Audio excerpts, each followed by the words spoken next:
11th story. So some of this is going to be third hand of what I was told happened in Kamaruk. Most of it was pretty basic. Celeste went out looking for people and found some survivors and brought them back to her base. Or, Celeste and the retinue went into the arena, fought a bit, and dragged the remaining survivors back to their base before they decided to kill each other. In between those two things, they were out scrounging, bartering, and stealing as many supplies as they could. They did that for a while, as they were waiting for the homunculus Terventius to arrange his own plots. There were a couple of other significant moments, but really the Dark City was just a slog. I, however, was busy keeping a bunch of spinning plates from toppling over. The biggest problem wasn't that the dynasty was unmanageable, it was that without Celeste's authority, technically everything me and Abelard were doing was against imperial law. Only technically, seneschals and spymasters were almost expected to be the people really running things, and seeing orders with our names on them were nearly always never questioned. However, we were acting without the rogue trader's authorization, and once or twice we had to suggest that she had given us direct orders and was simply too busy to be there in person. We never faked her signature. Abelard would never go that far, and I knew that if I did Tabitha Lloyd would kill me. The assassin/muckraker was rather enjoying her life as a professional annoyance. She delighted in pointing out my eyes and ears to fellow nobles when it suited her, and watched the chaos as entire families went through insane audition processes, to find servants that weren't connected to my servants' guild. Some of them gave up entirely, and went with servitors, which was fine by me because I had most of those poor devils wired for sound. I was on Dargonus, dealing with some annoying administrative nonsense regarding grain shipments from Janice, when she entered into my apartment. The Kiskett family has started to accuse their own children of being spies for the Master of Stories. Is it true that there's no person you won't convert to gain information for the rogue trader? She said, her servo skull taking notes next to her. Was the inspirational novel of a utopia, released by Echo of Sha'era, known as 1984, your vision of the future? Does the Master of Stories have any stories to tell the people? I'm very busy, Tabitha. I said. I don't have time for your foolishness. Please go bother your father, he's in the gardens. Father can enjoy his day a little more. I sort of feel for Urban Drivestem actually, Tabitha said. His bastard's an annoying twit, and his eldest is a traitor. Careful what you say, Tabitha. I said.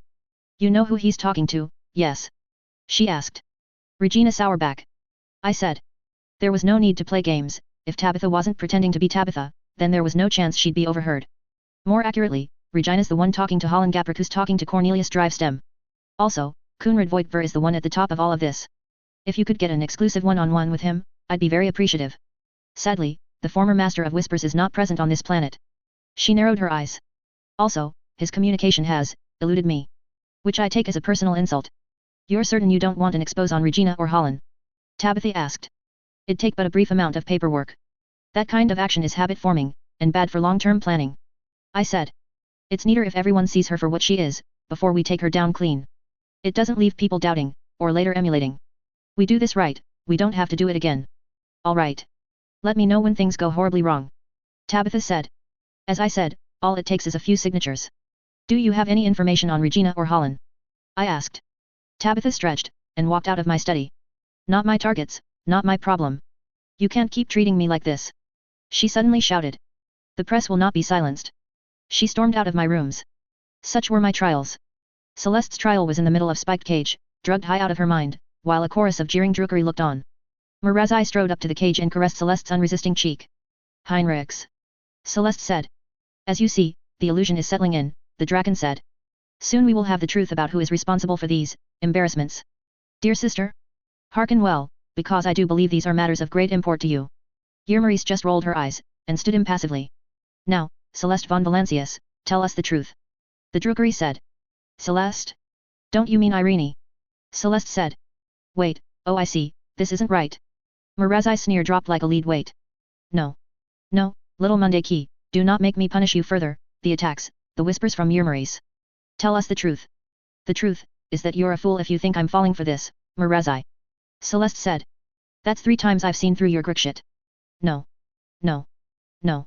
Mirazai screamed. You are a flayed corpse if you do not answer me. Kamarug. Celeste said, looking around.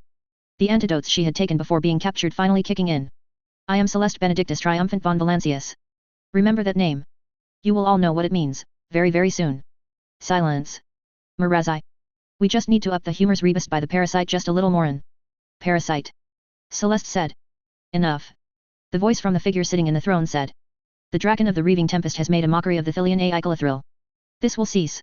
Great Archon, mighty Nazraki, Archon of the Cabal of the Black Heart, great hunter of the Trembling Hordes, keeper of the 14 forbidden SECR Mirazai started. Nazraki cut him off with a single gesture. Enough, the council will no longer tolerate such. And thus the woeful countenance's banner flies, and tongues wag and eye blink, all in a trice. A new voice said, as a colorful gold and blue uniformed jester, wearing a painted mask stepped onto the council floor. He had all the grace of a beloved character taking the floor to wild applause, despite everything growing deathly silent. Hey, Celeste said. I know you. Arabenian. Nazraki said quietly. Why do you interrupt our sacred council? Ah, but it is my task to enter the stage once more. Commanded by the great puppet master, I move and dance. Here, to which I apologize for prancing upon your sacred tiles, but we all must do as we are told. Nocturne of Oblivion said. Great puppet master. Nazraki sounded afraid. Did Vect himself command you to be here? Well, no matter who commanded your presence, you should know your place, Arabenian, honored guest though you are. You do not belong on this stage, you are not to interfere. Nocturne of Oblivion bowed. A whisper in the wings, I shall be. He took 2 steps back into the darkness and disappeared from view. It has been a long time since the Obsidian Court has seen such an insulting spectacle. The Arbiter said. I see no need to look into the substance of the accusations against Archon Yermaris, as serious as they may be. What? Mirazai screamed. As for you, former Draken, the arena will be a proper fit for you. Your skin will be split, your bones and pride shall be broken. Nazraki said. Your blood and suffering will cleanse the shame you have brought upon yourself this day. Mirazai screamed in fury, and drew his blades, only to be promptly shot in the back by a hypodermic needle and rendered very unconscious. Finally he shuts up. Celeste said. Dispose of the Monday key. Naziaki said with a bored wave of his hand. If any of you even try to get close I'll rip you frack.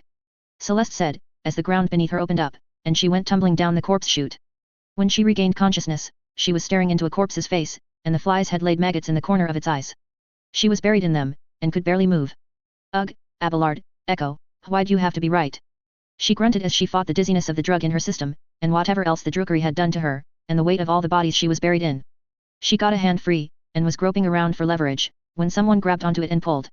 She went with it, and tumbled out of the bodies. She gasped for breath, tried to keep her balance, and looked at her rescuer. You again? Celeste said. Nocturne of Oblivion bowed.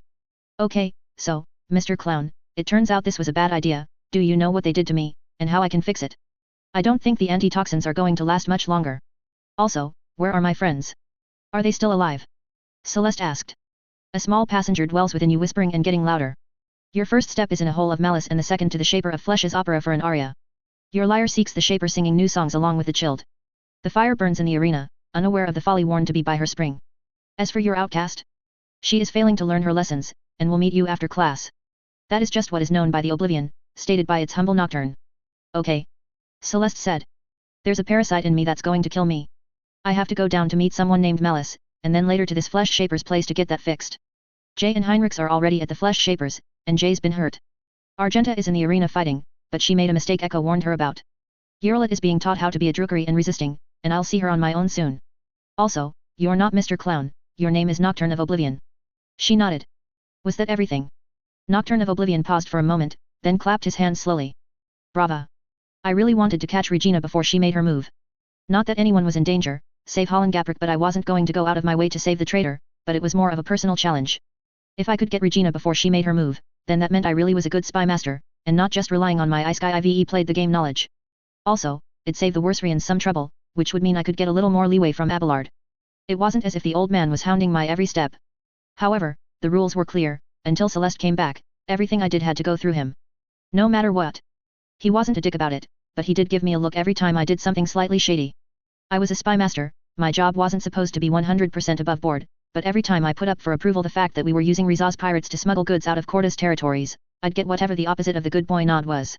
It was starting to annoy me. That evening I had some time to myself, so I was dictating Steinbeck in my chair, while little one was working through the City of Ember in her own chair. I had it custom made for her. It's nice to have rich person privileges. There was a knock on the door. Since it didn't open right after, it wasn't Abelard with some new crisis. I went to open the door, and there was Dodger. I sighed. Who did you steal from now? I asked. It's nothing like that. Dodger said. You know the gene stealer cult we nabbed? Yeah, it was a good catch. Very complete too, location and numbers. I thought that was you. I said. Not, quite. I had some help. Dodger said. They've been a great set of eyes and ears since then, hard jobs too. They're among the best. Great. Give them their rewards. If you want, you have my approval to add a little extra. I said. Well, that's the thing. They don't want apples or thrones. Dodger said. They want to meet with you. Me?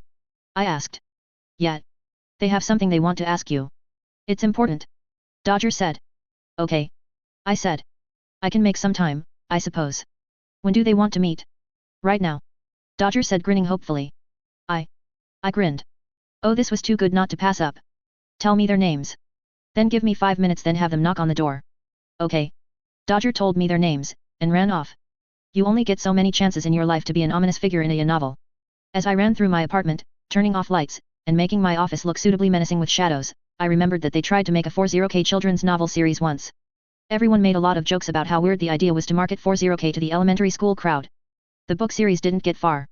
Slightly a pity, but probably for the best. I made little one move her chair to a corner and had her start reciting House of Leaves, quietly. Then I sat behind my desk, mostly in shadow, and I did the Gendo Akari pose. Gotta love the classics. Knock knock. Enter. I said calmly. The 3 children entered my sanctum. First, it was absolutely obvious that Dodger and the elder sister were sweet on each other. The way he put a hand on her shoulder for comfort, how she kept looking at him and smiling. It was like seeing how other people saw me in Argenta. Echo of Shaira felt another love story and all but squealed in excitement. The younger sister was being brave. Walking a little ahead of her older sister, looking straight at me, and sitting firmly in the chairs I had ready for them. The older sister a little more hesitant. Dodger waited by the door, and little one continued to whisper. The girls heard it, finally, and looked over to see a young waif, babbling words into a strange machine. I cleared my throat and they looked back at me. So, I said, not moving from my pose. You wish to meet with the master of stories. Riza, and Paula. I hope you realize that I am a very busy person, but, Dodger has told me of your efforts to have this meeting. So, here I am. By the Emperor, I could have done this all day. We want to know something. Riza, the elder, said. It's important. Our mother died, but she was important. Paula, the younger, said. She left the spires to come live with our father and have us. He died, and then she got sick. She left us this. She dropped a ring on my desk with a clunk. She said this means we're important. I see. I said, still not moving. Ladies, people tell many stories.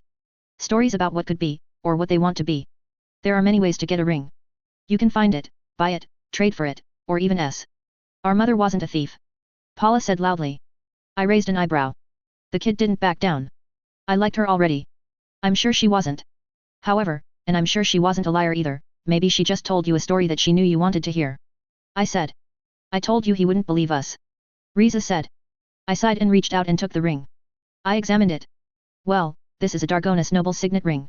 A little out of style, fashion-wise, but not a fake or a copy. The seal is. I had Echo of Shaira use its memory of all the nobility of Dargonis to look up the crest. It is for House Tokay. A minor house under the Sourback family. It's currently been winnowed away to one remaining member. The widow Tokay, a charming old woman who spends her days drinking tea, making rosaries, and praying for her fallen children. Tokay. Riza said. Did Mom ever say that name? I think she might have said it once. Here, we have a drawing of her. Paula said, motioning for Riza to produce something. Riza took out a piece of paper, and unfolded it to show a very good drawing of a woman with curly hair and a distinctive pair of moles on her right cheek. Did you draw this? I asked. Riza nodded. It's quite good. I said. No Kasha or Celio, of course, but you have a talent. Thank you, sir. Riza said, blushing. So, this widow Tokay. Paula said, obviously the brains of the operation. Is she our grandmother? Possibly. I said. The widow Tokay had many children, and there were daughters. What was your mother's name? Beverly. Paula said. Beverly Niskell. I take it Niskell is your father's name. I said. Paula nodded. Overton Niskell. He was a member of the Water Guild. I see. Well, it seems the only way forward is to arrange a meeting with the widow Tokay. I said. If she can confirm your mother is one of her children, then there's no doubting your story. When? Riza said. I may have done a bad thing at that point. Echo of Shaira didn't think my next thought was a bad idea, in fact it made the Niskell girl's story even stronger, so they were all for it. Celeste probably would have gone straight from there to the widow, but, well, I really wanted to be known as a good spy master. Dodger did say they were the best. Well, that would be another favor from me. I said. I'm glad to do it, but I think I need a favor from you first. What? Paula said, wary. More eyes and ears work, specific work, slightly more dangerous work. I said. Okay. Riza said. There's a noble. Regina Sourback. She's a very bad person, doing very bad things. I don't have any proof. If you can get some proof, a message, record a conversation, anything really, I'll arrange a meeting between you two and the widow Tokay. I said. Sure. Riza said, a little too eagerly. All right. I said. Dodger knows the details. He'll fill you in on what I'm hoping to get, and what you should look for. Dodger. Yes, sir. He said. This is your new priority. Nothing happens to the girls. You also have my authority to use all resources available to you. I said. Yes, sir. Dodger said. Good. Then I think this meeting is over. I said. Thank you, sir. Thank you, Master of Stories. Riza and Paula said. The girls got up from their chairs, and headed towards the study entrance. Oh, ladies. I said. They turned to look at me. If everything goes perfectly, how does this story end? I asked. I'm sorry. Paula said. Well, do the Niskell sisters disappear and the two Tokay siblings spend the rest of their lives on cushions eating chocolate? I said. Maybe. Paula said, with just the right amount of defiance that caused me to grin. Just seems a rather boring ending to me. I said, then motioned for them to go. Alone in the apartment again, I got a scathing look from little one. What? Just something for them to think about. I said. Boring is safe. She said. I sighed and nodded. Good point. Anyone who yearns for excitement in this galaxy should find it by being shot in the head. Celeste shot the commissar in the knee. Then she kicked him right in. He went down like a ton of bricks, screaming in pain.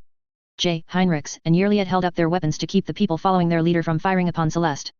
Argenta, you were explicitly warned about this kind of thing. Celeste said. Don't trust anyone. At any part did you realize that his escape plan was madness? At any part did you wonder how he knew so much about Kamaruk? At any part did you wonder why this place used to belong to him before Malice kicked him out? The large amount of salvaged goods he happened to have on hand and how he just was lucky enough to have a druggery device on him that let him activate their portals? None of those things set off a warning bell. Argenta just hung her head. I wanted to believe. Ugh. Okay, new rule: when we get back home, you run all your ideas through your fiancé before you do them. Honestly, he would have seen right through this guy. She sighed. So, Heinrichs, where does that portal go? The arena, right? It seems to be the case. Heinrich said, holding his hand up to the portal. They're already throwing people into the main pit. Okay, Argenta, now it's time to do what you're best at. Go kill everything that isn't human in there, and bring everyone back through this portal. Celeste said. Heinrichs, try keep that gate open. Go help Argenta. Yerliet, start studying these portals, the sooner you can manipulate them, the sooner we can get out of here. The group broke up, and Celeste turned to the group of humans who were fuddling, afraid, and staring up at her. She had just defeated Malice and the Commissar, without breaking stride. I am Celeste Benedictus Triumphant von Valancius. I am the leader of the von Valancius dynasty and its rogue traitor. That means that I claim all you humans as my property. You belong to me now, and I will not tolerate destruction or torture of my property. You are all coming back home with me to the Coronis Expanse. Of that you have my promise and vow. That also means, that I am your liege and you will obey me and my words. If you don't like that, take your shit, and best of luck to you out there. If you are willing, then I need every man to go through this pile of shit, and get yourselves armed, and armored. This will not be the place you die in, and I will shed every last drop of my blood to ensure that happens. Now move. She shouted. The humans went to work. Celeste went over to the cage and let the SSLYTH Malice out. Apologies for the cage. I had a feeling you wouldn't be so keen to give donations. The snake person shrugged. You betray me, you betray him, you'll probably betray them. You fit right in here. So what now? Well, you can arm yourself, follow my command, and then when we reach the Coronis Expanse, you'll be free to do as you will and go anywhere you want. Celeste said. If you'd rather take your chances out there, take whatever it is you can carry, and best of luck. That's it. Your suicide mission, or just all I can carry. Malice said. Well, this is more of a thank you for saving my life. Celeste said. If you don't like it, there's option 2. She turned around and fired 3 shots into the false commissar's head. His body jerked at each bullet. I see. Malice said. I think I'll try my chances in the spires. He slithered away. Celeste then busied herself by mustering her forces, seeing who actually knew how to use a weapon, and showing how to properly wear armor. The druggery preferred to see the helpless suffer, so her forces were rather pathetic, but she was a Navy girl, and they knew how to get the useless to competent quickly. So she began teaching. Argenta returned through the portal with 9 more people, all dressed in rags, and carrying trash that could be considered weapons in the right light. They are starting to become aware of our tricks. Jay said. I think we may need to go to the homunculus for patronage sooner than later. Did you get the claws? Celeste asked. Yes, Jay said, holding up the bloody objects. Rip them of the Ihi after Argenta killed them.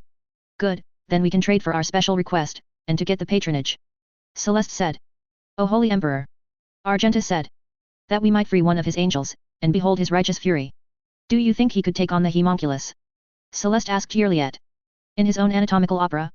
No matter what kind of being that thing is, it is unlikely. The creature has full control over everything in that room. Only until he leaves will we be able to do as we will, and open all the cages. Yerliet said. So you saw them too? I counted 2 of them. Celeste said. I only saw 2 as well. Yerliet said. They did not notice me when we made eye contact. I fear that they are only shells, and whatever was inside them has been long lost. We'll try. Celeste said. Elotage, I am sorry. Yerliet said. It was my ego that brought you here. All your kin have been mutilated, and you yourself were so close to death. It has all been for nothing. We should have never come here, this was a mistake. I made a mistake. Everyone is dead. Hey, none of that.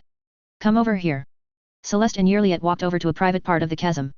This place is messing with your mind, we're going to get your people out of here, we're going to escape. This is just hard. We've done hard stuff before. You just need to clear your head. So, you meditate. Here. Now. Elotage, perhaps you are right. Yerliet sighed, and took a sitting lotus position. Now, what I want to do is touch you and make you feel better, but I know that's not something you'd be okay with. Celeste said. So, I'm going to sit next to you, and try to meditate like you are. That way you'll know I'm here too. Is that okay? Yerliet looked away and smiled. I would like that very much, Elotage. Good. Celeste said, also taking a crossed-leg position. I'm probably going to mess this up because I'm super excited, we're going to be fighting with a space marine. By the Emperor. You have no idea what they can do. Alright, calm down, deep breaths.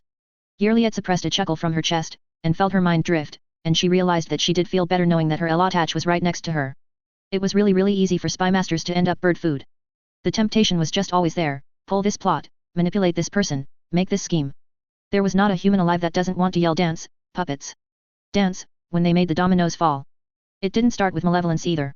Take this thing with Regina. Was she the only scheming noble? Not by a long shot.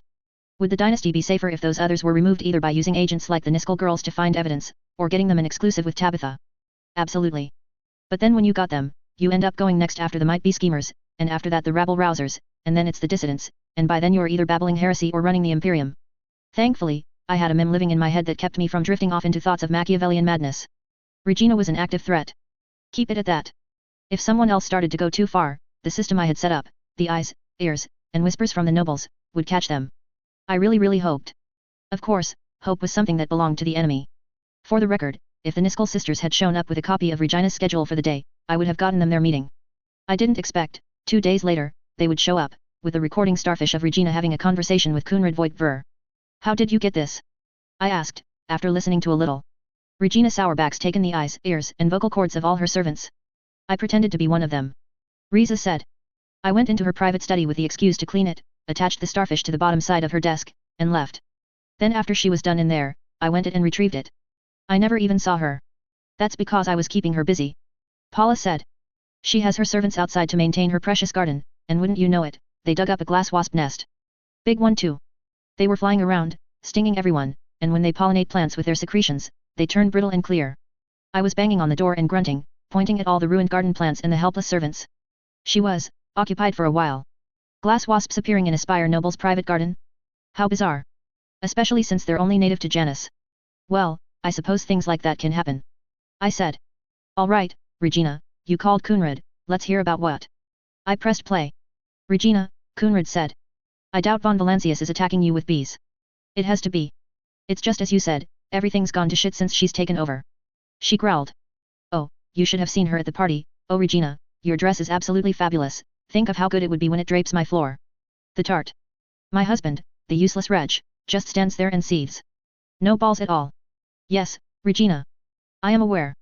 Kunrad said, having heard this rant multiple times. I told you she'd be a pox on the dynasty. Now, the supply disruptions. They should be taking effect, correct? What planet isn't receiving the holy ammunition resupply? Foul stone. Regina said. I think, Holland said that's what his reports were saying but he was unsure. Unsure. Kunrad said. He's been a little unpopular with the rest of his family. He'd let some personal information slip at a party, and now Shah Aaron knows about some Gapric bastards they were trying to keep hidden. As a result, he has less access to the information we were using him for. She sniffed derisively. He really has served his uses, him and Cornelius. Now that the errors are going to compound on their own, we have no need of them. Holland's a loose end. Kunrad said. Cornelius will be useful to keep on, as he still is seen as an efficient member of the administratum. We'll change his contact, and let him have a little breathing room. Then we'll put him to real use. Of course, Regina laughed. Now there's the true spy master speaking. If you were only here, what a fool you would make of Sha'ira. That's twice you've used that name. Kunrad said. Who is that? Some footfall beggar the grand bitch decided to take on. Apparently, he's now her master of stories. Pathetic attempts at espionage, but annoying.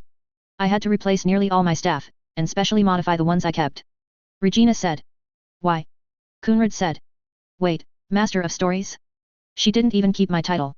He's recruited nearly every orphan, servant, and stray on the planet into his employ. Now, nearly every household has someone listening at the door, or thumbing through your desk. Half the nobility still hasn't realized it, fools. Every orphan and servant. Kunrad said. Having one or two is just standard practice, but how'd he get so many? She paid for it, of course. All this money going to orphanages, and setting up this guild that gives training and medicine. She scoffed. It's such a waste. But the common scum just eat it up and praise her. Kunrad took a moment of deep breathing to calm himself. It was clear that something had really ticked him off. We'll take care of it once we destroy Celeste von Valancius, and restore the dynasty to its true power. First though, the Worsrians. They'll all be hanged by the end of the month. Regina said. I ended the recording. Let's go see the widow Tokay. I said. The widow Tokay was everything a dowager, last remaining member of a noble house, 40K widow should have looked like. I loved, and feared, her immensely the second I saw her. She was ancient, and stooped over to the point where she was nearly spherical. She wore this gorgeously complex black gown with grey trim, and a full funeral veil over her face. She sat in this gothic monstrosity of a chair that faced the stained glass windows of her home. Her hands were like two white spiders, threading the beads of rosaries with a dexterity that Dodger could only dream of. I had, of course, informed her of our visit in advance, and of its nature. You didn't surprise a revered matriarch of this level. Not that you could. The Niskel girls just stared at her for a while, Dodger and I standing in the background. Riza and Paula slowly walked towards the widow in her chair. The spider-like hands stopped their work, and the girls froze. So. S.E. said, in a voice as strong as plasteel yet as brittle as dried-out wet paper, you are Beverly's children. She was our mother, Paula said, this is her ring. She held out the Tokay ring. The widow held out her hand and the young girl placed it in there. The widow held it up to her veil to examine it. Then nodded. This is indeed her ring. She said. The third letter of the house motto is bent. This belonged to her. This is what she looked like. Riza said, holding out her drawing. The white spiders grabbed the paper, and held it up for examination. That is my daughter Beverly. She grew her hair out. She hated her curls, and kept lopping them off. The widow said. So. Paula said, not sure what was going to happen next. I see her in your faces, too. It seems it is so. The widow said. Then she started to cough, badly. I nudged Dodger, and he went and helped the widow from her chair into her bedroom. So, we're Tokays now. Riza said. Not, quite, yet. I said. You're still Niskels. Your mother and father, although I'm sure they had a ceremony, were not officially married under the court of Dargonus, nor the von Valancius dynasty. As far as anything official is considered, you're both just bastards. Oh. Riza said. Well, so? Bastards can be made legitimate. Right. Paula said. All Grandma has to do is agree, correct? Sadly, no. You are right that if the widow Tokay wishes to legitimize you it takes her approval, which then needs to be approved by her head house. The Sourbacks. Who will be going through a bit of a restructuring, in the very near future, thanks to you. They won't know that part though. Then that approval needs to be certified by the administratum, and if you know anything about that nightmare, then you understand why that could take even longer. I sighed. It might be years until you're officially recognized as children of House Tokay. We can wait. Paula said. I smirked at her. There may be a shorter way, although you can't do it right now. I said. If the rogue trader herself approves it. Then that's that. Would she do that? Riza said, a little odd. She'd do it for you if you were strangers who just asked. I thought. You've done great services to the dynasty. I'll tell her all about you, when she returns from her trip. Thank you, sir. Riza said. Can we sleep here instead of the orphanage? Paula said. There's like 12 rooms and no one in them. Paula definitely had designs bigger than being a candle changer. I smirked. It's common for bastards to be allowed to stay on the premises as guests. Dodger. Yes, sir. He said. Help the Niskels find their guest rooms.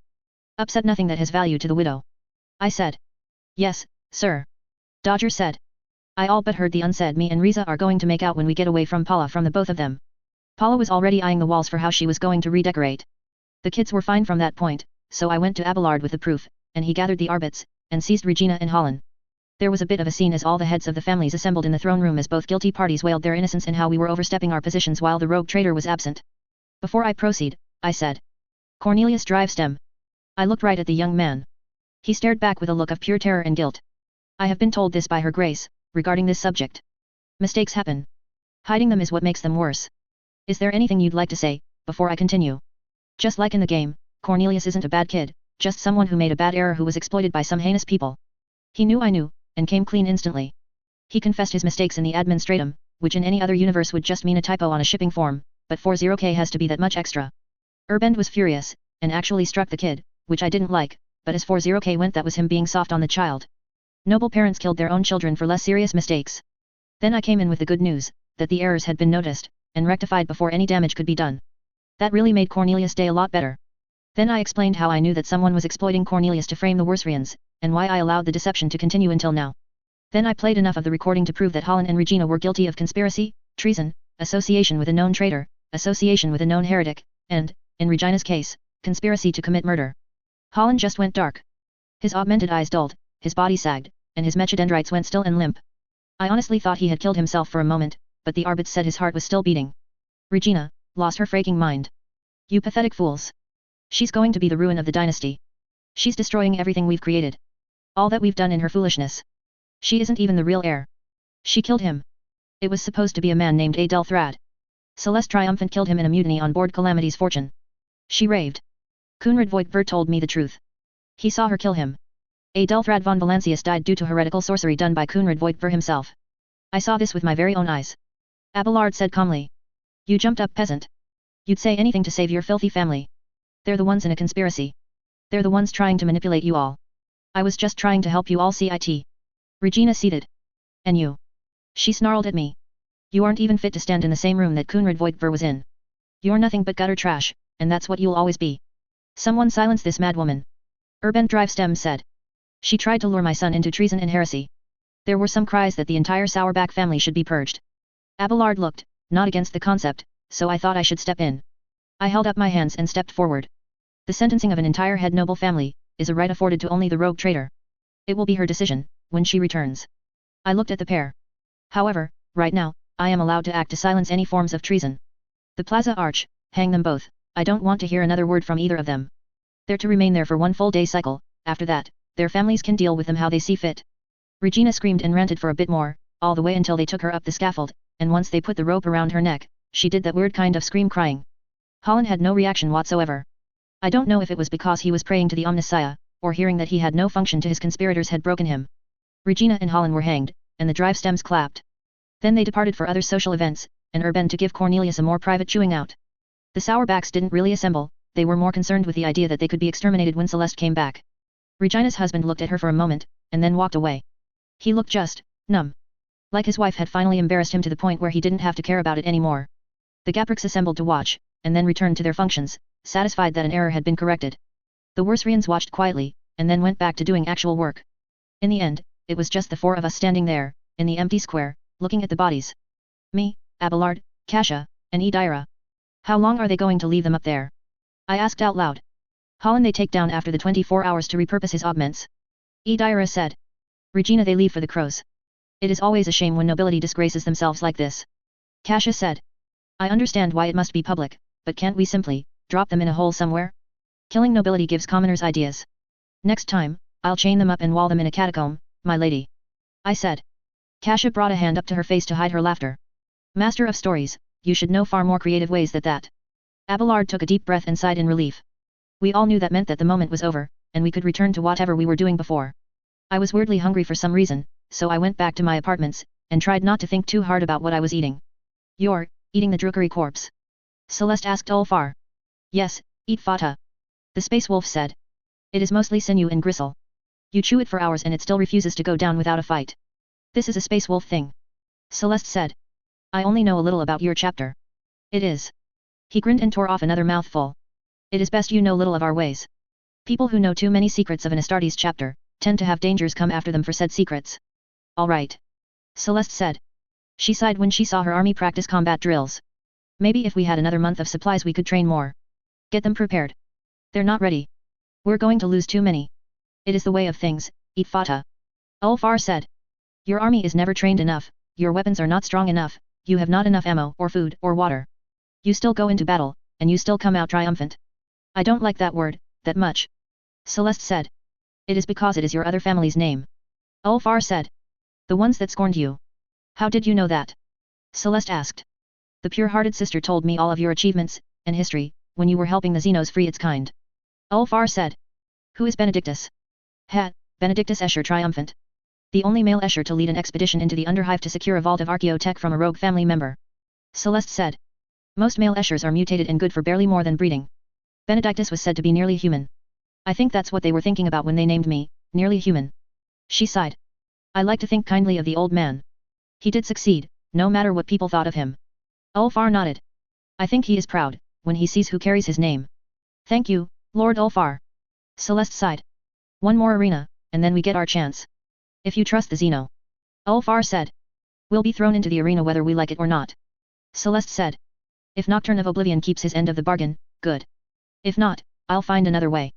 You do not know why it is helping you. Ulfar said. Be careful of those with hearts you cannot see. They will always betray you. Like Loki.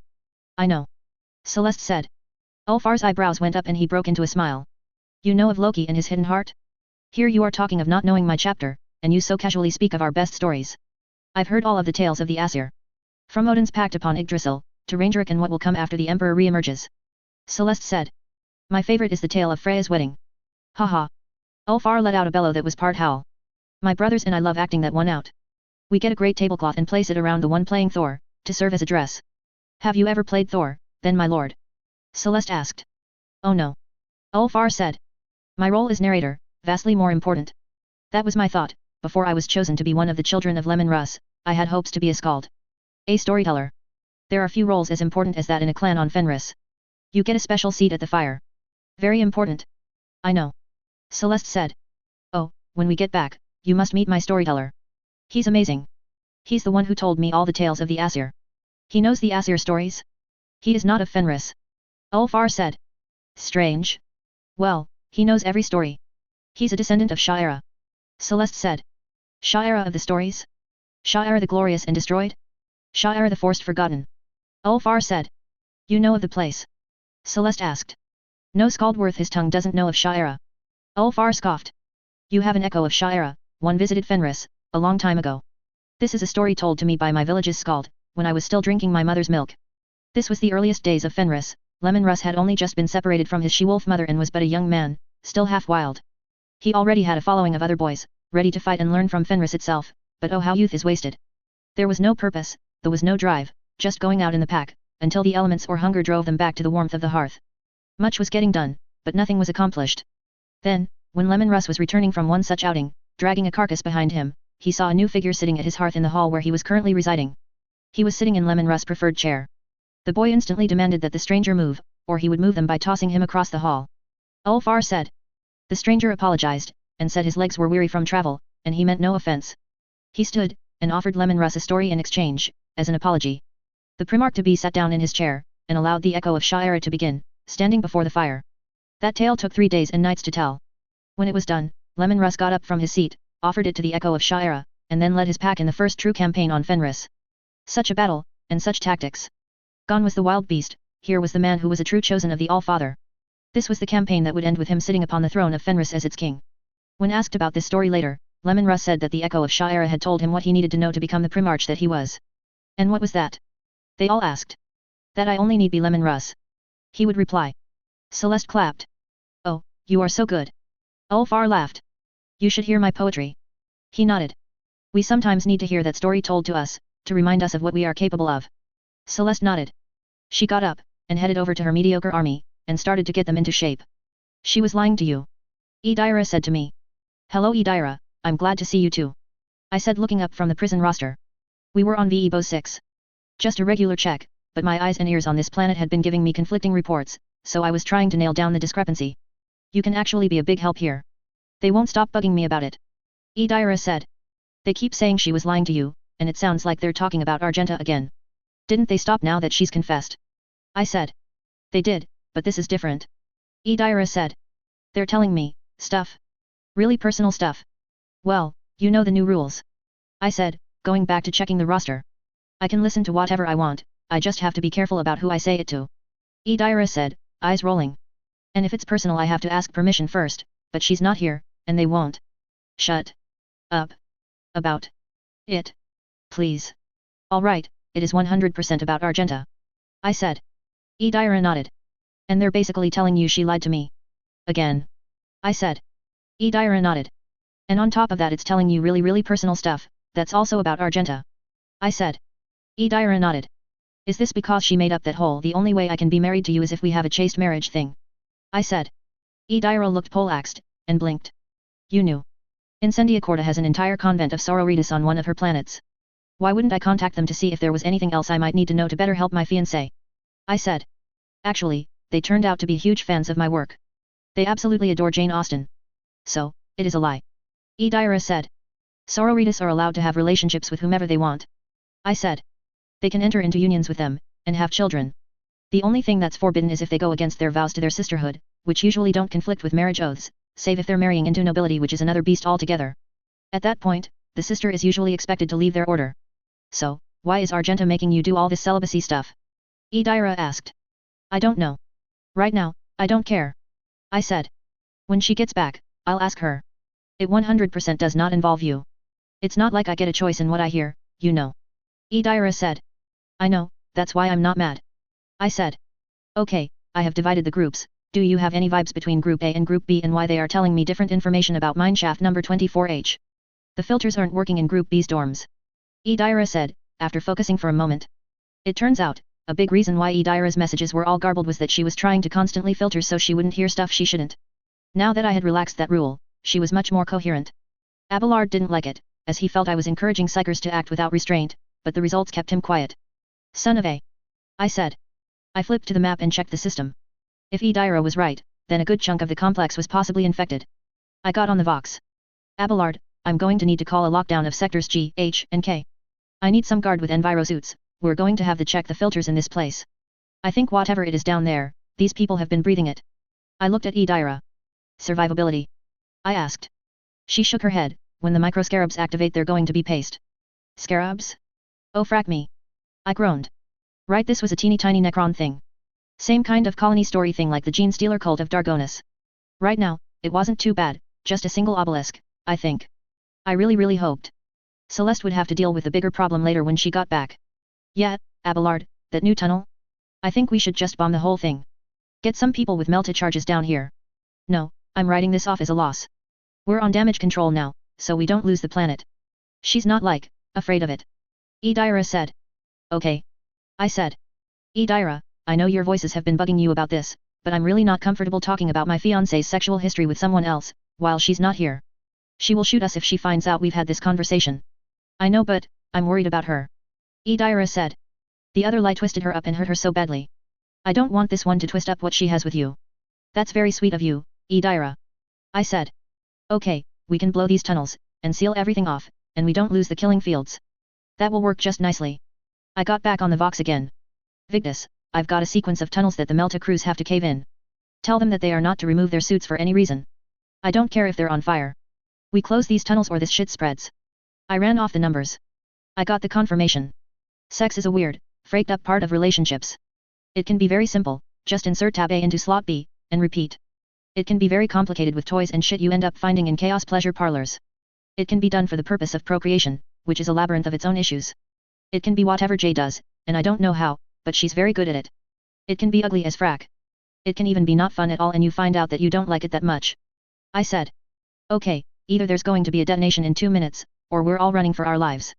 Maybe both. That's it. Idira said. What? I said. Are the scarabs escaping? No, I mean, that's why they're telling about all the stuff. Her history. Idira said. She doesn't like it. She's never liked it. She likes all the other stuff, kissing, touching, hugging, but she doesn't like that. She's afraid you'll leave her if you learn she doesn't like doing that. That's why she made up this whole stupid lie. I said. Argenta's ace? Hey. She's what? Idira asked. Of course that doesn't exist here. I sighed. Never mind, Idira. Thank you for telling me, I know how to handle it now. This doesn't ruin our relationship at all. Idira grabbed me, and pulled me to the side just in time for the boom below us to shake free a piece of machinery above our heads to come crashing down. Thanks. I said. Let's get out of here. Celeste better get back soon. Idira said. I'm starting to reach my limit. This is the absolute limit. Heinrich said. You can't be serious. You know the webway system. Celeste said. You know the way back to the Coronis expanse? Yes. Mirazai said. What are you offering, Monday Key? You turn your blades on these jerks, and come with us. Celeste said. We get to the webway gate and open it. You lead us back to the Coronas exams, then you can go, do whatever you desire. She paused. Also, I'm pretty sure we'll be killing your sister on the way out, so, if you want to join in, consider it a bonus. What are you doing, Mirazai? The Drukari witch said. Slaughter these fools. This is your only way to regain your dignity. Dignity is overrated. Mirazai said, and slit the throat of the witch. I presume you have a way out of here? They've decided that your routine is rather boring by now. They're just going to keep throwing bodies at you until you're meat. Well, about that, you see we're. There were explosions, lights, and smoke everywhere. The portal to the chasm opened on one end of the arena, and Celeste's army, along with the rest of her retinue, came pouring out. On the other side of the arena, a new portal opened, showing the tops of a new spire. Moving right now. Everyone to the portal. Keep to the smoke and watch your partners. She cried, and ran for it. K Morag. Mirazai said to Celeste when they got into the spire. How many Mundeki are you? They said you were keeping a stray here and there. This is an entire army. Yeah, well, you know how it is. You say just one more and before you know it, this happened. Celeste said. Now, where's the webway gate out of this pit? At the top of the spire. Good luck getting this horde up there. My people like to have some traps put in here and there, to amuse themselves. Always funny when your cabal member loses a finger thanks to you. Although, I think it's going to be a bit more drastic when one of these creatures sets one off. Mirazai said. Yes, I'm fully aware of what your kind considers fun. Celeste said. I should tell you of the bird person who tried to kill me a few cycles ago. Oh? You met one of our winged assassins? And you're still alive? The Drukari said. How is that possible? Argenta forced him down, and then I grabbed him and strangled him to death. Then I fed it to my space marine. She grinned. Anyway, alright everyone, we're going into a scenario 4 situation. Agent Tat, J and Yerliet will be leading. Remember the rule: if it looks like it's trapped, assume it's trapped. Everything looks like a trap here, Shireen. Jay said. Good place to start. Celeste said. I know, we're all exhausted, but we're so close. Just a bit further. I swear, 2 whole weeks on Janus beaches. Servants at your beck and call, anything you want. A 5-hour bath will be a good start. Jay said, and started marshalling her portion of the escapees. Just take it slow, maybe we'll get lucky and find one more person. They did, and it turned out to be an Ildari farser. He was appreciative to be let out of his cage, and actually grateful at seeing Yerliet and the handful of slightly aware Ildari the group had pulled from Terventius the Arch-Machinator's anatomical opera. I can barely sense them. The farser said to Yerliet in their native tongue, looking at the standing Ildari. Their thoughts are clouded, as if in a dream. They were nearly lost to pain and torment. Yerliet said. The Alatach was able to reach into their minds and pull up what barely was left. In time they will heal, provided we escape. So, the Mundeki wishes to use the webway and feels the farser is convenient to help them to use it. Farser Eklendal said. It explains why I was freed at least. You've trained it well, if it can be used to help our people as such. Well done, Yerliet the outcast. Unconventional, true, but as expected of a child of Krudarak. About that, farser. Yerliet's voice became hard. I know how Krudarak fell. Of the ship that released the contagion upon the craft world by its destruction. How we were tricked like a newborn babe into following a tainted prophecy. Prophecies are supposed to be evaluated, studied, made clear in all possible meanings so that we do not fall victim to traps, like that one. All final decisions regarding the vision of what is to come go through the farsers. That is the truth, yes. What do you want me to say, child? Eklendal said. That I was a fool? That I jumped on a simple answer before thinking? That I was rash and inconsiderate as any of the infant races that run about what used to be our empire? Do you think I have not gone over that moment in my head over 1,000 times and cursed every second of my mistake? I gave the order to destroy that ship, and I am responsible for our people's doom. If you feel it is your role to see I receive my punishment, then do what you must. I accept it. Very well, I, child of Kurdarak, sentence you to penance. Yerliet said. What? Eklendal said. The settlement on Janus, what the Mundeki call the Lilithan, have lost their farser. They need a new one to help them continue to live on that planet alongside the Mundeki. Yerliet said. Fulfill that role, and you will begin to earn forgiveness for Krudarak. What happened to the previous farser? Eklendal said. Killed by the Mundeki. No. Yerliet said.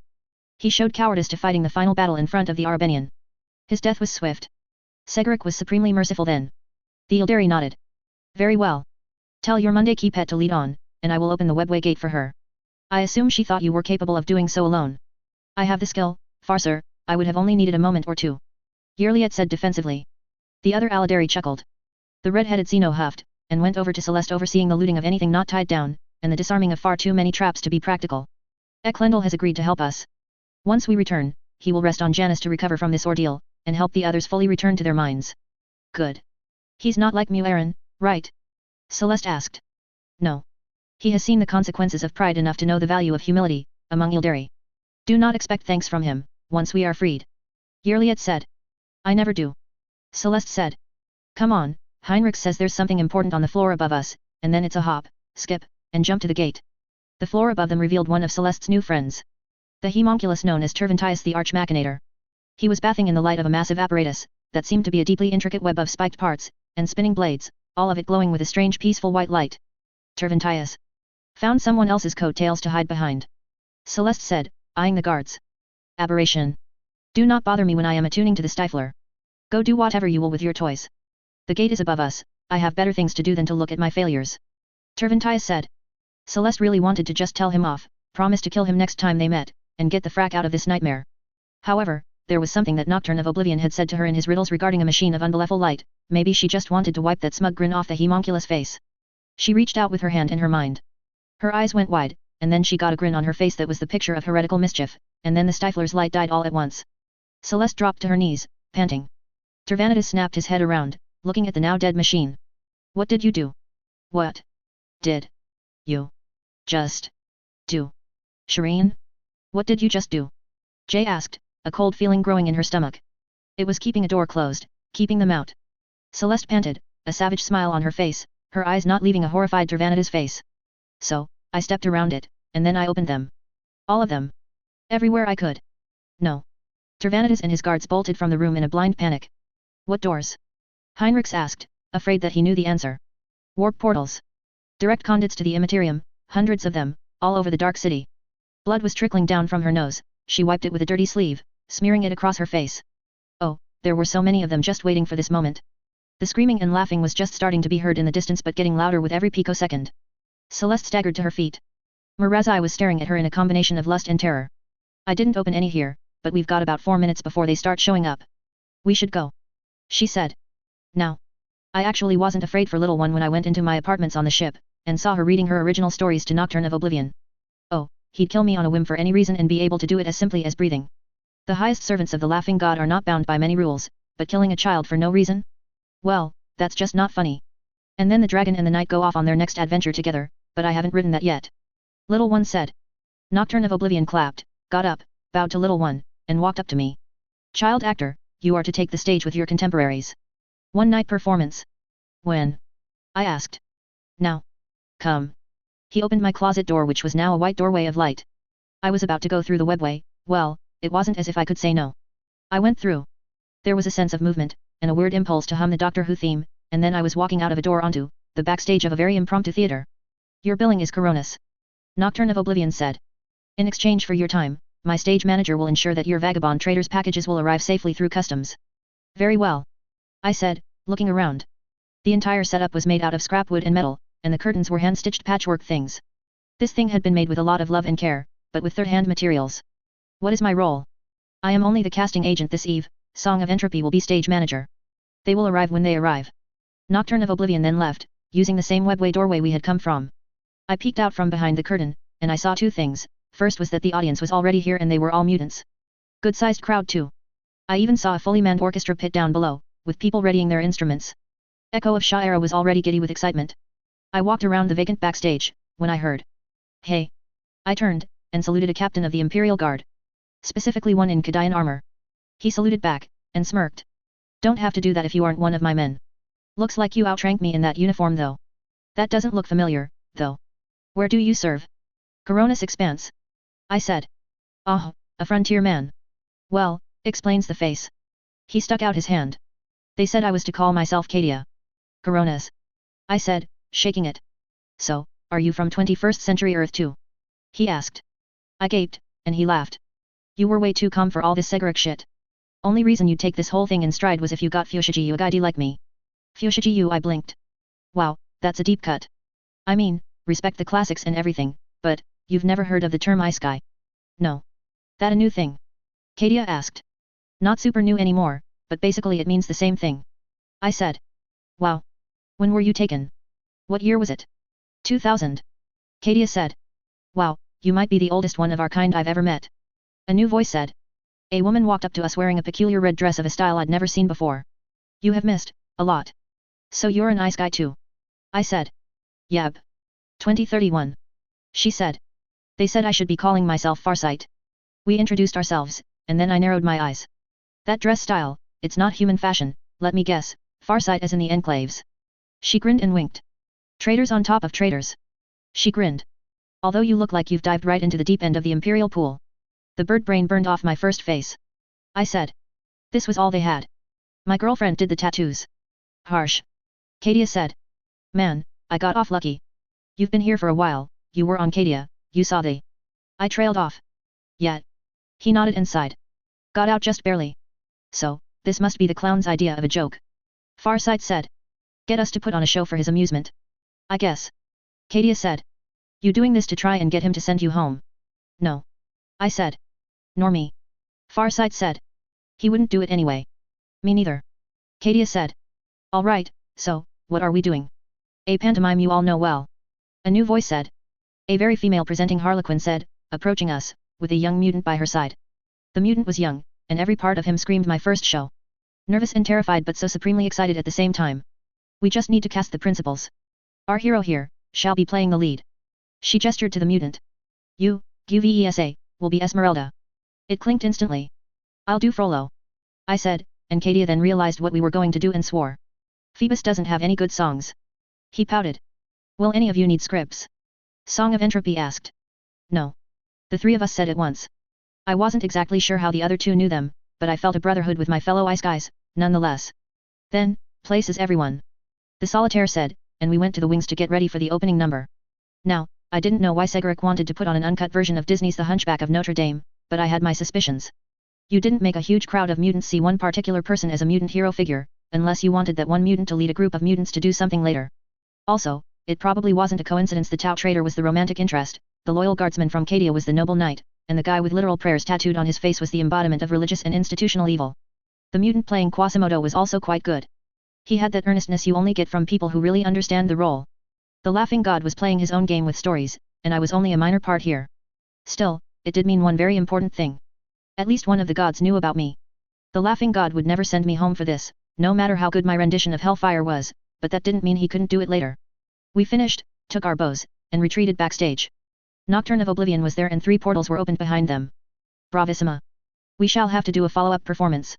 Child actor, steadfast tin soldier, traitor's traitor. He said pointing at a different portal. I guess until next show. Farsight said. May we live to see it. Kadia said. We should think about renegotiating our contracts if so. I said. I went through the portal, and I walked out of my closet back into my apartments, little one staring up at me. How long was I gone? I asked. 12 seconds. She said. That was the second strangest evening I had during Celeste's trip to Komaruk. The first, of course, is another story for another time. Mercifully, the next day Vigdis woke everyone on the ship with her jubilant exclamations that Celeste had contacted her, was alive and on Janus, with everyone else, and some rescues from the Dark City. Abelard was so relieved he actually sat down while we made the warp journey to the planet. I shared his sentiment, Celeste was back, finally things would be a bit less hectic. I have found when I had those kind of thoughts, Segeric just tilted his head back and laughed his ass off. 12th story.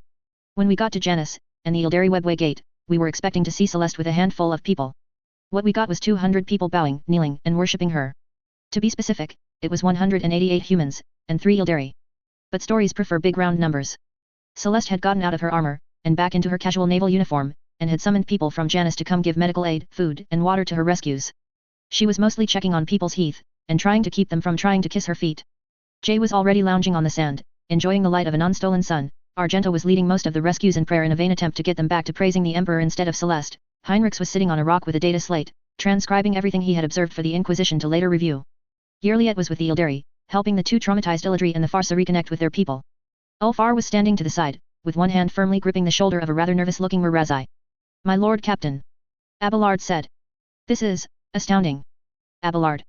Celeste's hardened. I am Celeste von Valancius and you will learn what that means. Countenance shattered instantly upon seeing the rest of us. It was back to the cheerful being of kindness and light. She brushed off her devotees and ran up to the seneschal and gave him a hug. Ugh, you were so right. This was such a bad idea. Next time, I promise I'll listen to you. Lord Captain, this is unseemly. Abelard said, a little embarrassed as he extracted himself from his rogue traitor. Kasha, Edira, Echo. She ran over and hugged us all in turn. So, everything okay? I'm still running a proper dynasty. Your dynasty is still the envy of all of the Coronis expanse. I said. Celeste's cheer was infectious, and that made Kasha happy, which made everyone around her feel bubbly and excited. Wonderful. Celeste said. Oh. Echo, come here, may I present one of the Emperor's angels, Ulfar Redmany of the Space Wolves. He wanted to meet you. Storyteller to storyteller. Ulfar, this is Echo of Shira, my master of stories. Hello, little Scald. Ulfar said, with a cheerful voice. You certainly have the face of one who's told a tale or two. We'll have to see how good you really are. It would be my honor, my lord. I said bowing. Your grace? What's he doing here? I pointed at the druggery. Oh please, please, Celeste, I begged in my head, don't be compassionate this one time.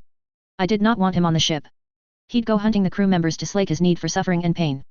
It was like I had said, druggery tried to turn everything around them into a reflection of themselves, and the last thing we needed was this asshole running around cutting people up because he was bored and encouraging people to join in. Right. Alright, Ulfar, you can let him go. If he tries anything though, rip his arms off. Celeste said. This is not the deal we made, Celeste von Valancius. Mirazai snapped. You said we would escape and then we would do as we wanted. I thought, after what you did to Komaruk. I smirked. The Xeno actually looked hurt, like his crush had just told him that she was already dating someone. No, the deal was, you help us get back to the Coronis Expanse, then you could go, and do whatever you want. Celeste said. We're back. So, you can go and do whatever you want, specifically, you can go back through that webway gate and go wherever you want, and do whatever you want. If any of my people see your face back in the Coronis Expanse, we will shoot you on sight. Did you really think I'd let your cruelty anywhere near my people? That I'd so easily forgive you after what you did to my palace? I keep my promises, Xeno, but I know what happens when the frog trusts the scorpion. She gave me a wink. I sagged with relief. You pathetic, little Mundaki. Mirazai snarled. I will not forget this. Yet. Celeste said. Spare me. Are you going to go, or do I have Yearliet open the gate herself and have Ulfar throw you through? Don't you dare even touch me, savage. The druggery said to Ulfar, who just grinned, showing his very pointed canines. The Xeno walked up to the gate, and gestured. An opening the air of blue light emerged, and he gave one final look at Celeste. I expected more from the doom of Komaruk. He left, and the gateway sealed behind him. He's going to be trouble later. Ulfar said. You should have let me break him in half. It's important to keep your word, even when it's inconvenient, especially when it's inconvenient. Otherwise, we don't deserve to be the rulers of this galaxy. Celeste said. Ulfar nodded. Wisely said, eat Fata. All right, she sighed. Yearliet, everything good. The Ildari walked up to Celeste. My people have been accepted by the others. They will stay here to heal, and Eklendil will now serve as their farser. He is, perplexed by the idea of cohabitation with Mundaki, but he feels it is preferable to what he has just experienced. He feels as if I am some great manipulator, that you are a puppet to my wills, the same as Mu'aren did. Well, I didn't expect him to be on his knees like the rest of them. Celeste sighed. I'll take coexistence. Anyway, you know if you want me to do something, you just have to say please, Yearliet. Yearliet looked away, and if you didn't know what to look for, you wouldn't know she was blushing. Elatach, you are, it is beneath our species to beg. Celeste smirked, and clapped her hands. All right. Let's get everyone ready to move, anyone who wants to stay on Janus is free to do so. Everyone else, onto the ship, and we'll see about getting you home. I turned around to see Argenta staring at me. I smiled. Hey. I missed you. We shall mph. That last bit was stopped because when a woman in power armor grabs you into a hug and kisses you with a hungry savagery, you kind of lose your train of thought. She continued kissing me for a good minute, until Celeste cleared her throat. Argenta? When you come up for air. We'll be on the ship. Most of the prisoners were from the Expanse. I don't know if that was because we were a favorite raiding spot, or if the area of Komaruk Celeste was in was connected to this spot in real space. Either way, there was a bit of a shuffle as representatives were contacted, and people were returned to their homes. A few of them turned out to be kind of important nobles from all three dynasties. Neither Kaligos nor Korda were available for their reaction, for reasons that became very important later, so there was no real stopping the rumor mill that exploded once the rescued started talking about the Doom of Komaruk, Celeste's newest title. I however, was getting ready for the wedding. Celeste was making this a thing. First, I was forbidden to see Argenta until the day. Tailors had been summoned to make the gowns and suits of every member of the retinue, and senior staff. We were going to have the ceremony in the actual warrant chamber of the ship, and afterwards there was going to be a ship-wide celebration. Food and drink given to everyone, all the way down to the lower decks. Cooks were brought up from various planets to make the banquet, and I was given, as an early present, a small orchestra to conduct and direct. This was going to be the event of the season for the von Valancius dynasty. It became exceedingly clear that this was more for Celeste than me and Argenta. She had just been through the worst experience of her life, and now needed something 100% pleasant to wipe the taste of Komaruk out of her mouth, before she went back to running her dynasty. One slow day, I received a summons from Ulfar, to meet him in his room. I went immediately, and was very intimidated when I entered. Space Marines don't need apartments. They have one big room, and in the center is a giant harness which they hang from when outside their armor. They're monitored, assessed, and injected with who knows what to keep their bodies in peak form. Their sacred armor is placed in a place of honor, while also being evaluated and repaired from any damages it may have taken. There are a few tech priests bussing around, attuning to the armor, or cogitators showing the data of both marine and armor. The smell of incense is heavy, and you get the feeling in your lizard brain that you are inside a cage with a very dangerous animal. Ulfar was only wearing this speedo thing, that left nothing to the imagination, and the Emperor's angel had a big imagination. I didn't stare, but looked at the bearded face of the 8-foot-tall super soldier, and he grinned. Little Scald. He said, obviously in a good mood. How goes the readying of your joining with the Sacred Sister? Her Grace has only just been convinced not to have our vows be broadcasted across the planets of her dynasty. The Seneschal has talked her down to merely the ship. I said. Ulfar laughed, a sound that caused me to wince from the force of it. Be glad. The Itfata wishes all to be merry. There are so few reasons to find such joy in the galaxy, she is wise to want to spread some with such an event. However, he said, the time has come for your evaluation. Here is your audience, Scald. Bring forth your best, and I will see if you are worthy of the title that you carry. Of course, my lord. I paused, and then grinned. This was go big or go home time, and if you've got to entertain a space wolf with your best, you should go for the classic of classics. Lo, praise the prowess of people kings. Of spear-armed Danes, in days long sped. We have heard, and what honor the Athelings won. I started. Ulfar roared with laughter, and his whole harness shook. Yes. He shouted. The Liber Beowulf. He took a breath and then pronounced in this gorgeous baritone. Oft scyld the siphing from squadron foes. From many a tribe, the mead bench tore. Awing the earls. Since erst he lay friendless, a foundling, fate repaid him. For he waxed under welkin, in wealth he throve. Till before him the folk, both far and near, who housed by the whale path, heard his mandate. Gave him gifts, a good king he. I then did the next verse, and we just bounced off each other as we did the poem. Ulfar stepped in personally every time that Beowulf spoke, and I did Grendel. The complete Beowulf is very long, so it was a couple of hours until we finished. Then about that barrow the battle-keen rode. Atheling born, a band of 12. Lament to make, to mourn their king. Chant their dirge, and their chieftain honor. They praised his earlship, his acts of prowess. Worthily witnessed, and well it is. That men their master friend mightily laud. Heartily love, when hence he goes. From life in the body forlorn away. Thus made their mourning the men of Geatland. For their heroes passing his hearth companions. Quoth that of all the kings of earth. Of men he was mildest and most beloved. To his kin the kindest, keenest for praise. I finished the poem, and bowed my head. Ulfar nodded his head in enjoyment. Ah, I have not done the great poems since I was last on Fenris. Well done, little Scald. Now, you are good at saying the words of old, how good are you at making new words? Echo of Sha'era blinked and I felt a small kernel of fear. Once more, the need for someone who could do a little improv, or actual creative thinking, raised its ugly head. Thankfully I had something I was working on for to say at the wedding. Speak I, now of the doom of Kamaruk. Was there any so brave? Was there any so magnificent? Who seeks the darkness? Who heads towards the danger? Speak, I, of Celeste von Valancius and those beside her. Know her history, and of the battlefields in her wake. I then went into a poem about Celeste's adventures. I went all the way back to Rekad Minories, and I didn't sugarcoat what happened with Aurora. To her horror the monster strode past weapon ablaze. Her heart tore as she watched the slaughter. And the Emperor's fire within her grew and grew. Aurora laughed, and once his dreadful deed complete, now turned to end the life of his chosen. Nay, spoke she. Now, it is your end. She reached out, and with the power granted her, smote the traitor, and rend him in twain. Hear the fury of she who lost Rekad. See the flames of a planet given to his perfection. Ulfar was nodding along, enjoying it as I spoke. It was clear that he wasn't in full childlike glee as he was doing Beowulf with me, but he was a seasoned master, enjoying the work of a fellow craftsman. And now we celebrate. Now I hold my beloved's arms, and know joy. For it is she who has brought us to this moment. Fury of Rekad, champion, peacemaker, mind-breaker. Worthy of 10,000 more titles and more. Celeste von Valancius, my liege and lord. I speak of thee, and will continue, all verses unsaid, yet to come.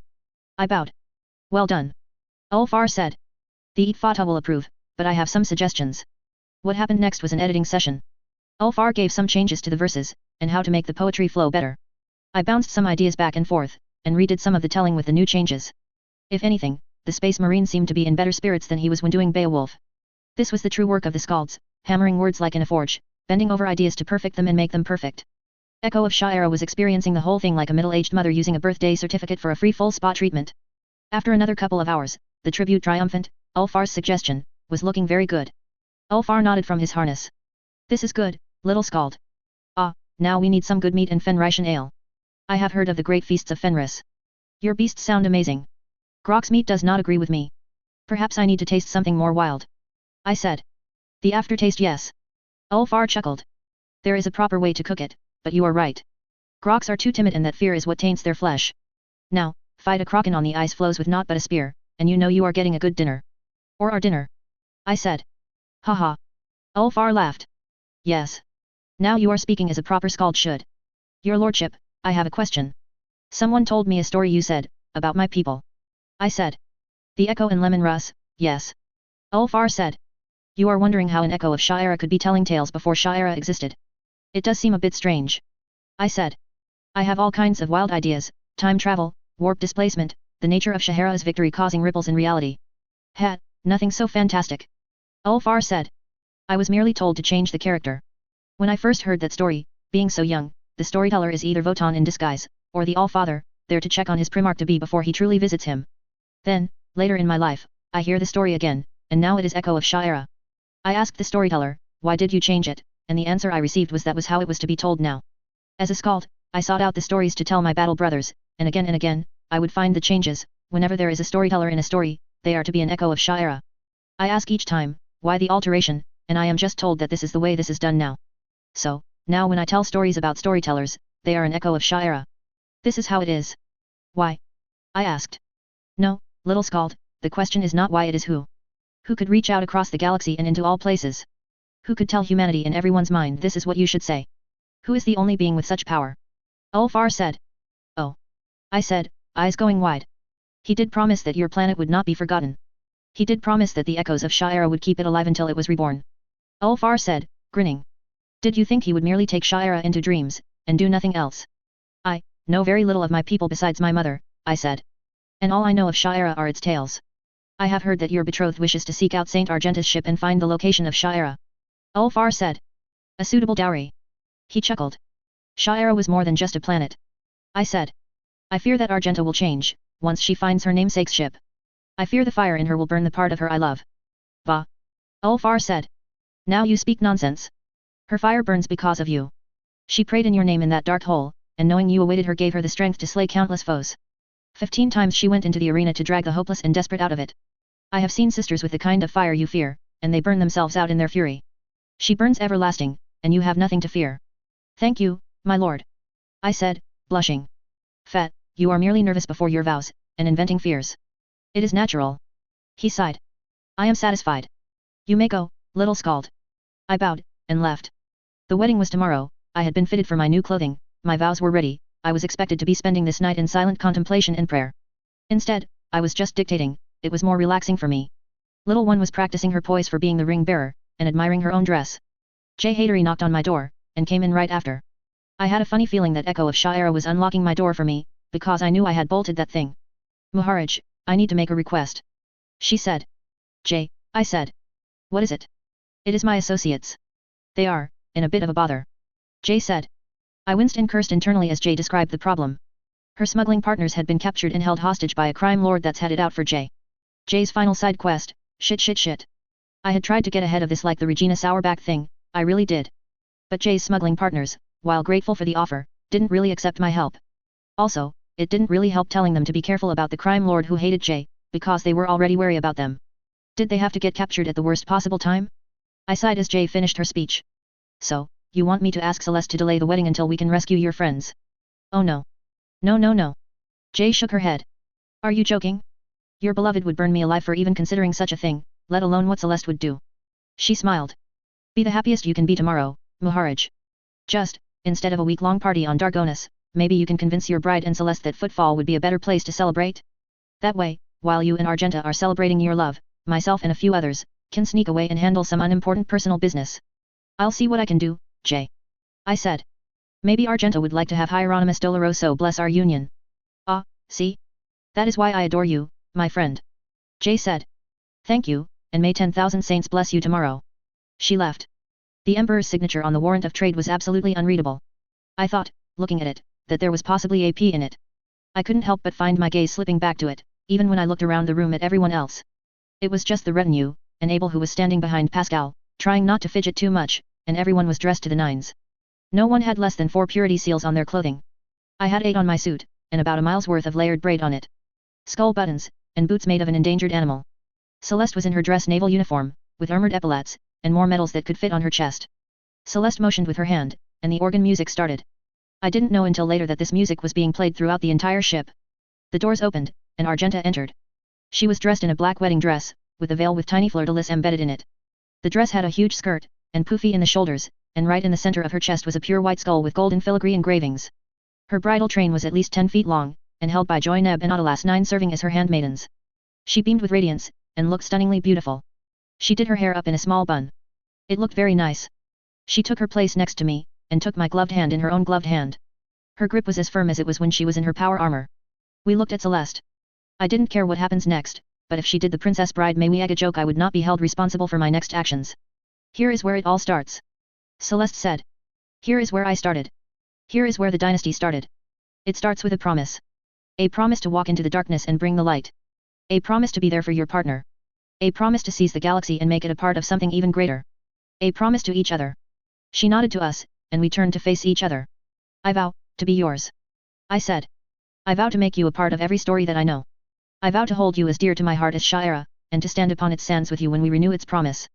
I vow to endure the hard times, and enjoy the sweet times. I want to share the tears and the laughter. I want to bring your light and fire to the world in his name. You are everything to me, Argenta. Of this I vow, you shall have my heart. I vow to carry you in my heart. Argenta said. I vow to never fall to any force that would make me betray you. I promise to hold your banners high and proclaim our love to all who see. To be the righteous fury that cleanses the galaxy in his name and our love. I would kill the archenemy in its own lair for you and 10 more impossible things if it meant we could have but a single day together. I want to bring your words to all, and have them know our hearts beat as one. Of this I vow, you shall have my heart. Then, Celeste said. As rogue traitor, leader of the von Valancius dynasty, and all its planets. I Celeste Benedictus Triumphant von Valancius, Savior, Champion, Protector, Peacemaker, Lord, High Warden, Mindbreaker, Doom of Kamaruk, Lord Captain, Het, Abelard, you make this look so easy, I now pronounce you, man and wife. It's different when you kiss your wife as opposed to kissing your girlfriend.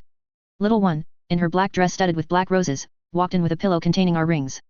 We wanted simple, but Celeste insisted that we have 2 each, one a plain gold band like we wanted, the other having the von Valancius crest on it that also served as both a digital weapon, and a way to track the other's location. We put the rings on each other, and kissed again.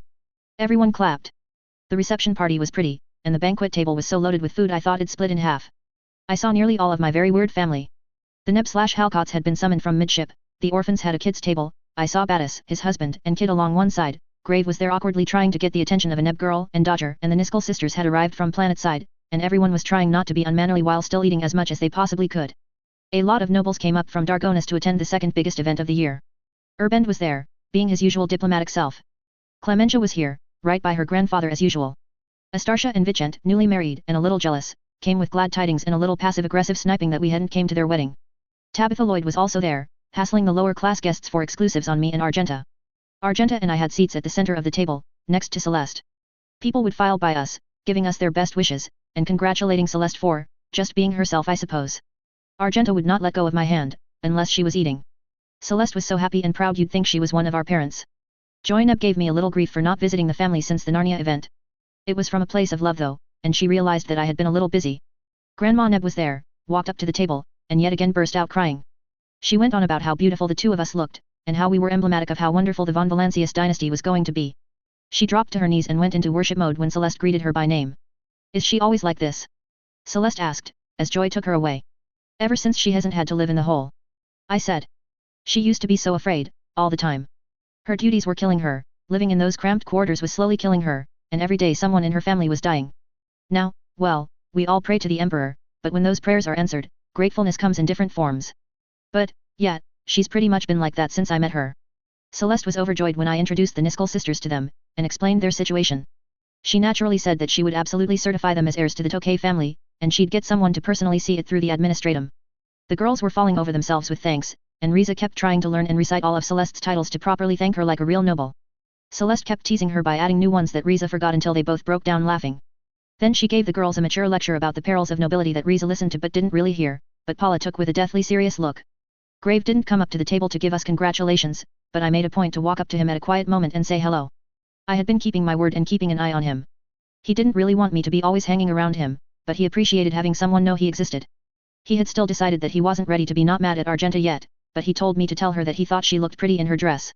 I was glad, and gave the kid some tips on how to properly flirt with the girl he liked. Celeste asked who he was when I got back to the table, and I told her. She nodded, and I saw the yearn to help shine in her eyes. I've got it, Your Grace. I said. All right.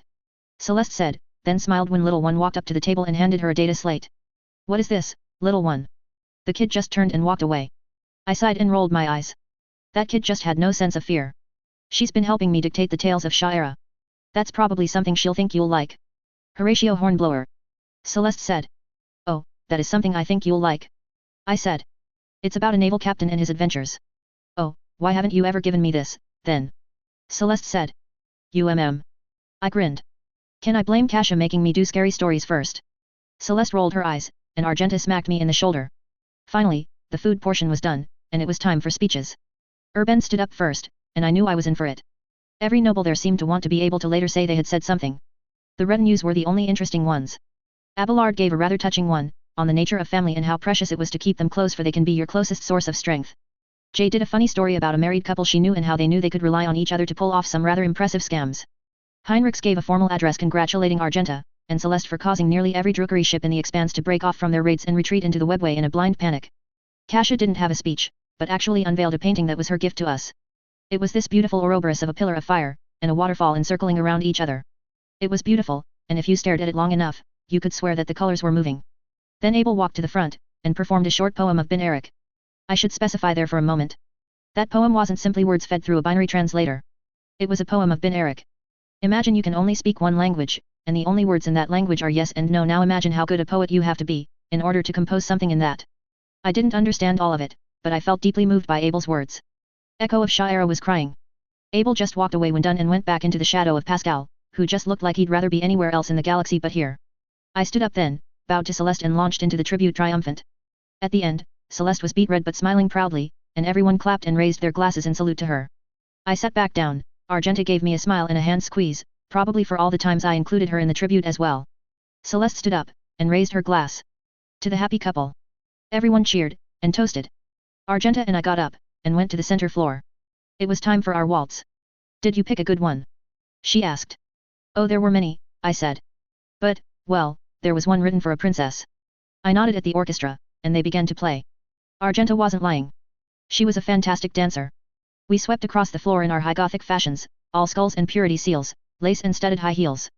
I felt footfall in my mind again. He once again was certain that he had died. Dancing with a beautiful woman, backlit by the stars, actually happy, things like this didn't happen to people like him. Not in this world, this was the afterlife he had always been told about.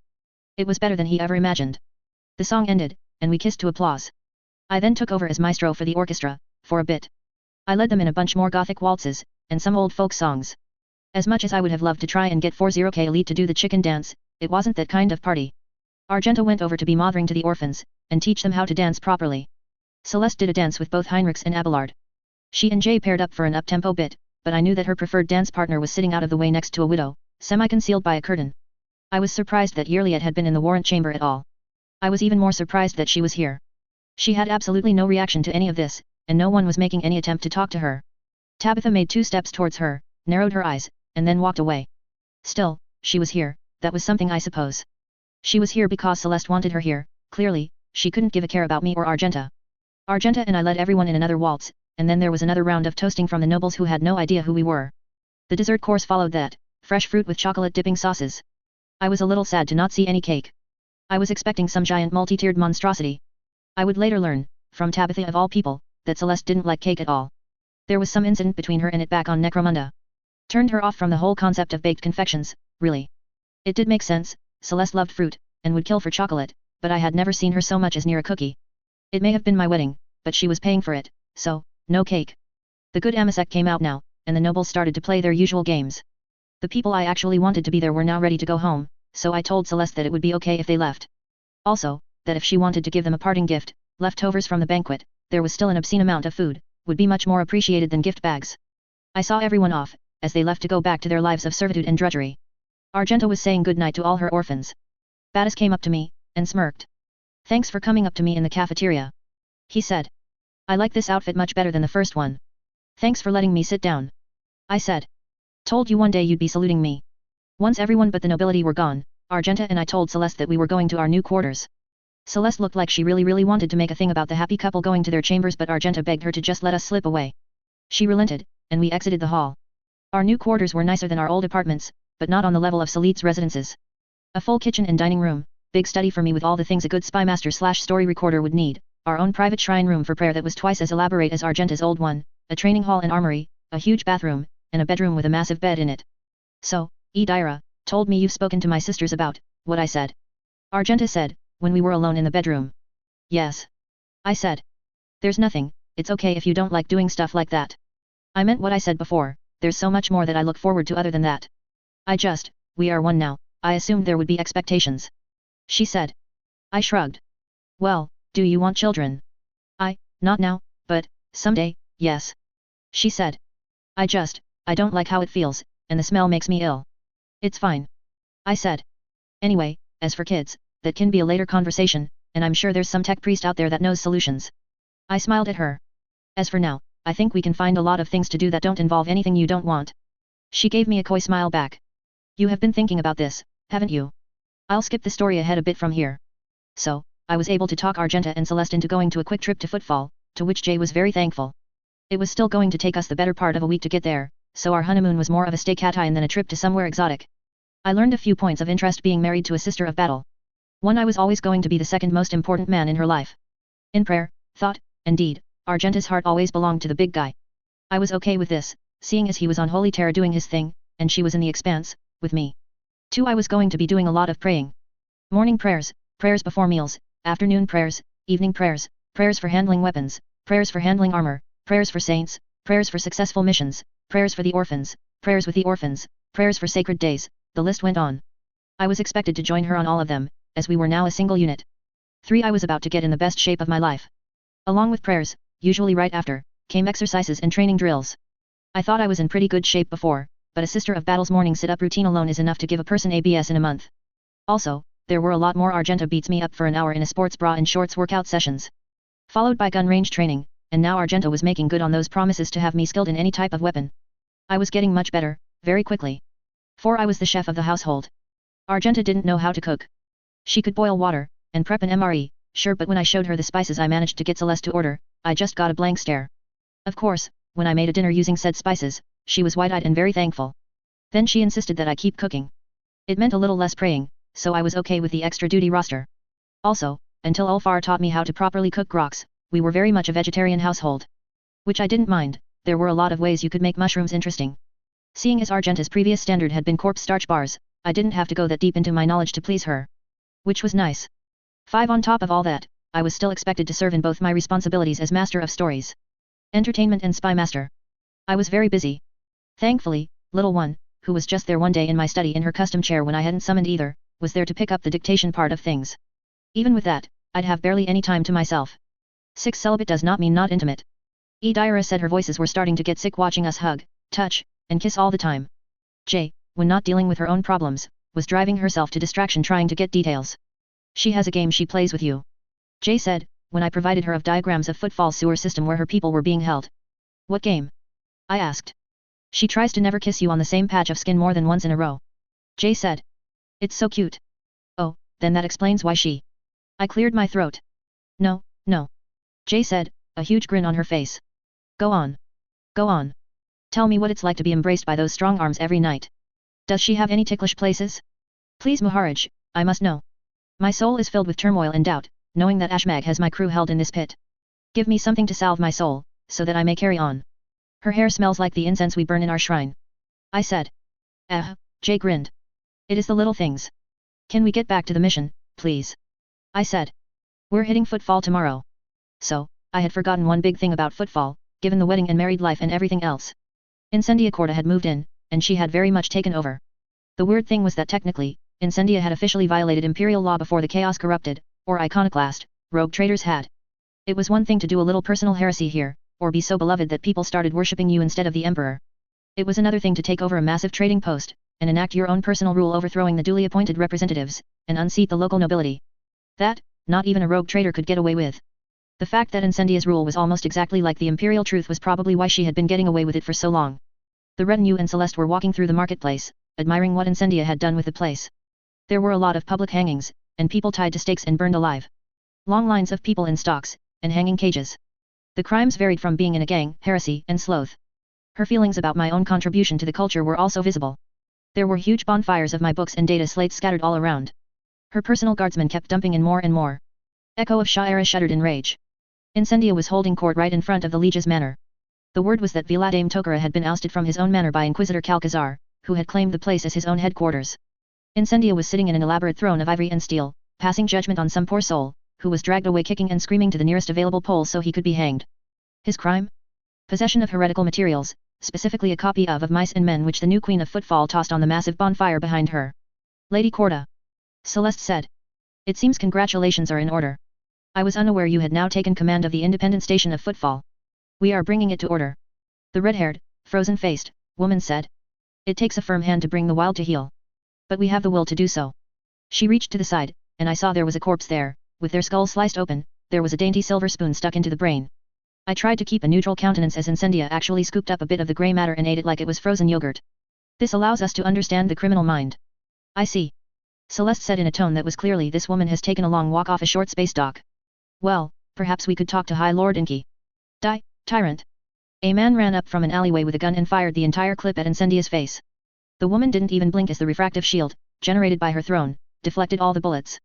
She gestured, and her guard raised their meltas and fired. The would-be assassin was reduced to a pile of smoldering carbon. So, Incendia was all but invincible while she was here holding court. Of course, everyone has their levers and weaknesses. Incendia's was that her reign of terror had unified the factions of the station, and they were holding out in the station's largest bar, the Adeptus Amazekis. The bar was a repurposed ship, so there was plenty of room and supplies for them to wait out Incendia until someone got tired of her playing false emperor. They had cut her off from most of Footfall's utilities, and were running smuggling operations at full tilt. As long as the rebels held, her rule over Footfall was incomplete. That bothered her like a pointed rock in her shoe that she couldn't get out. She was obsessed about it, but unwilling to leave the protection of her throne. So, Celeste cheerfully offered to go talk the rebels and convince them into surrendering to her. She'll come to accept their surrender, I said to Celeste as we made our way to the bar. But you have to get everyone on board with the idea. Hieronymus still thinks Incendia is the chosen child of the Emperor, Rizah's still wearing that 9-pointed star necklace, and Viladame will want to be in charge. Celeste sighed and nodded. I can handle it. Any other tips? Don't let Incendia make any of her own decisions. I said. She is wildly unbalanced, and not thinking rationally.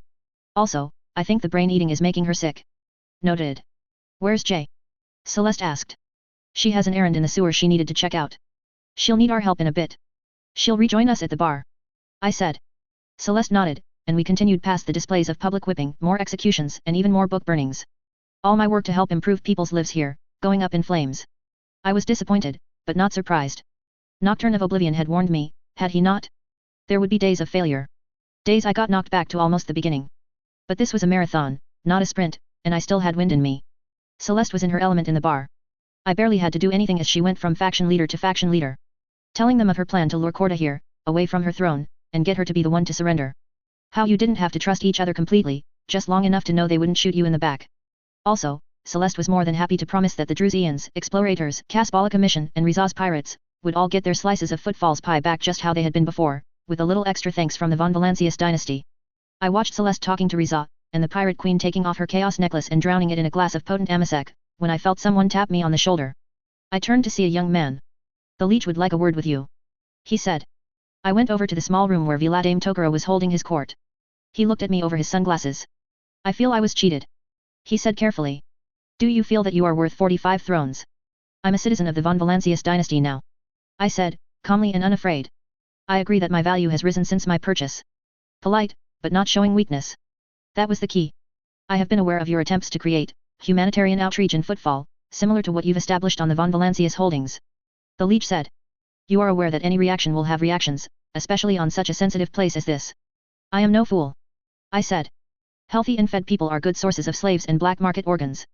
Close one market, and another one opens up. It is the nature of things, but I believe, in starfish. Excuse me. The leech said.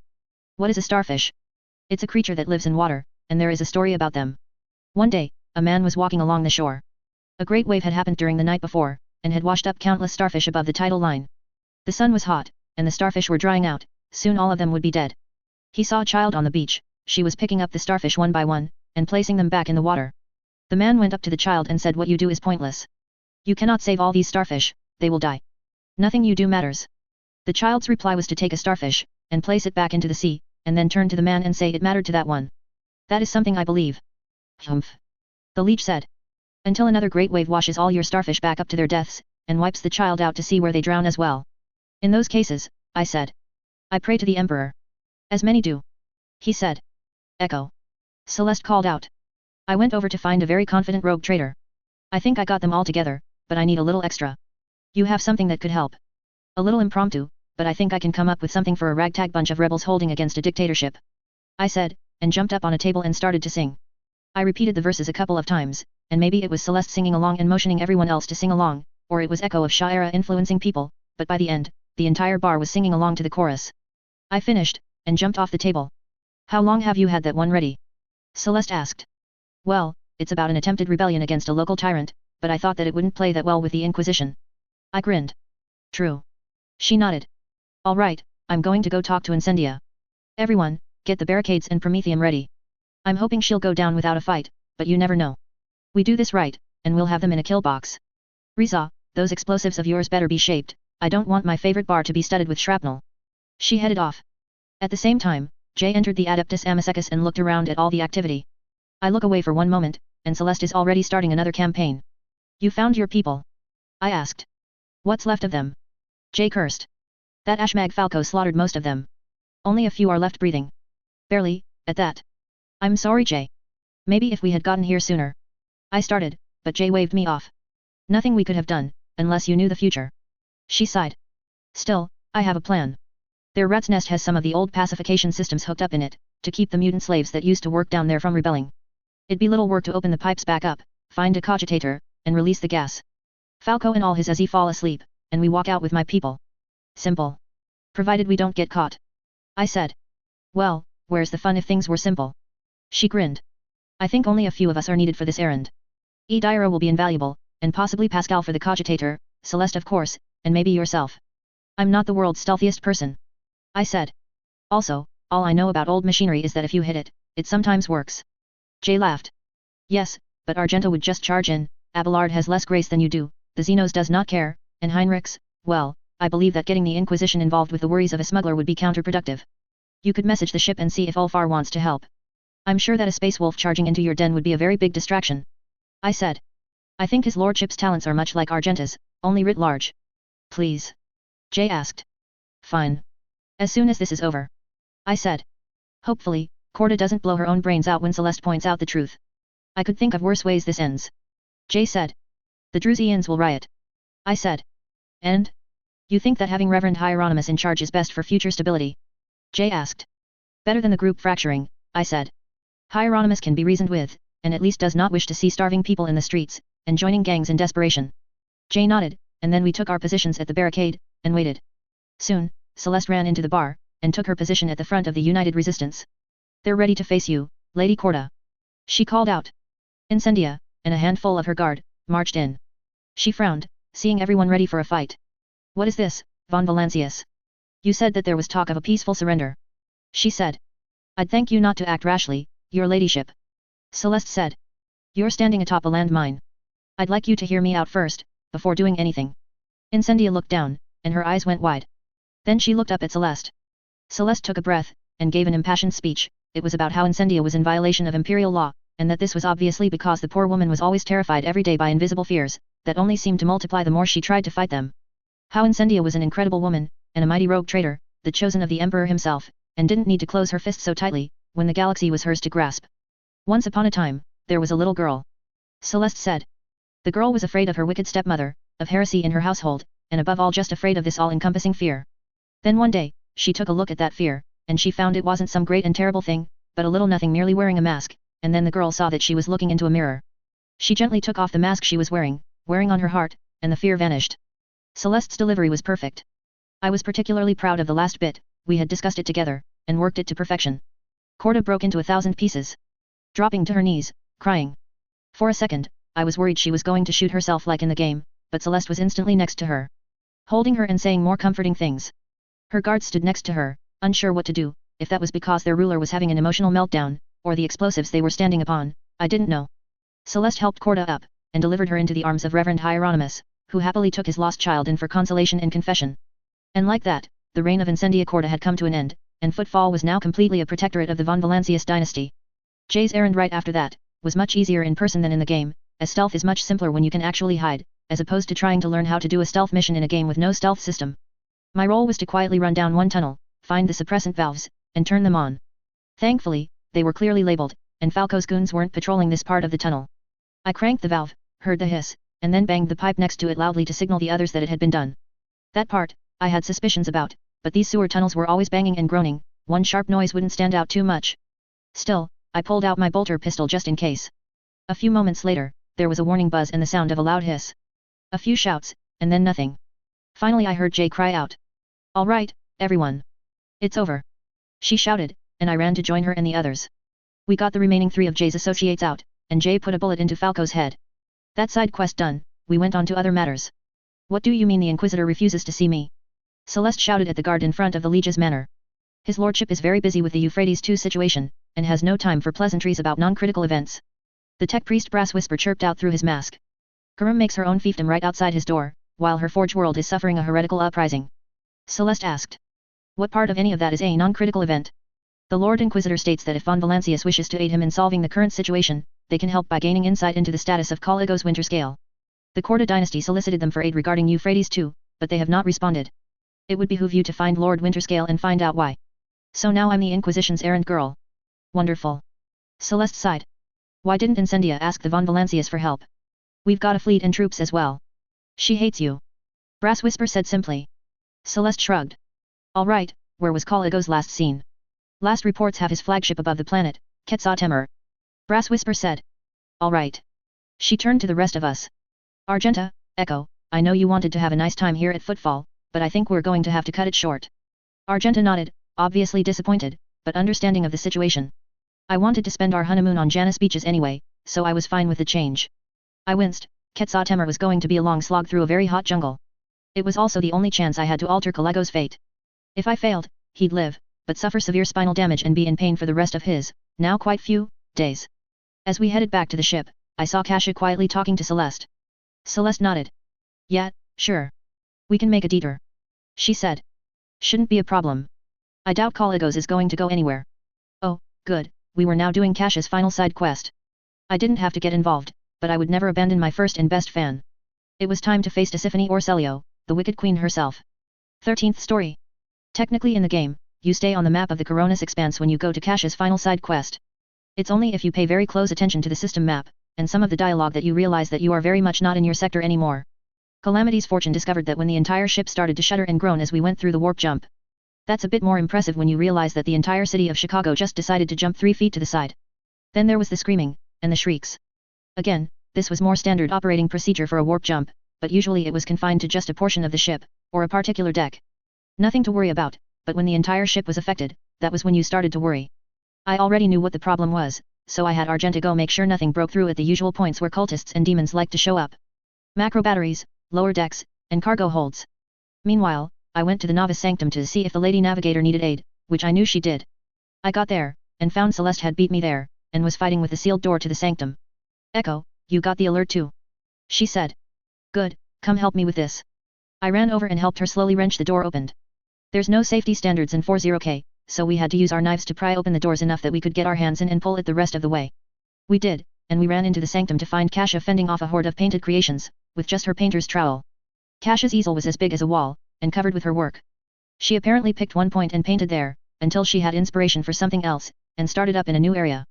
The result was this visual mishmash of styles and images, beautiful cityscapes that shifted into faces of people, that went into depictions of spatial forms like nebulas and dying stars. You wanted to stare into it for days, while pushing back the deep feeling that you were seeing something that was unsettling. Kasia's warp-root paintings evoked a feeling in people who saw it. That feeling was dread. The cityscapes were foreboding, the faces looked like they're about to suffer some horrible fate, and the nebulas and dying stars evoked the feeling of how microscopic you were to the universe. That was just around the edges of the giant easel, though. In the center of it, the paint had warped and shifted, turning Kasia's beautiful work into the gaping void of a portal leading to a swirling painted darkness. From the darkness, they were emerging. They looked like giant slime blobs of mixed paint, eyeballs bubbling up from the goop and gaping maws. They were surrounding Kasia. They didn't look like they were attacking her, but they were slowly forcing her towards her easel, towards the portal. "Get away from her!" Celeste snarled, and drew her rapier and started slashing at the blobs. I joined in with my ripper. We were effective, and the goop piles were shredded at blades, but there seemed to be no end of them, and they just seemed to reform after a few moments when we tore them to bits. We successfully got to Kasia, and we gently each took one of her hands. Come on, let's get out of here. Celeste said. No. Kasia said. The journey's not complete. I have to complete the picture, or we'll end up lost. I don't think we have a choice. I shouted, because I felt the void begin to pull. Not at our bodies, but our minds. The void grew in my vision, larger and larger, until it was all I could see, and I felt myself falling. I held tight to Kasia's hand, but I felt it ripped away by a cold, clawed hand. I landed hard, on a ground that felt solid to the touch, but looked like I was upon a surface made of shifting paint. Where are we? Celeste asked. We are, inside Kasia's paintings. I said, looking around at the shifting colors that made up the sky. I don't know if that means we're in the warp, inside Kasia's mind, or a weird mix of the two. We do need to find our Lady Navigator though, before whatever is causing all of this gets to her first. Agreed, I think I see a building that way. Celeste said.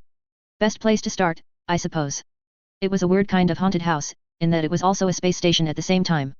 It had the usual haunted house shape, but it was made out of brass, had an airlock at the front door, and the broken windows were stained glass mosaics. There was, as is proper for haunted houses, a large dead tree in the front yard, coupled with ravens in the tree. The ravens' heads were fleshless, and their wings made of jagged obsidian. As we got close, they started to chirp, in that they said the word nevermore in a voice that sounded similar to Kasia's. Oh no. This is, very changed. I muttered.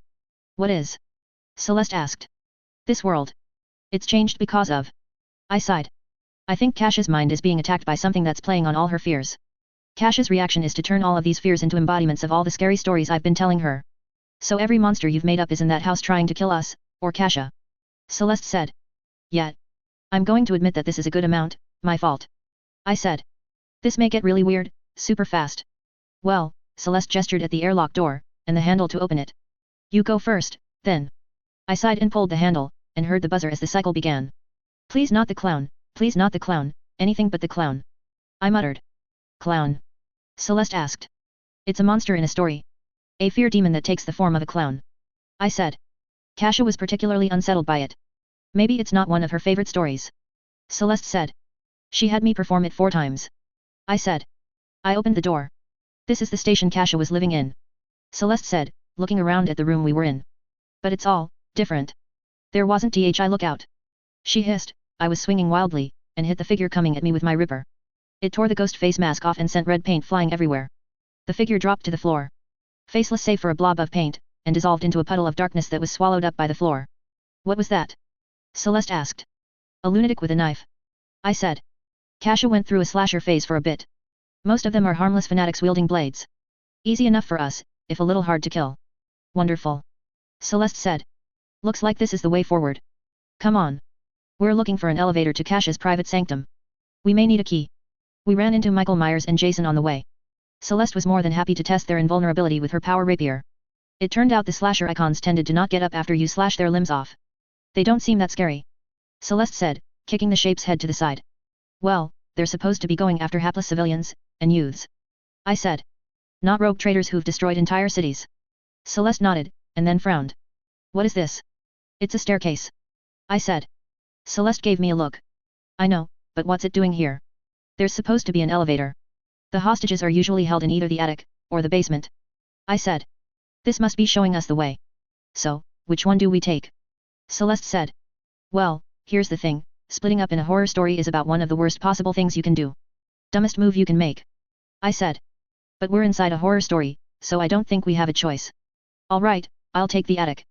Celeste said. Okay, I looked at Celeste. Don't trust anything you see, and every so often jab your sword behind you to stab anything creeping up behind you. Celeste nodded, and we split up. I went down the flight of stairs, and almost laughed when I saw what was waiting for me. It was a catacombs, complete with bottles of wine. Well, I knew this story without a doubt. I walked down the cold and damp halls, admiring the nighter above me, along with the distant overhead lights that were a station's emergency lighting. Hello. A voice said ahead of me. Is someone there? I recognized that voice. Lady Kasia. I said, walking ahead into the darkness. Is that you? Kasia stepped out into the dim light. Master of stories, how thankful I am to see you. Please, we must escape from this wretched place. I've been wandering down here for some time. Do you know the way out? I bowed. Of course, my lady. I remembered my own words. This was too easy. I certainly would not want us to be here and suffer the fate of Lucchesi. Of course. Perish the thought. Kasia said. I fought to keep my face neutral. Of course, she could have just not noticed, better confirm it. Still, it is a shame to waste good vintage. Would you care for a sip of amasec before we go? I gestured to the wine. Master of stories, now is not the time for jests, or amasec. Kasia said. Yep, that confirmed it. I nodded, and motioned for Kasia to follow me back the way I came. I decided that I was going to go full hog, and the moment the thought came to me, I saw the alcove in the wall, with the bucket and trowel right next to it. This was my territory, and my story. Lady Kasia, this way. I pointed into the darkness of the archway. The way out is there, go ahead, I'll be right behind you. Kasia went ahead, with an almost visible hunger in her movements. I was right behind. Just a little further. I said. I see nothing. Kasia said, suddenly unsure. Oh. She started when I grabbed her left wrist and held it to the wall, shackling it into place. What are you doing? She shouted as I grabbed her right, and did the same. I went back to the alcove's entrance, and began bricking up the hole. This is unthinkable. What are you doing? I demand you release me at once. She cried. I kept making the wall. Please, please, this isn't funny. Kasia begged. Please, I'm begging you. Don't do this. We need to escape. I was halfway in making the wall. You disgusting little wretch. Kasia spat. I'll have your tongue ripped out and your eyes extracted. Now she was sounding less and less like the lady navigator I knew, and more like some kind of artificial voice fed through a malfunctioning vox. She knew I had figured her out and was letting the mask slip. I was nearly done making the wall. For the love of the god emperor. Tisiphone cried out. I slid in the last brick. The wall blazed gold for a second, and there was a plop sound as something fell out of the wall and onto the ground. I picked it up. It was a small tube of paint labeled Elevator Gold. Apparently, now I was in an adventure game. I ran back to the stairs, and climbed them back up to the main level. I found Celeste waiting for me. There was a fake Kasia. We both said at the same time. Yet, she was in the attic surrounded by the maze of bird cages, she wanted me to show her the way out. Celeste said. I had the vaults of Montresor. I said. The Kasia I saw didn't know the story. Yet, I made a joke about all the birds, remember the bird fiasco? Celeste said. She blinked and I knew, so I slashed her to ribbons. She dissolved into paint and left this. She held out a paintbrush. That's much simpler than what I did. I said. But when I got rid of my fake, I got this. I held out the paint tube. Wait. Celeste said. I think I got it. She walked over to a blank wall, uncapped the paint, and spread some on the brush. She made a rectangular arch, with a line down the middle for the elevator doors. She stepped back and looked at her work. Nothing happened, she frowned. Your Grace. I chimed in. Yes. Celeste said. Buttons. I said. Right, right. Thanks. Celeste said, and made 2 little circles to the side of the arch. She pressed one, and with a ding, the elevator opened. We got in, and rode the elevator up. We exited into a much more familiar room to someone who played the game. It was a giant fleshy womb of a room, with a big crystal, the Master Atlas, floating in the center of it. Kasia was standing in the center of a room, trying very hard to complete her painting. Hampering her from doing so, was Tisiphone. She was this giant black paint, ooze monster, with grasping hands and this pointed, semi-bird-like head with red eyes. It had latched onto her in places, black paint oozing up her gown, and various hands grabbing at her and trying to restrain her. Kasia was just barely fighting Tisiphone off, and it looked like we had come just in time. What's it doing? Celeste said. Trying to take over. I said.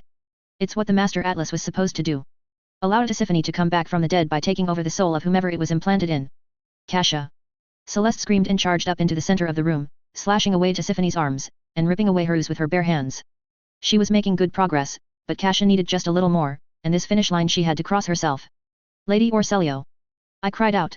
You are 10 times the navigator this ghost ever wishes it was, you haven't needed that atlas since Janus. This is nothing more than a bad dream, and an uncooperative memory. You are more than just a member of House Orselio and that thing is supposed to be scared of you. Kasia took a deep breath, and then her third eye opened. Enough. She said. Tisiphone's form shriveled like burnt paper, and the glowing atlas above us went dim and cold. Celeste and I recovered from the daze being in her gaze had given us, and saw Kasia approach the easel, make 3 brush strokes. And then lean back, satisfied. Done. And like that, we were back in the novice sanctum, looking at Kasia, her massive easel, and hearing reports that we had successfully exited the immaterium. Thank you for your assistance. Kasia said, bowing her head to the 2 of us.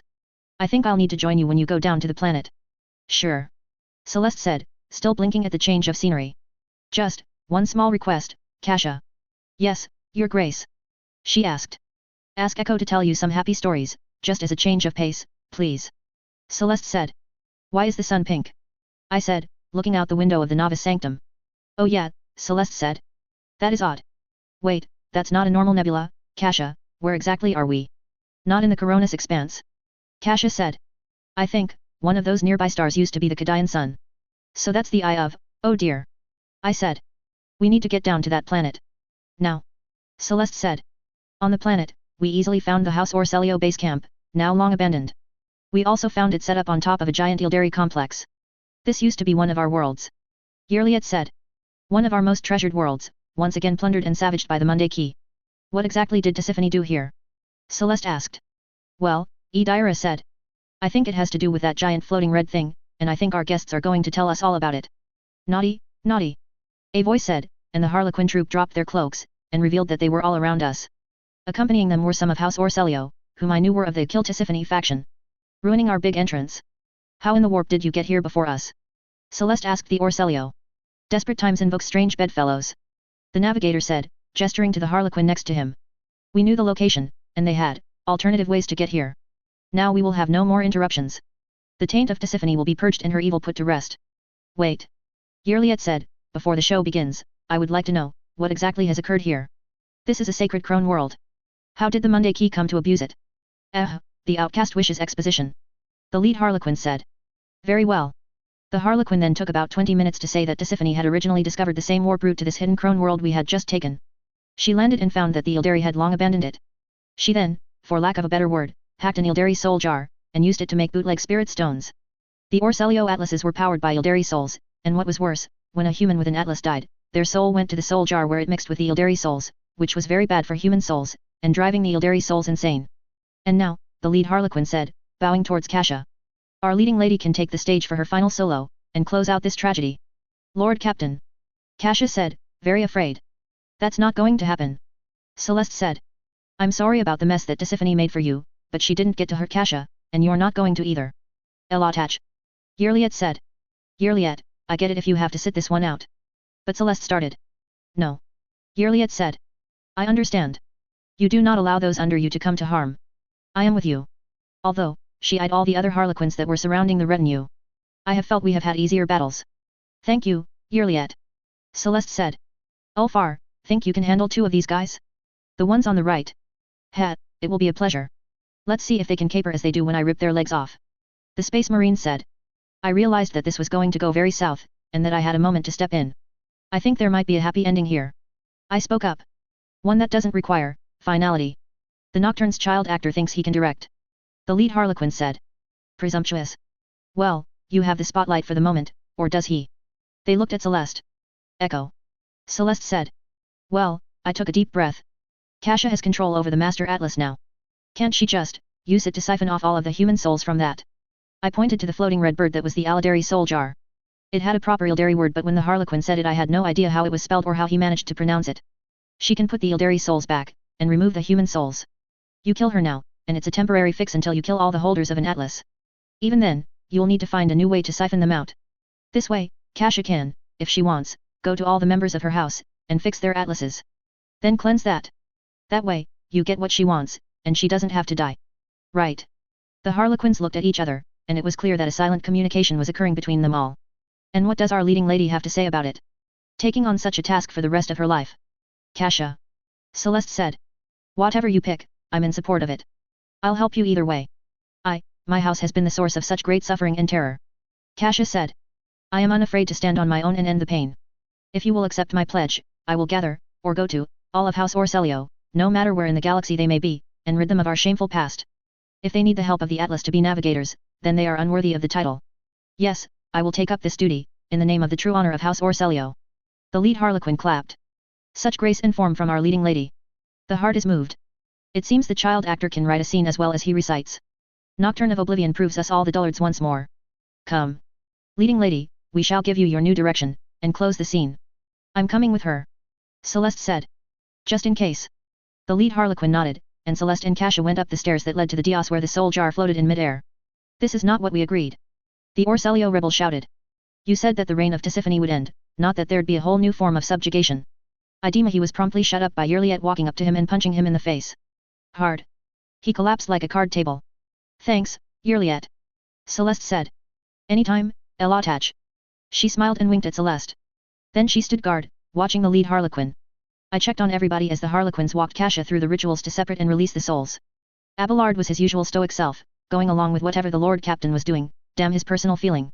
Edyra was quietly watching the Harlequins, murmuring to herself, getting advice from her voices. Heinrichs was not so subtly trying to record what was going on, for Ordo's Xenos to dissect later. Pascal was busy poking at the leftover House Orselio equipment, which I felt must not be as important as he thought, as the Harlequins were allowing him to do so.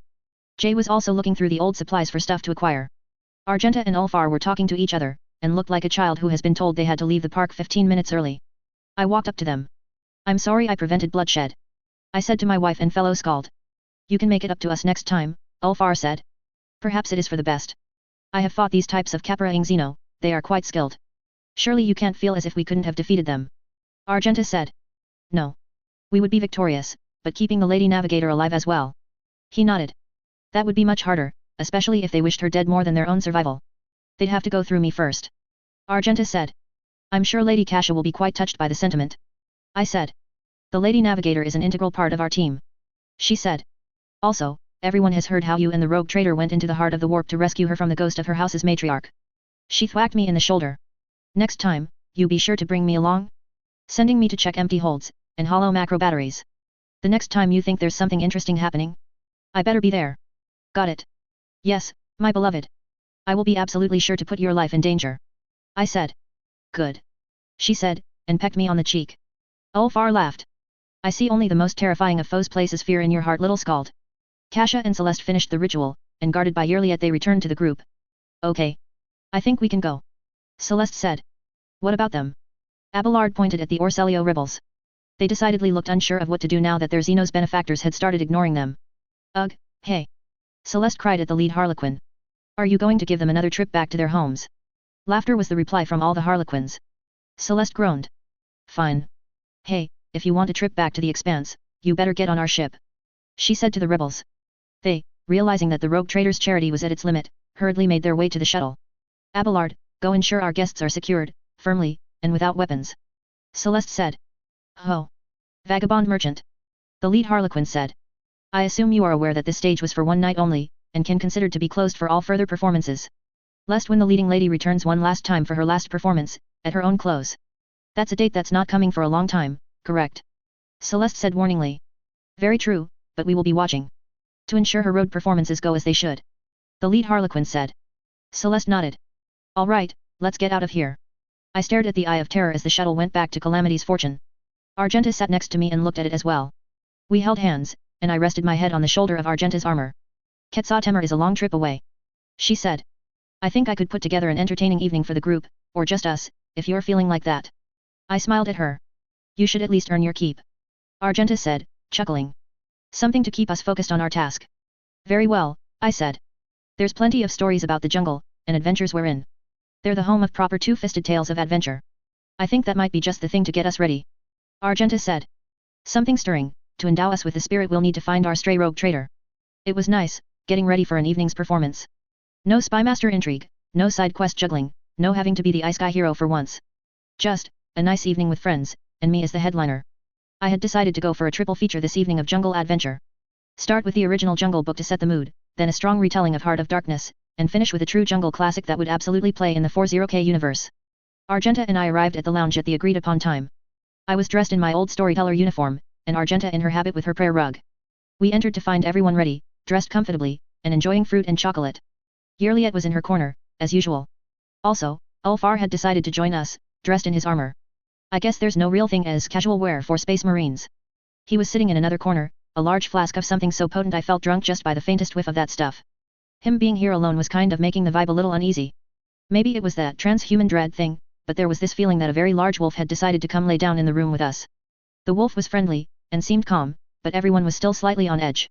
Still, that aside, it was a pleasant moment of calm opposed to everything that had been happening lately. This is so nice. Kasia said from her own corner, ready to paint whatever imagery came from this evening. It is. Celeste said, only lying a little. All right, storyteller. She said with a smile. Take us into the jungle. Of course, your grace. I bowed and began. Now this is the law of the jungle, as old and as true as the sky, and the wolf that shall keep it may prosper, but the wolf that shall break it must die. The original Jungle Book is not like the Disney movie. There are similarities, but really it's its own thing. Still, basics are the same, kid named Mowgli, raised by wolves, friends with a panther and a bear, has adventures with all sorts of animals, has a big confrontation with Shere Khan, and eventually grows too old to be of the jungle world and goes to live in man's world. Ulfar was utterly in love with the whole concept. It was as if he was hearing the stories of Lemon Rust's childhood if it had taken place in Katachan. The others, once they accepted the whole animals could talk concept, were nodding along.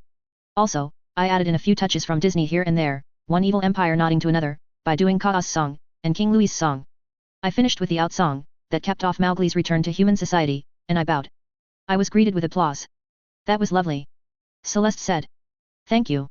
I said. I took a drink of water, and then gave my face a serious look. But there are darker stories of the jungle. For we must remember that they are the dark places of the galaxy.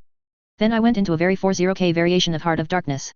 Now, to those who have not seen Apocalypse Now, or played Spec Ops, the line, Heart of Darkness is about how colonialism is bad, and that people who go out into savage places often turn savage themselves. In this case, a man named Kurtz who went out to establish a trading post, and turned into a savage tyrant. The narrator is there to check up on him, and more importantly collect the ivory he was hoarding. It doesn't get much darker than the heart of capitalism. Marlowe, the main character, finds Kurtz, this feeble old shell of a man dying of malaria, and returns to civilization to find that no one in England cares what happens to the people of Africa. So, seeing as this story was redone several times in various mediums, it was absolutely simple to make it 40K flavored. The jungle became a remote jungle planet, and Kurtz's depraved rituals became chaos worshipping.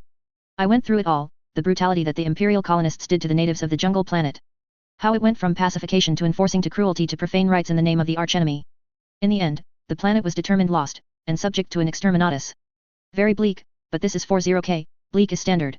I got some polite applause from Heinrichs and Argenta. Celeste looked thoughtful, and took a long drink of her amasec. That is how it can go. Heinrich said. You let a planet go feral, and it's not long before its people do as well. It's because they were off-worlders. Ulfar said. The natives were fine, they never turned to the enemy when they were on their own. It was the weakness in the settlers' hearts, the fact that they could not stand up to the darkness in that planet and tame it properly.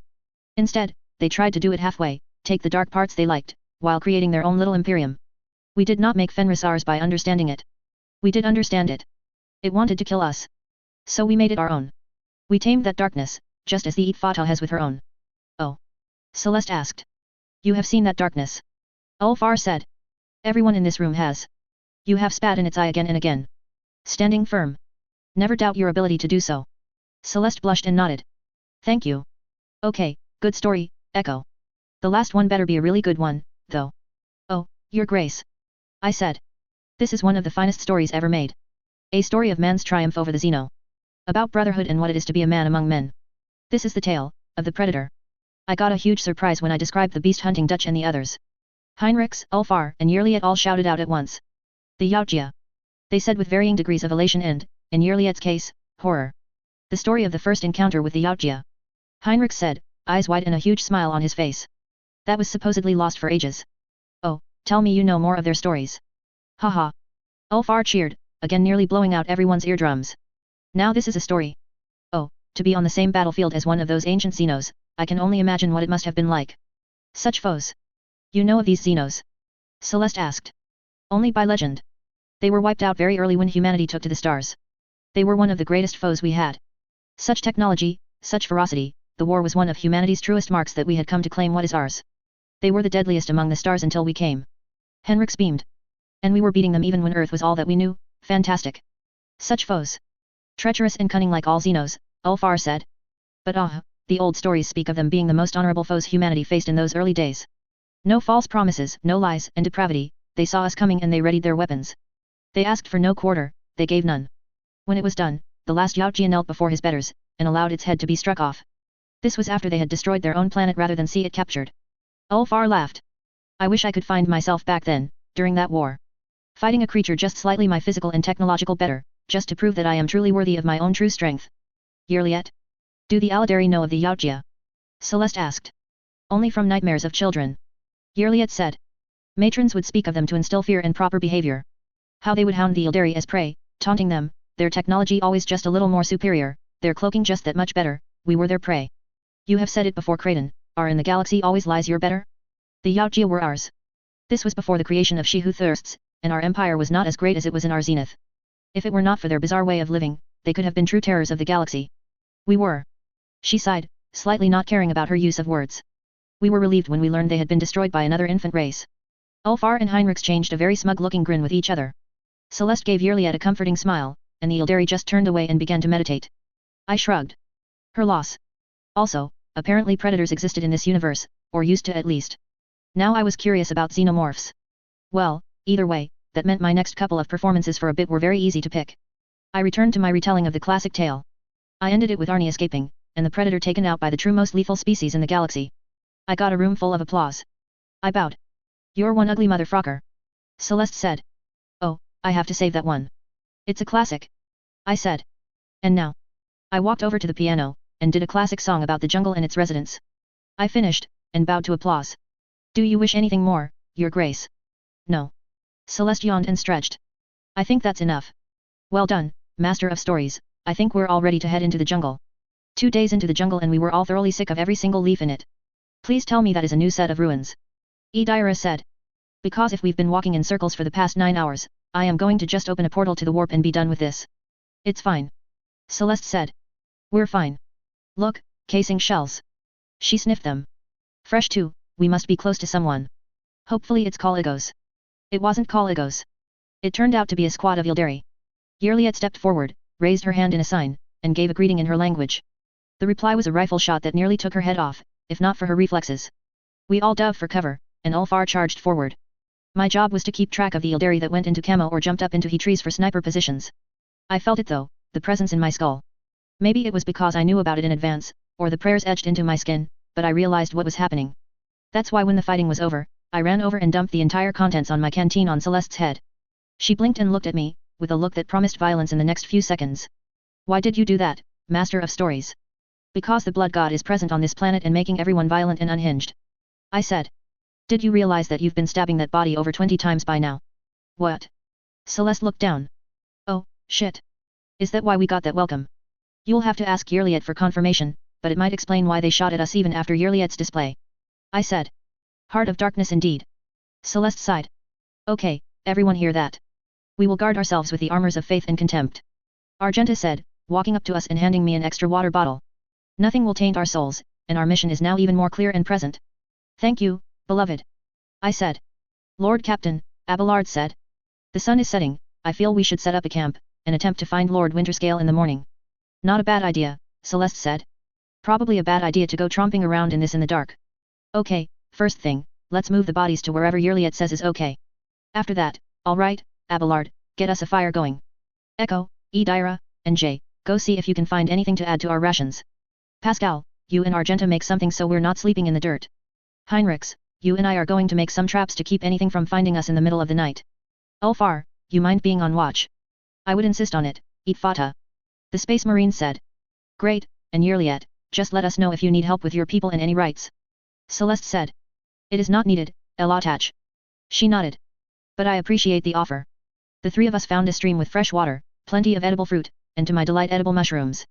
No game that was worth the effort of hunting, but I thought we could get lucky with the snares. We returned to find a very nice looking campsite. We broke open the supply rations, and cut up the fruit. It was a pleasant moment, but I could feel the presence of the Chaos God in the furthest corner of my mind. Like a small buzz or itch that wormed into you making you think it was normal, and then it increased in intensity just a little bit more. Echo of Shira actually knew the cure. So, I said. Isn't it traditional to share stories when around a campfire? Echo, you never miss a chance, do you? Celeste said. It is my purpose. I said. This one is actually a tale from Fenris, your lordship. Do you know the tale of Omri the liar? Now that is an old one. Ulfar said. That is the one with the dire whale, yes. Yes, I said. Omri was a youth in the early days of Fenris, before the unification, and he was a hunter for his tribe. He also was born with a love for mischief and a need to make others look foolish for his amusement. Do people like that live long on Fenris? Jay asked. Longer than you'd expect. Ulfar chuckled. Sometimes it pays to have a troublemaker around, keeps the clan sharp. Said someone who obviously was a troublemaker in his youth. Omri's favorite trick was to run into his clan's hall and announce that a great herd of beasts was crossing the game trail. That if the tribe rode out there would be enough food for all, for an entire season. The tribe would hurriedly put on their armor, grab their weapons, and run out, ready for combat, only to find nothing more than a snow hare waiting for them, and the sound of Omri's laughter. Naturally, after doing this several times, Omri became known as a liar to all. I said, and turned to Jay who was sitting next to me and I leaned towards her ear. Omri's a liar, pass it on. I pointed to Idira sitting next to Jay. Jay grinned, and leaned towards Edyra. Omri's a liar, pass it on. Edyra passed it on to Argenta, who turned and told it Heinrichs, who passed it on to Pascal, who reluctantly passed it on to Abelard with a designate Omri unit as a giver of Flayshoods. The seneschal dutifully passed it to Celeste, who passed it to Yerliet, who said nothing, just giving Celeste a look. Celeste rolled her eyes and repeated it to Ulfar, who turned to me. Know that Omri is a liar, and a shame to the clan. No more shall we endure his foolishness. Let the sages speak his fate. He said. The wolf sages turned to Omri, and said to him, stop this foolishness, Omri, or else your fate is you shall be living in one of your lies. I said. Omri just laughed. Then, one day Omri was out on the ice floes, and he saw something astounding. A dire whale. Massive in scope, bigger than 10 men stacked upon each other, it had been injured by something just as fearsome, and had beached itself on the ice. It would be simple to slay it, as a clan, and the bounty would be epic. Omri ran back to his hall, and charged in screaming, the kill of all kills is upon us. Ready your armor and spears. Tonight we feast for our seasons. But his clan had now grown wise to Omri, and all they responded was. I leaned to a grinning J. Omri's a liar, pass it on. Once more the words wove their way around the group, until it came to Ulfar. The space marine spoke in a booming voice. Omri. You are a liar, and a shame to this clan. You are no longer welcome in this hall, or among us. You are exiled, to go and die out on the ice. I nodded. And Omri was ran out of his clan's hall and their village. He went out into the ice, a storm coming in, surely to freeze him to death. His feet took him back to the dire whale still in the midst of dying, and Omri realized that there was one place he could go to not die from the storm. He pried open the mouth of the whale, and crawled inside. And there, Omri the liar was living inside one of his lies. I bowed my head, and J, Argenta, Edyra, and Celeste clapped. So the story just ends there? Celeste said. Well, it depends from storyteller to storyteller. I said. I just end the tale there. Does your lordship know otherwise? No. It is traditional to end the story there. Ulfar said. Some like to add that Omri chopped out the beast's tongue and dragged it back to his village as proof. Some say that another clan came upon the dying whale and took Omri in. Some have the whale regaining its vigor and diving back down into the water, swallowing Omri alive. They are all as true as any other tale. Well, good story, Echo, Ulfar. She exhaled. I needed that. This place has me on edge. I smiled, the buzzing had stopped in my head, and I hoped in the others. It wouldn't be gone for long, but long enough that we could spend another day here. We bedded down, and got some sleep. We awoke at dawn, and once more went back to the slog of searching the jungle for signs of winter scale. I absolutely thought that we were going in circles again. Thankfully, we at last got lucky, when we saw 2 Ildari run across our path in a panic, and then had to duck gunfire and lost blasts. Ah! They got away. That familiar booming voice said as Kaligos and his current retinue stepped into sight. Well, hopefully they can lead us to the rest of them. Hello? What do we have here? Poachers? More enemies of humanity. Hello, Lord Winterscale. Celeste said. I'm glad to see you in good spirits, and good health. It's hard to keep both out here in this climate. Von Valancius. He laughed. Now why in the name of the Golden Throne are you here, new blood? We've come to collect you, your lordship. Celeste said. As a request from your ship, in orbit above us. You've been down here over a month, and they were starting to worry. A month? Surely not. He frowned and then motioned for the tech priest and his retinue to step forward. Gilenia, what is the current date? Worden the Grey, arch-militant and secret chaos priest, stepped in. This is a trick, your grace. Don't be fooled. The Xeno have tried this before. True. Kaligos said. But I'd still like to know the date. It has been 41 solar cycles since we landed on planet, sire. Magos Gilenia Zeta said. 41? No. But, I suppose. He stretched. No, matter. I feel as fresh as if it were but a day. Let us continue. Starborn, please. An old man in patchwork clothing said. Now that we know your prey is here, we can undo the curse of the jungle and bring things to right. We should be going to my village where I can make straight the paths. You have been running in circles the past few days. Old man, if you wish to continue to test my patience, then by all means keep talking. Kaligos said, his hand on his sword hilt. I said we'd go to your squatter's hut when I had my fill of the hunt, and not a minute more. Actually, Celeste said. I'd like to see his village for myself. Also, they may have other food there, your lordship. I think you'd like to have something other than nectar staining your shirt. Kaligos started as if he had forgotten that Celeste was there, then he looked down at his filthy clothing. Apparently he had been tromping through the jungle at night, and eating the fruit raw. It was very clearly showing. Perhaps, I do need a moment. He nodded. Very well, let us go, old man. You know so much about this place, take us to your home. Speaks with Gods nodded, and started to lead us through the bush. I tapped Celeste on the shoulder and motioned that I wanted a word out of earshot of everyone else. You know that thing I mentioned happening to you? With the water. She nodded. I think it's happening to Kaligos. Much worse. I whispered. He's been doing this for a month, and he's showing no fatigue? No signs of wear? All that's happened is his grin's a lot more feral and he's wearing the blood of his enemies. Celeste nodded. Shit. She said quietly. I also don't know about the arch-militant he has with him. I said. He's also in perfect condition, save for the grime on his clothing, but he's not sweating like everyone else. Him? Celeste asked. I nodded. Him. Do you have a good story to refocus his mind? She asked. I don't like the idea of him finding the remaining Aladari his ship shot down. Anything he can refocus his attention on. I think I have something that Caligos will like. I said. I'm just not sure what version I should do. The book's fantastic, but the pantomime is legendary. Maybe I can mix the two. You're the expert. Celeste said, patting me on the back, and then hurrying to catch up with Yearliet. I started to piece together what I was going to say. I then realized that the whole telling stories to ward off chaos was a new trick of mine. I asked Echo of Sha'ira if that was a new power of theirs. They responded that it was actually a very old power, the first power held by Sha'ira herself. It just needed enough stories to do it properly. We arrived at the village, and Speaks with Gods did his ritual to return sense to the jungle. An action I could tell that Warden the Grey disliked, which is why I knew he was going to trick Caligos into killing the old man. Again, it was skipping the order of things, but I was going to try and force Warden to show his hand early. Speaks with Gods, you have food here other than just fruit and rainwater, yes? Celeste asked. Yes. We have some game, and a few roots, on top of more fruit. The old man said. Wonderful. Celeste said. Bring it forth, we'll have a small feast while we finally rest. Caligos, come join us. All of your retinue, as well. My lord. Warden said. Your prey awaits you. There's plenty of time for that. Celeste said. Sit. Drink, we have some amasek. I'll have Echo of Sha'ira tell us a story. Then we can go back to the hunt. Well. Caligos shrugged, and the rest of his retinue sagged with relief. All right then, one drink, and one story. Then we get back to it. Marvelous.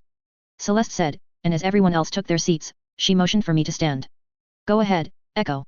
I cleared my throat. People are always asking me if I know about Tyler Durden. Save for a few scenes here and there, I stuck to the movie. I had actually read the book, but even Palaniuk said he preferred the movie's version. I didn't make too severe 40k edits, but I could tell I had Caligos hooked without them. Warden actually did start sweating as I went further and further into the story. He was getting physically involved with the tale. I got to the part where the bar owner beats up Tyler in front of the fight club, and he was visibly panting. With hate, excitement, or bloodlust I had no idea, but when I finally got to the big reveal that the narrator and Tyler Durden were the same thing, he jumped up and howled. Yes, yes, yes. He screamed. That is the truth. That is how it is. It is all there. The fury, the power. Fight Club is the best story of all time. It is how one can be a man. Blood for the blood god. Skulls for the skull throne. Take them now, Caligos. Vote on. Caligos said, blinking, his feral grin gone and his eyes wide with fear. Show us your true face, heretic. Argenta said, jumping up with her bolter ready. If this is your first night at Fight Club, you have to fight. I yelled, knowing that this would tip him over. Warden stretched and shifted, his skin growing red, and his teeth elongating. A crackle of warp energy, and a sword appeared in one of his, now clawed, hands. He let out a roar, and turned towards me with a hunger in his eyes that was more than just standard Kern bloodlust. Then Team von Valancius all unloaded their readied weapons into the creature. It staggered to its knees, and roared in pain. Then Caligos got up, drew his sword, and lopped off the creature's head. He sheathed his blade, sighed, and then sat back down and took a swig from the amasek flask. Keep going, storyteller.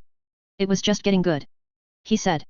I finished the story, with the movie's ending, and got applause.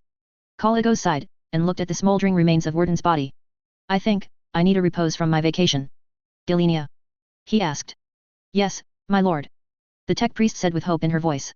Plot a path back to the shuttle, and inform the ship we will be returning. He sighed.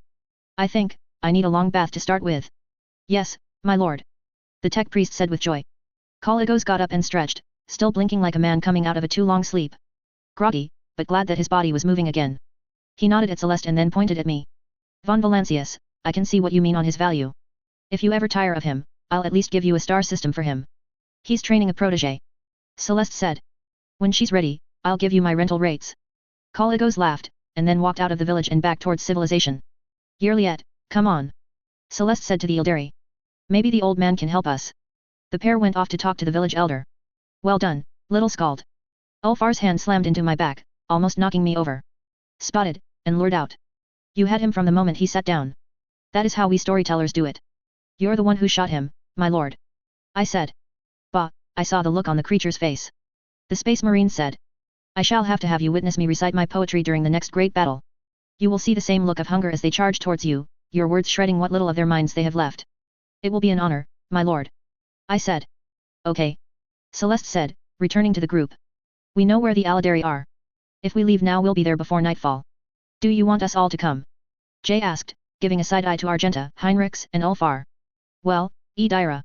Celeste asked. Do you know if they haven't succumbed to the chaos influence and won't attack us on sight? Edyra shrugged. The future is cloudy. I see us there, and I see the Ildari, more the voices do not say.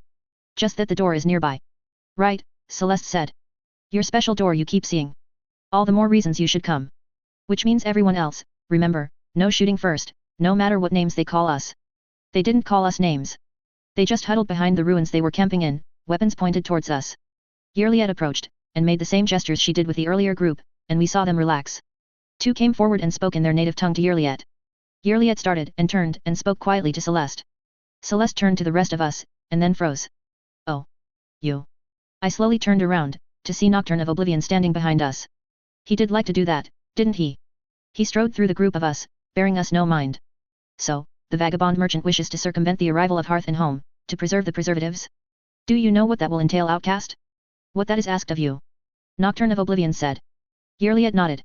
Yes. I accept it, I cannot stand by and let what happened happen again.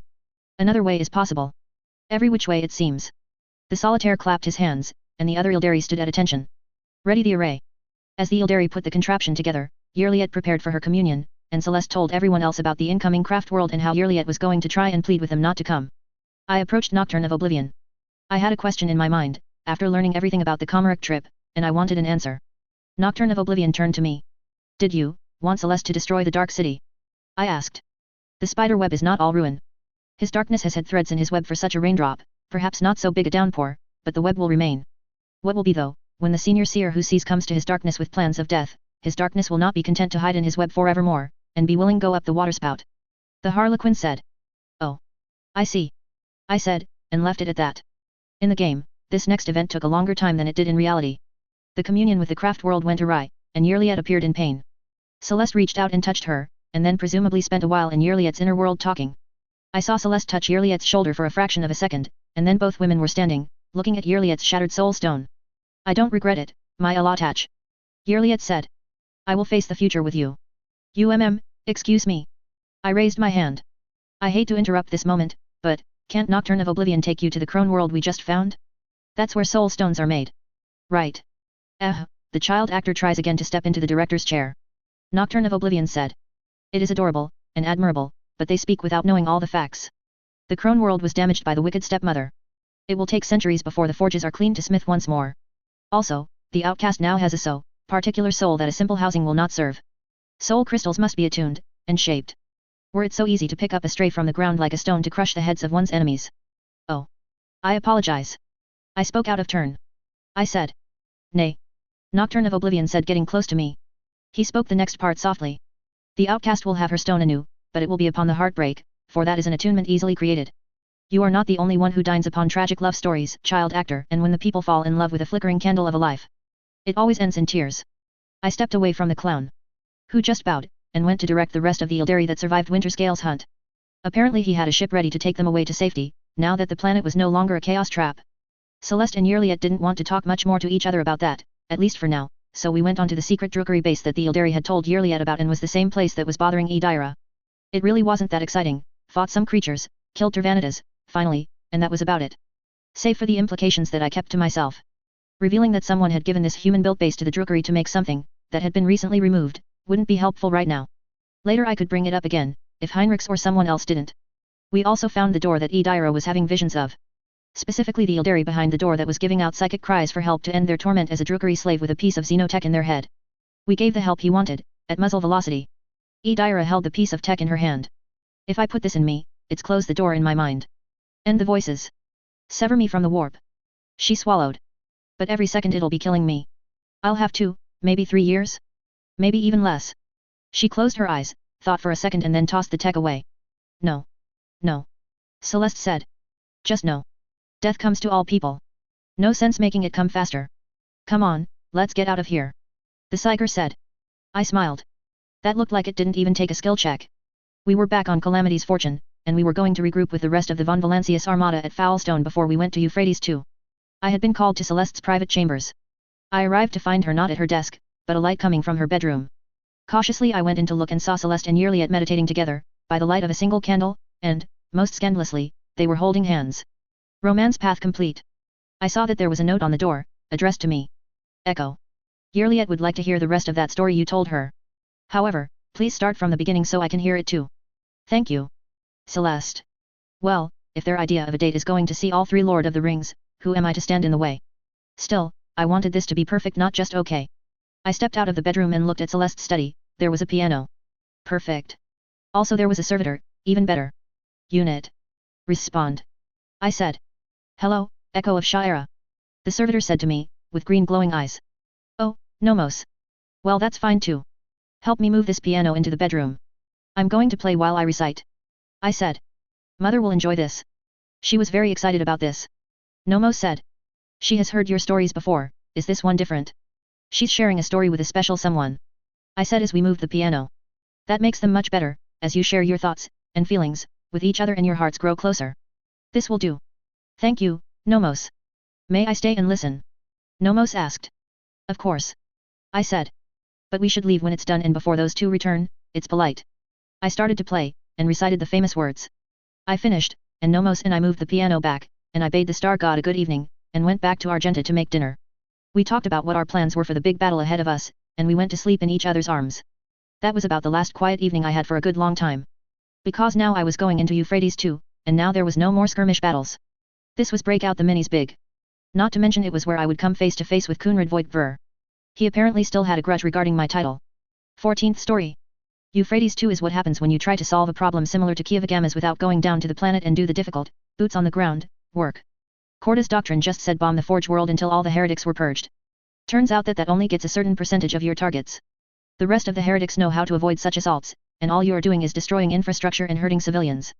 Which causes them in desperation to turn to the heretics who are offering safety and absolution in exchange for their souls, which, as workers/slaves on a hive world, they value pretty cheaply. So now the planet was covered in giant hordes of cultist warriors, summoning Emperor Nuwat, building all sorts of horrible war machines, and corrupting more and more every moment. Korda was responding with more bombing, and was getting close to pressing the exterminatus button. Thankfully, the High Lord Inquisitor Xavier Calcazar decided that he'd rather not glass the planet. For his own reasons, Natch. So, the von Valancius dynasty had been tapped to fix the problem that Korda fumbled, and Winterscale passed on. The good news was that we didn't have to do it with just the guard we could drum up from our planets.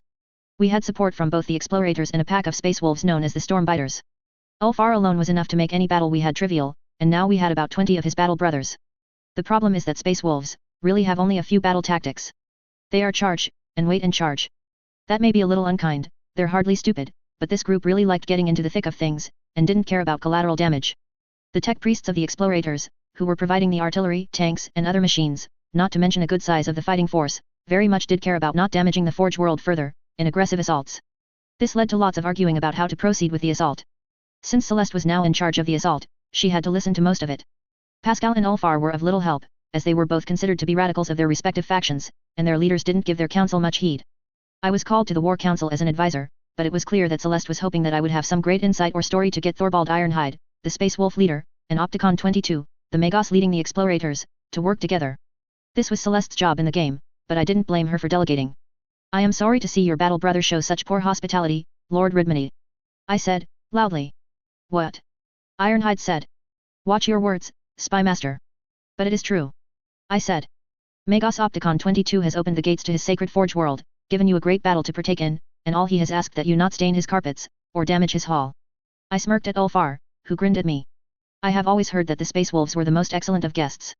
Such a shame that you seem to be unwilling to hold to that standard. Ironhide glared at me, and I held that gaze. Being around Ulfar so much had gotten me slightly, used to the transhuman dread, so I managed not to blink for a little bit. I did blink eventually, but long enough for Ironhide to grin. Ah, I suppose it would be shabby to appear a poor guest. I will hold my tongue and let the cog priest give his counsel. I can see why you like this one, Thunderlung. A crafty tongue like yours. At the very least, he is not a craven, like most spymasters I have seen. I nodded, and the War Council finally continued forward. A plan was hammered out, and Celeste picked the sane option of a bombardment followed by a press of ground forces. Effective, and hopefully doing the least amount of damage to the planet and minimizing casualties. Neither Ironhide or Opticon were fully satisfied, so everyone felt it was the right choice. Ulfar asked Celeste for a favor in private, which I knew was going to be asking Ironhide in private if he knew where Ulfar's lost pack was. I was a little sad that I was going to miss that meeting, because the Stormbiter's Skald was going to be there too.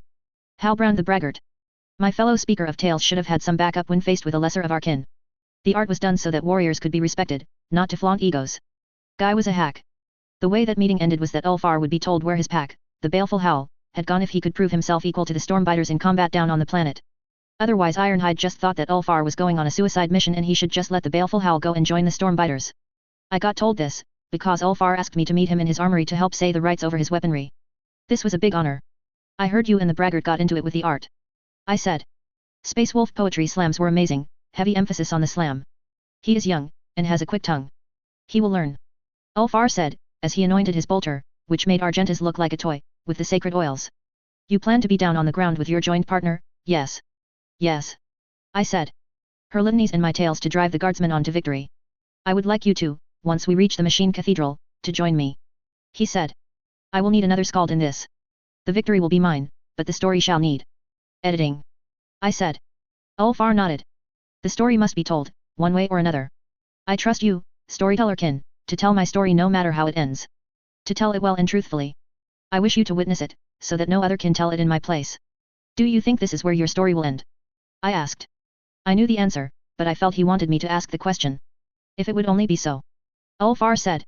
I do not like this story so much, little Skald, but my story has a prophecy in it. One that says my death will not come in battle. No great honor, no noble ending, just, ever lost, until all is dust and the tales are forgotten. May those who accept their fate be granted happiness, may those who defy their fate be granted glory. The tales of victories over fell prophecies state that when one embraces their fate, one can twist what the words say into different meanings. I said. You could embrace the path of Wolfen, and what you are could end, even though your body would not die. Ulfar chuckled. True. However, I feel that is not how my story will go. Still. Today there shall be battle, and we, the finest storytellers in the Coronis expanse, shall go forth and make a tale that will be told for another millennia. He held out his massive, armored, hand. People die, cities become dust, names fade. The story remains true. I placed my hand in his and he gently closed his. I will see you at the telling. He shook my hand, which was a moment for me, and let go, then went back to prepping his weapons. War in a Forge world is urban fighting on steroids. Hab block by bloody hab block, you go from complex to complex. Sometimes it's a building that's been shelled, so it's all jagged pieces of steel, and smoldering chemical vats. Sometimes they're pristine, and you've got to send people into every nook and cranny looking for the heretic hiding with a warp fetish that's just waiting for the chance to rip open reality and call forth a bunch of demons. The hordes of heretics Gitarii charging us were a delight compared to that. We heard Doom scream long before we ever saw him. When a hellbrute makes their entrance to the battlefield, they make sure everyone knows it. Especially by how the cultists you were fighting just moments before, drop to their knees and carve 9 pointed stars into air chests screaming his name. 40k, never fails to be just that much more edgy than everything else. I knocked Argenta to the ground to dodge the hellbrute's heavy bolter. More accurately I grabbed the shoulder of her power armor, and she decided to go down on my screamed suggestion. Still, that thing's weapon absolutely obliterated everything in its path. Our troops were slaughtered before us. I really hoped Battis, his husband, and Neve were not among them. I looked at my wife. She was ginning like a madwoman as the bolts shed the air above us. That thing is an abomination in all senses. It is an affront to the Emperor in all ways. She looked at me, totally manic, her eyes gleaming with bloodlust. I must see that thing die. I think we found Ulfar's prey. I shouted back. I think Celeste's is beating us to it. Argenta said. We both looked to see the rogue trader actually charge up to the thing, as slash at it with her crackling power rapier. It just seemed to make the menace of Adamantine and Ceramide angry, and a claw lashed out and grabbed her. It held her high up, and started to squeeze. My lord captain was being killed. Celeste. Argenta and I both cried out, and we charged towards the walking tank, firing all we had at it. Its only reply was to turn its head toward us, and raise that giant bolter at us. However, it was enough for Celeste to slip free of the crushing claws, and she jumped up and came down on Doomscream's arm like the hammer of the Emperor. The bolter smashed to the ground in a ruin, and she fell to the ground. Argenta and I were there, helping her up. We also saw that we hadn't made so much of a scratch in this thing's armor, so before it could get a new weapon to pulverize us with, we ran for cover. So, how's your date been? Celeste asked, when we were all behind cover, and caught our breath. Argenta smiled, and kissed me on the cheek in a new spot. He takes me to the nicest places. You know me, I said. I like to keep the relationship stimulating. That thing is going back into the cathedral. Celeste said. Oh, thank the Emperor. I think we're almost there. The Stormbiters already have made it into the lower levels. Then victory is already ours. Argenta said. We have harried the heretic to its lair, and now all we need to do is cleanse it. Or purge it. I said. If they're all there, can we call the Stormbiters out and just shell the damn place? Celeste shook her head. Calcazar gave strict instructions regarding that building. It has to keep standing. Then we do it with fire and faith. Argenta said. Let us stride forward with the Emperor behind us and in our hearts. We have reached the enemy and now it is time to make them burn. We have only just begun to shed their blood. I love you. I said. We'll regroup with everyone at the second level entrance. She paused. If you see anything that looks like part of an Ildari sword, don't touch it. Whatever you do. It's really important. Tell the others if you see them before me. We broke from cover, and continued to fight our way through the Forge world, all the way up to the sanctified, now profaned, doors of the cathedral. The whole retinue, including Kasha and Yerliet, were there, and we forced the large doors open, and ran inside. In the game, you see the Space Wolves fighting the Word Bearers and can't reach them due to a malfunctioning elevator. We could only hear the fighting below, but the lift very much was on a lockdown. All right, Celeste said. Everyone form teams, let's take this place apart. Uralin is down there, and I want to see him turned into a fine red mist. Ulfar, Argenta and I are going hunting. I said. We'll keep an eye out for cogitators. Good hunting then. Celeste said. All right, everyone else ready. Our group headed down a flight of stairs following Ulfar's lead. The beast is this way. He said with a huge grin on his face. I can smell his foulness. Yes. This is our hunt. Doomscream will fall before us, and we will sing the song afterwards at the victory feast. I give thanks to the Emperor, that we may slay his foes today in his name. Hallowed be his sight, and unyielding shall be his justice. Blessed be we, who act in his holy name and smite all that shall be in his path. Argenta began the litanies. I felt that another poem would fit here, and something that might help get Ulfar's mind away from the death in battle he would never find. So I went with Dylan Thomas. Do not go gentle into that good night. Old age should burn and rave at close of day. Rage, rage against the dying of the light. Though wise men at their end know dark is right. Because their words had forked no lightning they. Do not go gentle into that good night. Good men, the last wave by, crying how bright. Their frail deeds might have danced in a green bay. Rage, rage against the dying of the light. Wild men who caught and sang the sun in flight. And learn, too late, they grieved it on its way. Do not go gentle into that good night. Grave men, near death, who see with blinding sight. Blind eyes could blaze like meteors and be gay. Rage, rage against the dying of the light. And you, my father, there on the sad height. Curse, bless, me now with your fierce tears, I pray. Do not go gentle into that good night. Rage, rage against the dying of the light. Ulfar nodded as we heard the chaos of what had to be at least 4 different encounters going off all at once on the level upstairs. Everyone else was having fun. We entered into some industrial floor, and at the far end, there it was. Doom's scream. Ulfar let out a howl, drew his giant wolf rune inscribed knife that was about half my body length, and charged the hell brute. The monstrosity let out a bellow, raised its claw/pincer appendages, and charged the space marine running straight at it. Argenta and I knew better than to interfere. I did notice by then that we 4 were not the only people in this room. There were 3 space wolves on the ground, alive but temporarily out of the fight. One of them I knew was Halbrand the Braggart. I didn't know which one because they all had their helmets on. Doomscream had brought them down, but while the Hellbrute may have brought them down single-handedly, it was probably more because of the 6 word-bearer Chaos Space Marines that had been backing him up. The good news was that 4 of them were now dead. Halbrand was a lot of things, but one of them was a space wolf. The bad news was that left 2 of them, and they were pulling their weapons on Ulfar's duel. Well, we can't have that. I said. The one on the left with the bolter first, my flame. The other one just has a flamer, and Ulfar's been on fire before. I remember, my echo. Argenta said, hefting her heavy bolter. I think he enjoyed it. Although the smell of his beard burning is noxious. She opened fire on the word-bearer. A lot had changed since Argenta was that scared little zealot on Rykad Minories, futilely plinking shots against Aurora's armor. Now she knew where to aim, now she had the zeal of a true believer with no doubt, and now she had a heavy bolter, that Celeste had purchased for her, that had enough power in it to punch a hole in a lemon rust tank. Also, I was behind her, helping her, or more specifically Echo of Sha'era was helping her, doing what I didn't know but it was definitely hurting the word-bearer with each impact. The duel between Doomscream and Ulfar was already legendary in the first few blows. Ulfar lopped off one of the creature's fingers on its left claw on his opening swing, and looked like he was trying to physically rip off another from its right. The Hellbrute's weapon options were very varied, even with its custom bolter destroyed, and bullets, bolts, and gouts of flames blasted past the space wolf, scarring his armor and flesh underneath. Ulfar was laughing like a madman the entire time, loving every second. The first word-bearer went down in a mangled mess, choking on their own blood.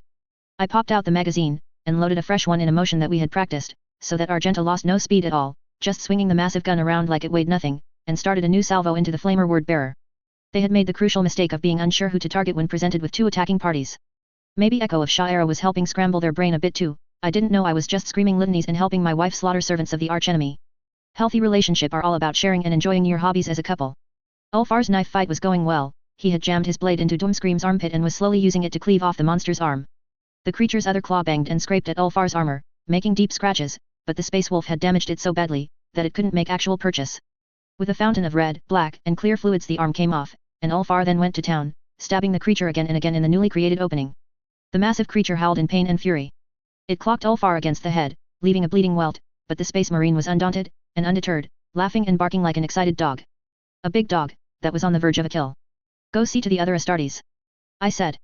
I have to witness this. Argenta nodded, and went over to assist the Stormbiters to their feet, now that the regenerative properties of their enhanced bodies could kick in. Doomscream knew it was dying. It was afraid. It clawed, and used every weapon it could, but nothing would deter the madman, that was all but on top of the creature, from stabbing him to death. One of its legs slipped out and its body crashed to the floor. It howled again in pain.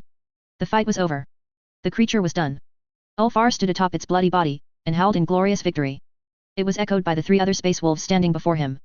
He drew his huge bolt pistol, and emptied a clip into Doomscream, and the monstrosity crackled words out of its vox speaker. In the abode of the true gods, there is neither time nor prohibition. What is reflected there will endure forever. I was, and therefore I am eternal. Doomscream will resound in your ears. One of the space wolves strode forward, and started to speak. Now I knew who Halbrand was. With glorious song. The net buzz will drown out. And with sweetest mjod. Your traitor name will wash away. Tell the blood moon wolf you fell. At noble Halbrand's hand. Hyolda. The braggart indeed, well, he probably did some damage to the thing before we showed up so, he wasn't lying. He took a few steps forward, his bolter ready to put the creature down. Ulfar jumped off Doomscream's body, walked over to Halbrand and punched him square in the face. The Stormbiter dropped to one knee. Many lessons have to you. Young wolf, been handed down. So let this be your last. Tread not upon your elders pray. Ulfar declaimed with a loud roar, and then Halbrand fell the rest of the way down, very much knocked out. Ulfar took a deep breath and looked at the 2 of us, and the other 2 Stormbiters. Of the baleful pack worthy was the hunt. Their name will thunder. At the feast of victory. Doomscream I ripped out. Leaving it to cry. A tongueless, silent wail. A wolf's howl has flown. Above hall arches soaring. Ulfar then looked to me, with a smile on his face. I bowed my head, accepting this honor and completed the poem. Who only need be. Ulfar Redmany, himself. Ulfar chuckled. As expected from an echo. You almost sounded like a wolf for a moment. He turned to Doomscream, and drew a slightly smaller knife, this one with red glowing runes, and used it to slice one the monster's horns off of its head. That seemed to do it for Doomscream and the creature literally exploded in a mess of blood, viscera, and metal. Ulfar laughed again. The name Baleful Howl was not tarnished in this battle. He set a gleeful grin on his face. Now, you 2. He pointed at the other 2 Stormbiters. Rouse Halbrand. I think the 3 of you should regroup, and breathe for a moment before rejoining our battle brothers on the level below. I do not want to answer to the Alfather should you die. Let no one say that Ulfar led worthy warriors to foolish ends. Ugh. Halbrand groaned. My heart yearns for battle, but my legs are not as eager. We will rejoin when we can stand. Be kind enough to leave a heretic or 2 for my blade. Of course, brother. I will see you at the feast.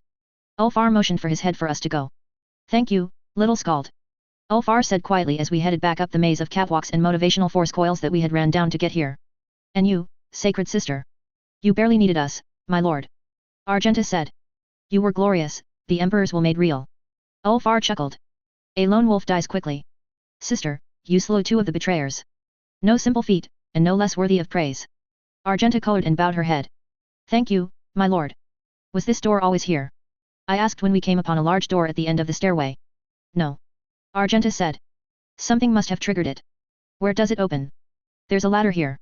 I said moving to the side. I think I see a catwalk up there with, yeah that's a cogitator. I'll see if that's it. I climbed up the ladder. Be careful. Argenta said. I got to the catwalk, and looked at the cogitator. I frowned. Okay, I can open the door with this, but only if I'm holding this button. You 2 will have to go through without me. We're not leaving you behind, little Scald. Ulfar said. It's okay. I said. These catwalks all connect. I'll jump over to that one, and then follow it back to the rendezvous point. I'll be right behind you. All right. Be careful. Argenta said. Don't get lost, and don't dally. You don't want to miss the finale. Last thing from my mind, my fire. I pressed the button and the giant door raised out of the way. Now go. Argenta and Ulfar headed out into the halls of the Machine Cathedral, and I started on my catwalk journey. I had been less than truthful with Argenta. I had to jump over a few catwalks to get to the one that led back to the elevators that led to the lower levels. Still, I was in the best shape of my life, I could make a couple of jumps. I had made the next to last one, and was just checking my footing, when Echo of Shira hit me with that same alarm system that they had warned me with all that time ago back on the lower decks. Dug. Now. I hit the floor, and felt the warp-empowered blade swing over my head, missing me by inches. I rolled to the side, pulling out my bolt pistol, and fired a burst spread in the other direction. I pulled myself up quickly, and pulled out my ripper with the other hand. Good reflexes. A voice said. Poor aim. The air rippled, and in front of me stood the mutated form of Kunrad Voigt-Ver. His turquoise eyes glowed, and he had a few extra orbs on his cheek and forehead, all twitching around wildly. His left arm had scales that shimmered and pulsed with power, and his left hand had become a mutated-looking claw. His other hand was holding a very nasty, and very eldritch-looking knife that also glowed blue. He was still dressed in his spymaster's uniform, looking strangely similar to my storyteller's uniform, except that his blue and white, gotta rep the colors, shimmered and shifted into strange and unnerving shades that weren't supposed to register on human eyes. I nodded my head slightly. Kunrad Voigt-Ver, Master of Whispers. He smirked. Echo of Shira, Master of Stories. Don't you need to see to your own master? I said. Uralin the Cruel is managing fine without me. Kunrad said. He can summon me if need be. Today, I become the new rogue trader of the von Valancius dynasty, but first, I felt that I should meet my replacement. Perhaps share with you some of my... He held up the knife and the blue glow grew brighter. Expertise. Don't feel as if you have to go out of your way on my account. I said. I was slowly backing my way away from Kunrad and closer to where I needed to make my last jump. Right now I was about 15 feet away. Well, you seem to be handling the job so well. Kunrad said, slowing walking towards me. What with you finding out all my cults on Dargonis, discovering the entire plot I had with Regina Sourback, and actually securing a temple assassin's assistance. That last one was very impressive. They've been sending people after our agents on the von Valancius planets using your information. I made a mental note to thank Tabitha. 12 feet. Well, you did a lot of the groundwork for me. I said, still backing away. I've been standing on your shoulders, really. Oh, I am aware. Kunrad said. But don't sell yourself short, the orphanages, the servants guild, retrofitting servitors with recording devices. Basic tricks, but done so effectively. Effective spy masters really are about simplicity. The web of conceit is often just to show off to the employer. His eyes narrowed. But that's the whole rub, isn't it? Employers. I take it Theodora was stingy with the purse strings. I said. 9 feet. You have no idea. I had nothing, and I was given nothing. He said. Everything I built I had to scrape together with my bare hands. I begged her for funding sometimes, begged on my hands and knees. She had me do it because that's what she liked. Power over her people. Didn't matter that I was her kin. I was just another little toy she used to make other toys. I made a whisper network from my own sweat and blood. But you? Pretty little Celeste triumphant just hands you whatever you like. Money? Resources? People? Pfft.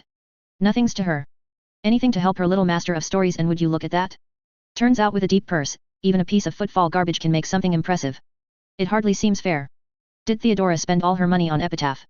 I asked. This was cheating, but I didn't care. 6 feet. You know about that. Kunrad said. Yet. She found something there, and left you to secure it, but the Inquisition bullied in, took over and kicked you out. She blamed you. I said. 5 feet. It wasn't my fault. Kunrad snapped.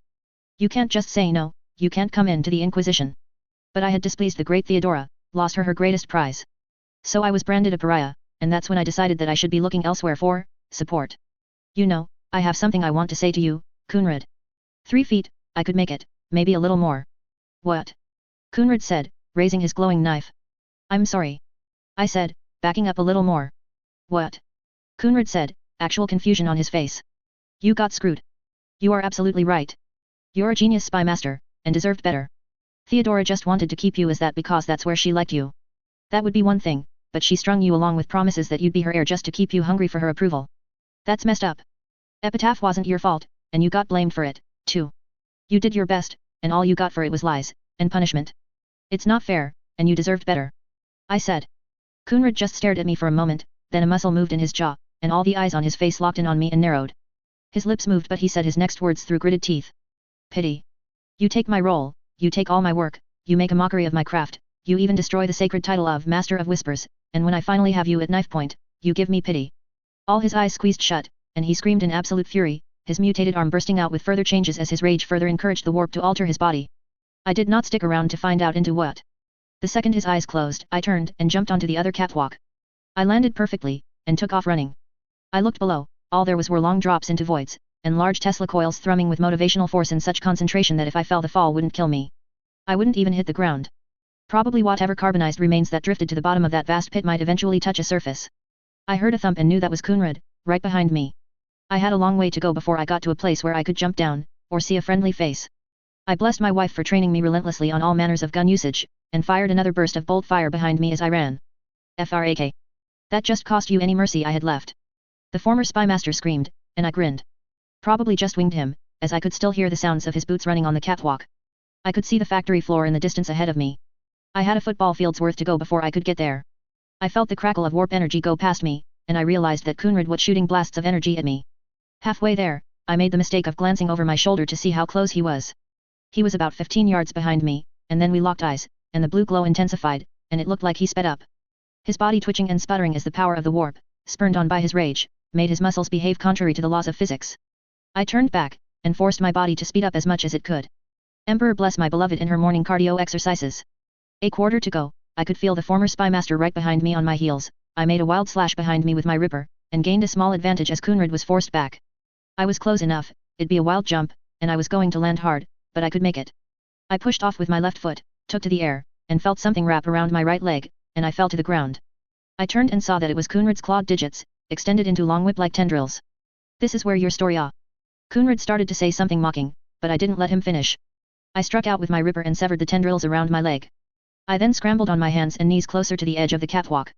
Trying to get to safety, I made it a decent way before Voigtver tackled me. Claw hand regrown, and trying to scratch out my eyes, while the other hand held the glowing warp blade and he was trying to stab me with that. He knocked my ripper out of my hand and it fell over into oblivion. My bolt pistol was in my side holster, and just as unreachable. There were no snappy one-liners, or good quips.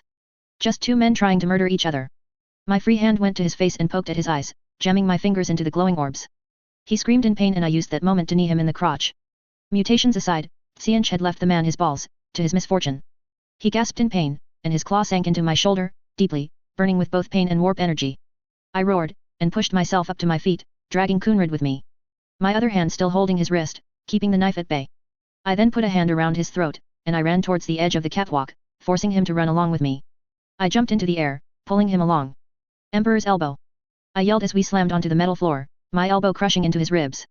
The impact hurt. A lot. But not as much as it hurt Kunrad. I felt his ribcage bend and crack, and a gout of blood erupted from his lips.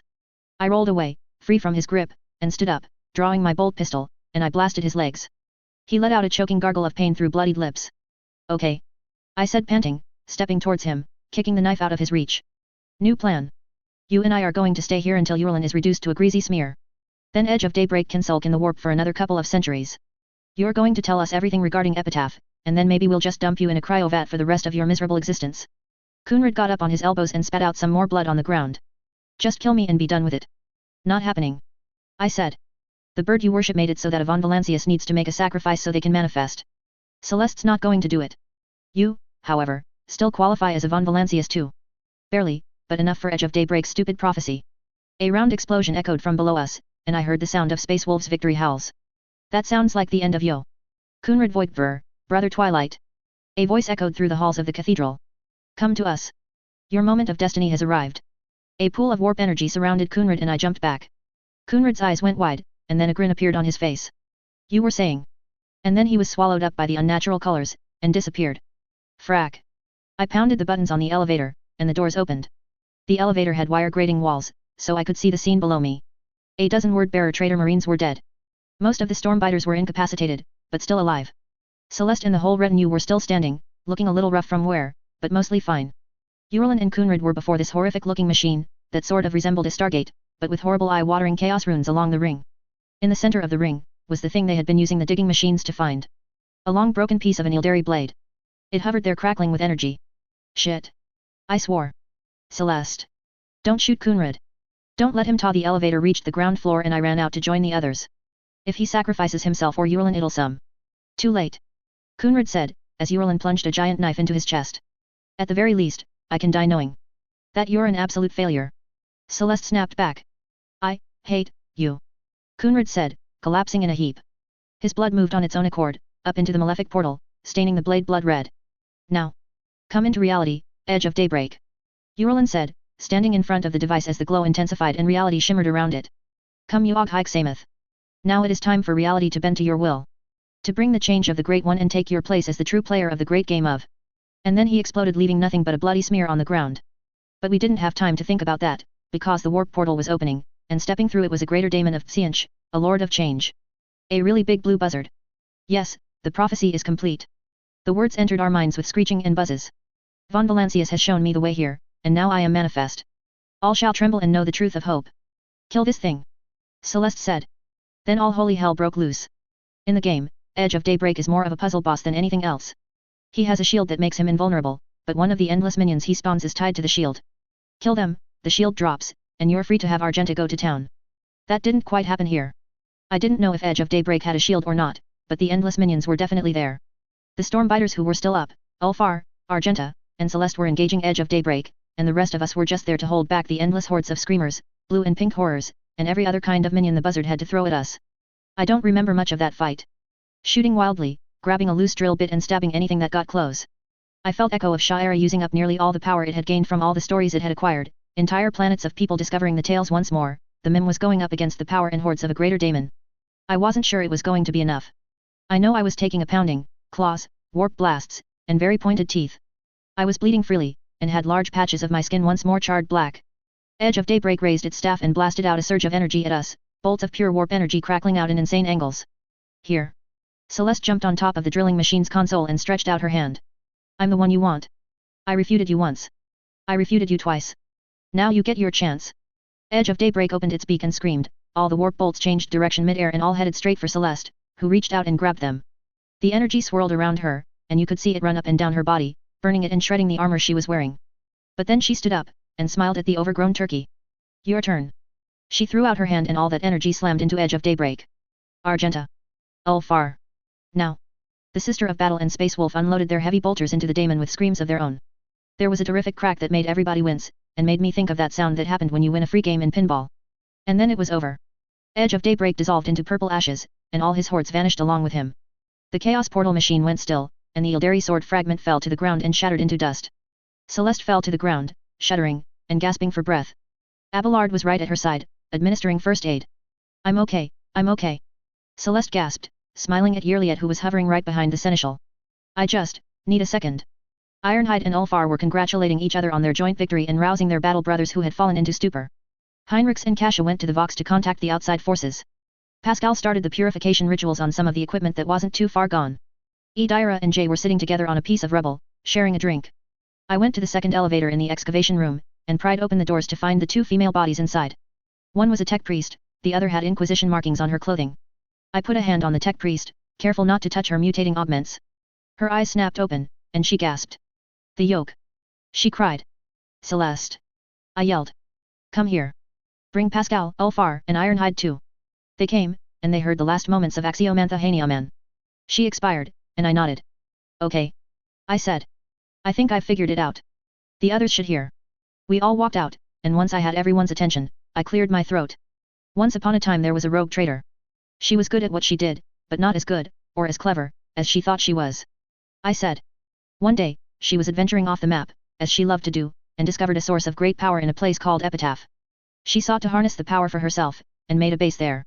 She left her spymaster in charge, but her spymaster allowed the secret to Epitaph to slip out, where it was discovered by a High Lord Inquisitor. The Inquisitor knew much more about the power, and felt that he should be the one to control it. His forces went to Epitaph, kicked the rogue trader out, and moved in. He knew he would need a special machine to control the power of Epitaph, so he had it built here, with the help of Magos Armanat. This machine, the yoke, needed a massive amount of power, so the Inquisitor made a deal with the Drukari, promising them some of Epitaph's secrets and power in exchange for them to steal sons for him to power the yoke. He also did other deals with them, but that's another story. His actions gained the attention of a daemon, who in typical chaos fashion, ran around breaking things randomly in a crazed attempt to stop him. He needed someone to help deal with these problems, but Deathwatch would ask too many questions. However, he had a favor owed to him by the Space Wolves, so he cashed it in, so he could use them as deniable, and expendable, assets. Ulfar and Ironhide looked at each other darkly. I think this story ends with the Inquisitor trying to use the yoke to control the power of Epitaph, so he can enact his vision of order and safety on the Cornus Expanse, maybe even the entire Imperium. I said. Nope. Celeste said. Because we're going to find Calcazar, and stop him. Everyone was in agreement, but first we had to do mop-up of the planet. Also, we were all very much banged up by that point, so a little recuperation on the ship sounded very appealing. On the shuttle ride back to Calamity's Fortune, I sat next to Celeste and whispered in her ear. There's a little bit more, I need to tell you. I said. When the rogue trader got kicked out of Epitaph, she took something with her to slow down the Inquisitor's progress, and give her a chance to reclaim the power for herself. She hid it inside the one place she knew would always be available to her, her ship. She locked it up, and hid the keys. Until someone else found them, and let what was inside out. Celeste nodded. I see. She bit her lower lip in thought. Come to my quarters when you get a chance. I need your advice on something regarding that. I nodded. Sadly, Argenta had other priorities she had to attend to once we got back to the ship, so we didn't get to have our usual post-purging of the heretics fun we had become used to. A heretic we had captured knew where Solace Prime was. That was the system Argenta had nearly died on while seeking Saint Argenta's ship. I was happy knowing that her quest was nearly at an end, but worried about how it was going to end. Most of the ship was busy while I was getting stitched up, and my skin once more reapplied. Pascal and Abel were also discussing Axiomantha's revelations as well. Magos Armanat's location had been narrowed down to a ship, along with a hunter that had been eliminating tech priests with the Hanyaman designation. Ulfar was going through a space wolf on a ritual where he showed off his scars and trophy to the Stormbiters. They responded by giving him a rather epic-looking power axe, and the location of where the baleful howl were last known. Once more, the result was that we were going to have some errands to do before we went after Calcazar and Epitaph. That was fine by me. My earlier plan of staying on the ship while the others were on Epitaph was looking less and less likely. I was a little afraid of that now. Particularly, coming face to face with Calcazar again. If being near him killed Echo of Sha'ira again, I would be utterly frocked without it protecting me from the Cetan shard that we'd have to deal with right after him. I entered Celeste's quarters, and found her standing with Nomos, servitor and a tech priest I didn't know. Echo. This tech priest, who has told us his name is unimportant, was a bit of a stowaway. He came on the ship to observe Nomos. Celeste said. Now Nomos wants to inhabit his body. I want your opinion. Nomos, what's the difference between this body and the one you are in now? I asked. It is a more advanced peripheral. Nomos said. The mind is expansive. The sensory organs are not curtailed. The feelings are less muted. So, you'd be more human, inhabiting a human? I asked. Nomos nodded. Okay, and you? I addressed the tech priest. You're okay with this? I can think of no greater honor. The tech priest said. The ability to commune with the great spirit of the ship. To have it see through my eyes. I can have no other wish. All right, I said. Nomos, what would happen to this person's, I guess you could identify it as an ego? Sense of self. I would endeavor to merely send it into dormancy, but there is a possibility I will subsume it. Nomos said. I could do so directly to better control the peripheral, but that would be wrong. I will make an effort to ensure that does not happen, but I cannot ensure it will not. Are you willing to take that risk? I asked the tech priest. They nodded. I sighed and nodded. Well, I think everything's pretty cut and dried. Did you really need me to say it was okay, Your Grace? Celeste shrugged. I just think it's better that I don't make decisions like these without someone else looking at them. She leaned her head towards Nomos and I understood. She was okay with it, but she was further teaching Nomos about morality and valuing lives. All right, Nomos, you have my permission. Go ahead. The servitor dropped onto the floor like a stringless puppet. The tech priest stood up straight, their eyes glowing green. Remarkable, I did not realize. Such complexity. Mother, Tears started to drip out of the one non-augmented eyes. I do not understand. Celeste moved from her desk and hugged Nomos. It's okay. I'm here. I took that as my cue to leave.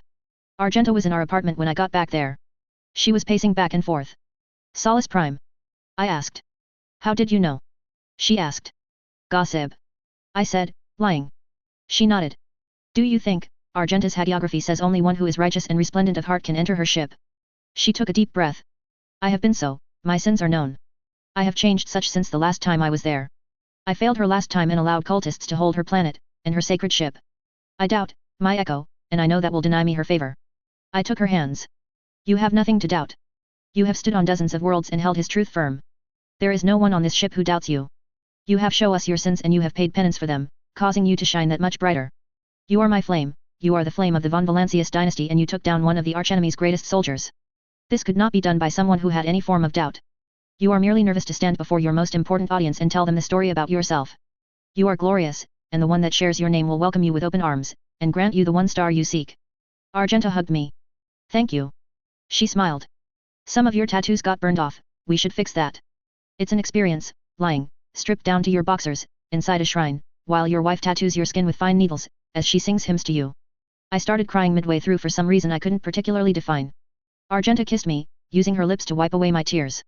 I think I was terrified about what was to happen next on that storm-racked planet we were heading towards. What I wasn't afraid of was the horde of cultists waiting for us when we landed. There was more than there had been in the game. I was more annoyed as we approached them, standing in front of the mountain that was Saint Argenta's ship. We only had so long before a storm would hit this part of the planet. I did not want to waste time on this pissant heretic. He was standing in front of one of the chaos lenses that was bathing him in purple light. Ah, the little puppet of dogmas. The one who he was silenced by the 3 bolter shells I put into his head. I smirked at my wife when she looked at me. I can't stand people who do nothing but talk, I said. Then we all charged and slaughtered the cultists. Really, after Edge of Daybreak, this was a delight. I had even gotten a new knife for the occasion. It was better than a Ripper too. This was a gift from Ulfar for being his second for the hunt. The thing was nearly a sword, and it had wolf runes carved into it. It sang of forgotten songs, and long nights in front of a fire telling tales. This was a Skald's blade. It cleaved through the flesh of heretics, and I swear I heard it singing as it did so. The storm was just beginning to kick in when we were finished. Argenta walked up to the half-buried doors of the 1 star. Suddenly, with a great shaking from the entire ship, the doors opened just a fraction, wide enough for one person to walk inside. Argenta took a step forward, looking to see if there was any light or sign of activity inside the ship. Nothing, just darkness. She nodded, and took another step. Argenta, my fire. I said. She turned to look at me. No matter what happens. I love you. I love you too, my Echo. Argenta said. Then she turned and walked unhesitatingly into the darkness. The doors closed behind her. We need to get back to the shuttle, Celeste said. The storm's going to be picking up in moments. We can't wait. I nodded. We all went back to the shuttle and made it off planet just as the storm became unmanageable. What followed next was the longest 2 days I'd ever experienced. I spent it mostly praying. I wasn't too afraid of her safety, just that Saint Argenta would find whatever she was looking for in her soul. If Argenta's doubts clouded her thoughts and made the ship reject her, then she'd return broken, and eventually become a Sister Repentia. If her zeal or fury were enough, it would grant her Saint Argenta's power armor, and she'd return a changed woman. She'd either want to continue Saint Argenta's order of 1 star, or start a one-woman crusade to burn heresy out of the Cronus expanse. Whichever option it would be, our relationship was going to be over. Well, I had to accept that nothing lasts forever. I should thank the Emperor for the good times, and treasure the memories. So, I prayed for Argenta. That she would find peace and contentment in her soul, and would find her purpose in whatever new part of her life that she would encounter. Edaira was the one who informed me that Argenta had re-emerged from the ship and was signaling for a pickup. She knocked on my door repeatedly, shouting these facts. I ran with her to the shuttle bay, and waited for her shuttle to come in. The voices are a little confused. Edaira said to me, as we saw the shuttle slowly approach. They say this hasn't happened before. They're used to things happening in a certain way. What? I asked. I didn't have a chance to ask further questions, as the ship landed, and the doors opened and Argenta walked out. She was wearing the same armor she had been wearing when she came it. My heart sank. She was on the path to become a Repentia. Soon she'd be shaving her head, and piercing her body with entire scrolls of written litanies. The first thing she'd repent would be our relationship, which obviously drive her astray from the righteous path. Then I saw she was carrying a very large book in her arms. She walked up to me, and thrust the book into my arms. Then she went over and hugged Edaira. The Psyker's eyes went wide, and she grinned as she hugged Argenta back. Argenta took the book from me, and then gave me a quick kiss on the lips. Bridge. I have to show Celeste. We all gathered up on the bridge, and Argenta presented the book to Celeste. The word of Saint Argenta. The words of the 1 star. You are to copy these words and spread them far and wide, so that all can know of Saint Argenta's ways, and how to defeat the archenemy in the heart. This is what you found in the ship? Celeste asked. Yes. I walked through the ship, through darkened halls so massive I could swear there were stars above me. Rooms where I was observed by the saints, and Argenta herself. Still I walked, until I came upon a room. It was small, and only had a small shrine to His Holiness. Before that shrine was a podium, and there was this book. Her words. Argenta said. I knew this was for me. This was to be my greatest weapon, and holiest protection, but only with those I carried in my heart could this blade be wielded. I don't recognize these litanies. Celeste said, leafing through the book. These are rituals, ancient prayers, this kind of thing could, this isn't just stuff for a simple order. She looked at Argenta. Argenta, you want to revive an entire new chapter of faith? They'll call you a heretic. Argenta shook her head. This is no heresy. I have read every word inside. These are words meant to be held in the heart of every loyal human in the Imperium. There is more than one way to the truth of the Emperor. This is one of them, and it has to be spread.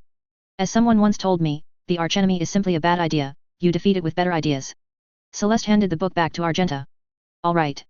Just, run it past your husband first. Of course. Argenta said. But first, I have one more thing to show you, him and everyone else. She flipped open the back cover of the book, and showed that there was a pocket set into the inside of the back cover. There was something tucked inside. She pulled it out to show it to be a large, folded over, piece of parchment. She handed it to me, then she pointed at the giant map of the Coronis expanse. I walked over and unfolded the parchment. I saw what it was immediately, and I felt Echo of Sha'era become very very excited. It was a map, a star map. I spread it out, and everyone looked at an ancient display of the Coronis expanse. Some of these systems don't exist on the Astronomicon anymore. Jay said. Could you get to these places, Lady Navigator. Perhaps. Kasia said, a faint smile on her face as she looked over the map. I see they've put in navigator coordinates for all the routes, I could try. She smiled. Oh my, how exciting. Some of these planets once belonged to the von Valancius dynasty. Abelard said, pointing at the crests by some of the systems designating whom they belonged to. It is almost our duty to find these places again and return them to the fold. Celeste was almost drooling at the sight of all that untold adventures played before her. Then she blinked and pointed. There. I looked.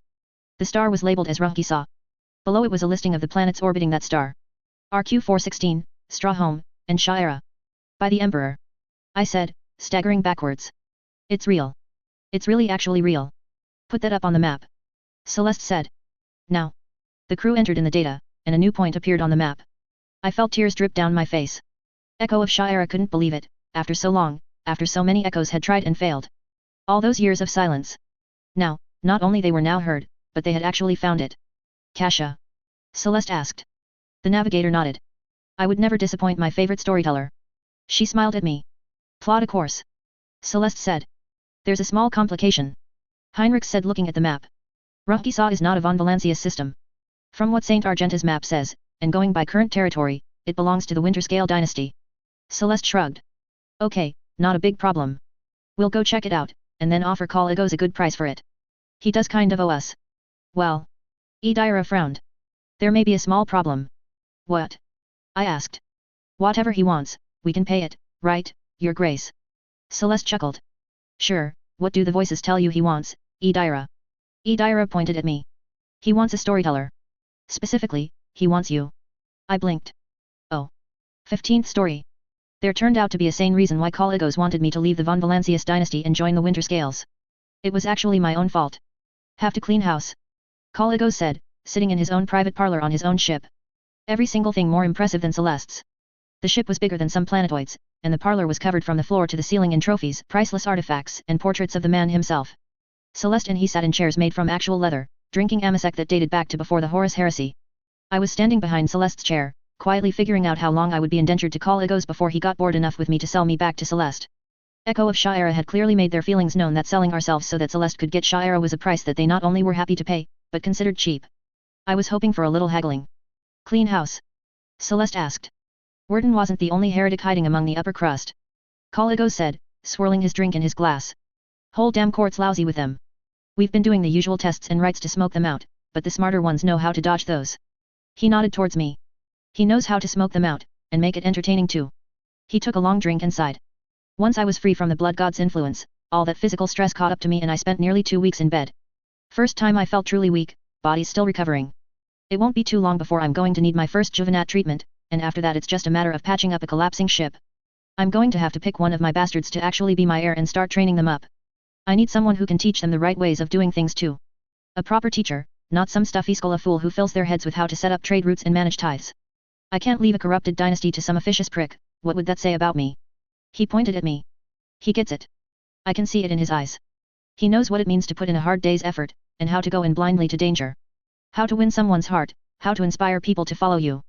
Most importantly, he knows how to teach it. I need that. So, if you want your little star system, that's my price. Okay, I thought. Never mind about him getting bored. He is married. Celeste said, calmly sipping her drink. Kaligos shrugged. I'm not saying he has to leave her behind. She can come too. I know you don't have many adamantine manufactorums. Will 2 or 3 cover them? Celeste chuckled. You may want to be careful before you buy her. She's on a mission. She drummed her nails against her glass and thought for a moment. Worden was a special case. Echo knew exactly what he was and how to drive him out. Just dropping him onto your court like a macro barge won't have the same result. You can't trick chaos the same way twice. It will take some effort, and while Echo is very effective, his methods aren't cheap. He's run up a bill. You definitely get what you pay for, but you pay quite a bit. I'm happy to have my spy master use his talents on your court, pick out whom he can, but I have my own house I'd like to keep in order as well. Still, any harm to the archenemy is good for the expanse. However, preparing your heir, that's something I agree with. It takes a special person to teach them. I'm flattered you think so highly of my master of stories. It should please you to know that he's excellent with children. He and his wife take care of, what is it now, 20 orphans? She asked me. 23. I said. 23, currently. Celeste said. They've already matriculated a good dozen. She drummed her fingers. I think your first problem makes your second problem much more difficult if you want to do them both at the same time. Oh. Caligo said. If you finally pick your heir, the heretics in your court will see them as a target. They'll go after your other bastards, trying to corrupt them and turn them against you. Not even mentioning how they'll try to kill, or corrupt, your chosen heir. Celeste said. By the time you've cleared them all out, they'll have responded by attacking your family out of spite if nothing less. Your dynasty is not safe. I sense a proposal. Caligo said. Echo of Shire becomes the tutor of your heir, or hires.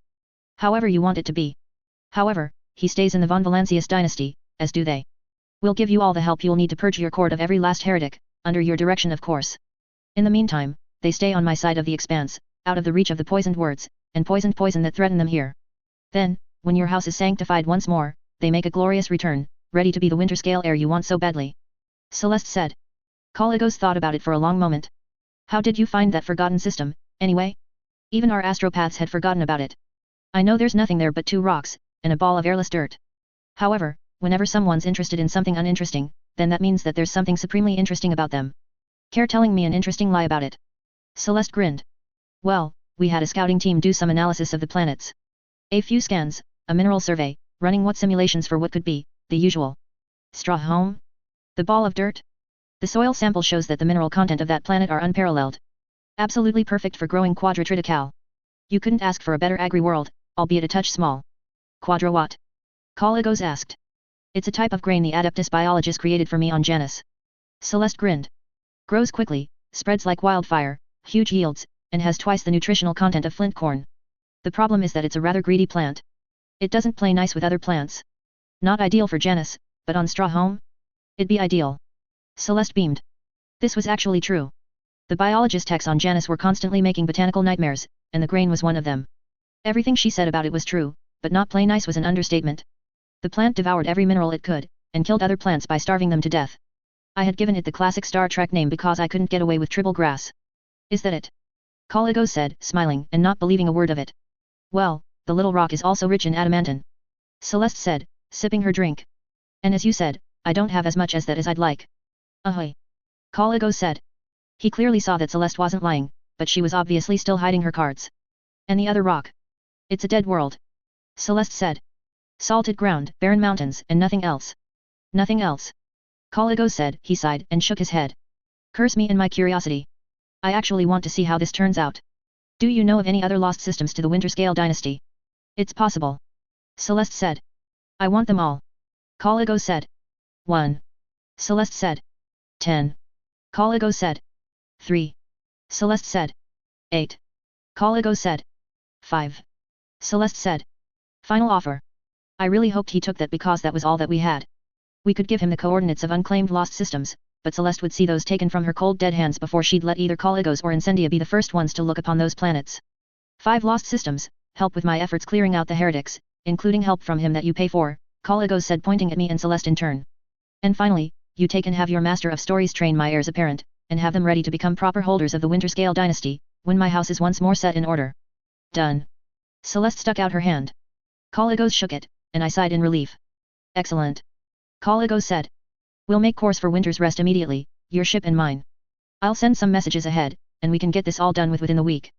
Excuse me. Celeste said. Well, it's like you said, the moment I start saying I'm choosing an heir, the serpents are going to come out of their nests to strike. Let's get it done now, and get them started properly. Caligos said. I still think that Battle Royale story would be the best way to pick the best of the crop. He laughed. If I may, your lordship. I said. Maybe I could come up with some methods of determining who your best choices could be? You would make the final decision, of course. Caligos nodded. Better you than some snake in my court, trying to sneak in a heretic or worse, an officious administratum twit. How many bastards do you have? Exactly. Celeste asked. 21 that are acceptable. Caligos laughed. What can I say? I've been busy. Celeste and I shared a look. Celeste herself was a bastard, and despised every second of it. She was going to be watching me very closely on how I treated these kids. Later that week, on Winter's Rest, Argenta frowned at me as she entered the observation room, and looked at the small circus I was running. You're making these children do competitions? No. I said. The last thing I was trying to do was make a 40K version of a reality show. Even though it sure looked like it. I was sitting in a room that overlooked 3 separate rooms, where I had the candidates doing, what very much looked like, a physical challenge on a game show. I'm running a scenario to bring out the character of the candidates. That way I can give Caligos a proper report, and then he can make his decision. Maybe he wants someone with leadership ability, maybe he wants someone who's physically strong. If one of the kids turns out to be particularly cunning, then that should be something that gets noted. So you're doing this by having them move boxes? Argenta asked. I'm doing this on short notice. I said. If I had more time I'd come up with 3 or 4 different events. This is the best I could do in our current time frame. This should give me enough data to give Caligos the information he needs to make his choice. All I see are 3 rooms where you're making them move boxes from one side of the room to the other. Argenta said. They were divided into 3 groups based on age. The boxes are slightly too large, and slightly too heavy, to comfortably carry by one person. It can be done, but requires both dexterity and strength. It's very simple for 2 people to carry the boxes, but the weight shifts, so it requires coordination and cooperation. I have told all 3 groups that the number of moved boxes in each group will be counted, and compared to each other. They have no food, all the water they wish, no bathroom in the room, and occasionally I give orders for one of them to go stand in that little isolation room in the corner and wait for a period of time. No doors are locked, and the only rules are they can't break any of the boxes, or go into another group's room. And this will give you the information that you will need. Argenta said. What have you found out? That I have 4 favorites. I said. In the youngest group, number 4 instantly took charge and figured out how to best move the boxes, and they organized most of the others into an efficient team. A born leader. I'm sensing a but. Argenta said. They haven't touched a single box themselves. I don't think Caligos will approve of someone who doesn't get their hands dirty. I said. Also, when I sent them into timeout for a while, the other candidates stopped following their commands instantly. They're young though, plenty of time to make up for their shortcomings. All right, Argenta said. The next one. Next 2, actually. I said. The middle group. A pair of twins, number 9 and number 10. They instantly got to work, and barely needed to communicate out loud how to best manage the boxes. They've moved the most out of all 3 groups. Their synergy is fantastic, and when this really aggressive candidate tried to harass them, they put him down with ruthless efficiency. Together, they're unstoppable. I take it that Caligos probably won't want 2 simultaneous heirs though. Argenta said. I don't know. That's up to him. I said. The problem is that while the twins are amazing together, apart they're sub-par. I've separated them, and they lose their confidence, their tactics, their charisma, everything drops to below average. They're too dependent on each other. Still, nothing some solid training can't correct. They'd be an investment. And your last one? Argenta said, now watching the groups and looking specifically for the numbers I had mentioned. Eldest group. Number 20. They took one look at the task, walked out the door, and came back with 3 servitors. Put them to work carrying multiple boxes, and then started carrying boxes on their own. Definitely the one who can think outside the box the best, and come up with creative solutions. I said. Also, willing to put in the work themselves. They've been carrying boxes solo for 3 hours straight, no breaks. Diligent and has the stamina of their father. Technically, not counting the servitors, they've moved the most boxes solo. So what's their problem? Argenta asked. Total pushover. The reason they're moving boxes on their own is because they got ordered to do so. I sighed. I'll be able to get them to grow a bit of a spine with some tutoring, but I don't think Caligos will look kindly on someone who doesn't have as fierce a spirit as he does. All right. Argenta said, nodding. What about the rest? Most of them are average. They either try their best to haul boxes on their own, or see the twins' method and attempt to copy it. They have average success, and now that I'm reaching the 5-hour mark, they're quitting from fatigue. Noble lifestyles aren't used to long hours. They've moved about as many boxes as you'd expect. Nothing bad about them, but nothing spectacular. I said. I don't think Caligos is looking for average to be his successor. Any rejects? Argenta smirked, looking at one candidate who was sitting in the corner looking defiant. That's number 3. I said with a smirk. They just refused outright to do lesser work and sat there. Number 4 didn't even bother to try and get them to cooperate. A born noble, but maybe that's what Caligos wants. Also, number 16 urinated in the corner. Didn't even think to go outside to look even after number 20 left the room. It might be seen as a plus, in that they don't feel constrained by social niceties, but... I shrugged. Number 11 just kicked one box across the floor, and then got into that fight I mentioned with the twins. They're the ones sulking in the corner with the bloody nose. I know their father loves to get into fights, so, maybe they're the one in the lead. I shrugged. How much longer are you going to make them do this? Argenta said. I shrugged. I was thinking 1 more hour, now that most of them have quit, it's just a matter of seeing how much more they have left in them. Argenta nodded. All right. We watched the candidates continued to work for a while. I would take notes, and Argenta would occasionally point something out. So, how are you liking winter's rest? I asked, after a bit. It's fine. It's a hive city, apart from the spires, they all look the same below. Argenta said. The spires here are a bit more elaborate than Dargonis. Everywhere you look there's a golden statue of some famous member of the Winterscale dynasty. Well, don't they go all the way back to when the Coronis expanse was first settled? I said. Yes. Argenta said. Apparently when you're the first in a sector, you have a duty to name as much as you can get after yourself. She pointed. The twins are stopping. Looks like they finally ran out of steam. They've taken breathers before. They know how to pace themselves. I said, but then I saw them both lean up against a wall, and slide down it to sit besides each other. But, you are right. They are done. I sighed, and nodded, making a few final notes on my data slate. Alright, I think another 10 minutes isn't going to change anything. I went over to the Vox and pressed the button to sound a loud buzzer. Please stop what you are doing. The assessment is complete. Leave the boxes where they are, and proceed to the atrium. You have all done well. Care to guess who Kaligos is going to pick? Argenta asked, as we left the observation room. Nope. I said. I just know if it's number 3 my first step is getting our orphans to beat the snot out of him. Het. Argenta smirked. Our kids can beat up Kaligos' kids. Any day of the week. I said. Argenta gave me a quick kiss on the cheek. I returned it. It was fun being a power couple. The servants were giving the candidates some sliced fruit, puff pastries, and chilled juice.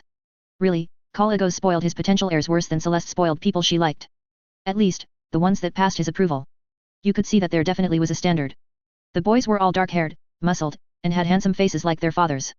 The girls were tall, athletic, and as pretty as the statues of past winter scales. Lots of different shades of skin, but no mutants, no atypical body types, nothing that was less than what was expected of the mightiest house of the Expanse. So. One of the candidates spoke up when they saw the two of us.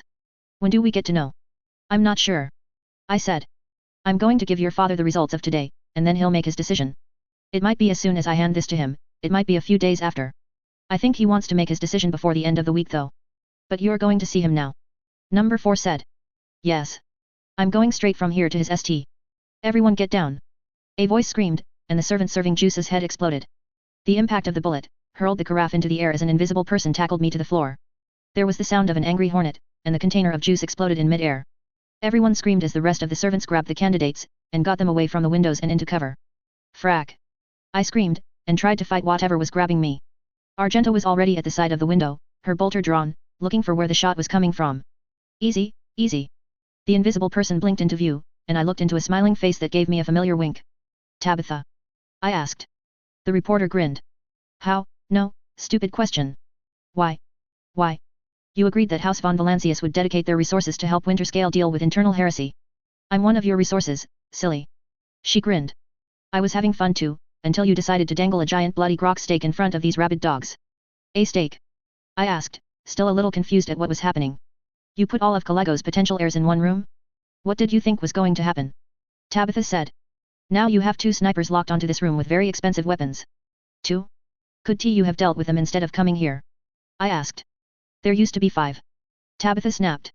Also, that's not the worst part. There was a boom, and the room shook, and dust started to fall from the ceiling. Artillery? I asked. Yeah, and if they can't crack this place with another few shots they're going to break out the Nurgle shit. You have to get everyone out of here. Then, I'll go deal with the problems. Tabitha said. You. I yelled at one of the fruit servants hiding behind a decorative plant. Where's the servants' exit? Elevator behind that statue. They said, pointing. But that goes down into the hive. Argenta. Options. I said. I'll drop the curtains and lay down covering fire. That should get us enough cover, if they don't have grenade launchers. Argenta said. Is this part of the test? Number 20 asked. I really hope it isn't. I said. Or else I'm breaking your father's face the next time I see him. He wouldn't. Argenta said. I wouldn't put it past him. Tabitha said. She grinned. Great idea, though. On 3. Everyone be ready to move, and keep your head down. Ready? I asked. Argenta nodded, and grabbed the curtain rope. 1, 2, 3. I shouted, and everyone sprang into motion. Argenta opened fire and dropped the curtain, as the servants and the candidates all ran for the statue. Tabitha and I scrambled in different directions. There was another buzzing hornet noise, and Agent Ta fell back behind a pillar. A big chunk of the plaster exploded, and then we were both in the elevator with everyone else. It was a very tight squeeze. Where in the hive does this go? I asked. Servants' quarters. The servant said. It's where we live. Please tell me you are located right next to your nearest Arbitz station. I said. There's an enforcer garrison nearby. The servant said. That'll have to do. I sighed. All right, fine. We're out of the line of fire, we should be. The doors opened, revealing a sight of multiple corpses in the hive streets, buildings on fire, and a giant 9-pointed star in the center of the road made out of blood. Would you like to finish that statement? Argenta said. Do not test me, wife. I sighed. You're the only one in power armor here, you go first. Argenta squeezed out of the elevator and stepped out onto the hive streets. She took a deep breath, and then looked around. I feel the veil here. It's weak, but not dangerously so. There's no movement, the fires are burning themselves out, whatever happened here has moved on. For now. Alright everyone, pair up in teams of 3. Follow the sister, do only what she tells you to do. I'll be right behind you. We're going to the enforcer's garrison. I said. The candidates grouped together, terrified, afraid, and some a little tired from all the work I had just put them through. Fear and adrenaline was pepping them right back up, however. I looked at the 3 servants. Okay. So, do any of you know how to use a weapon nastier than a fruit knife? The looks I got back made it clear that they did not. I sighed. Alright, so I get it, this is the first time that you've ever had to deal with heretics, and real danger. So I'm going to give you an option. You can stay here, or go back up the elevator. Either is fine. However, if you come with us, you make an oath to me and my wife. That is, if need be, you will give your lives to protect those youths. You will be given weapons, and you will probably have to fight.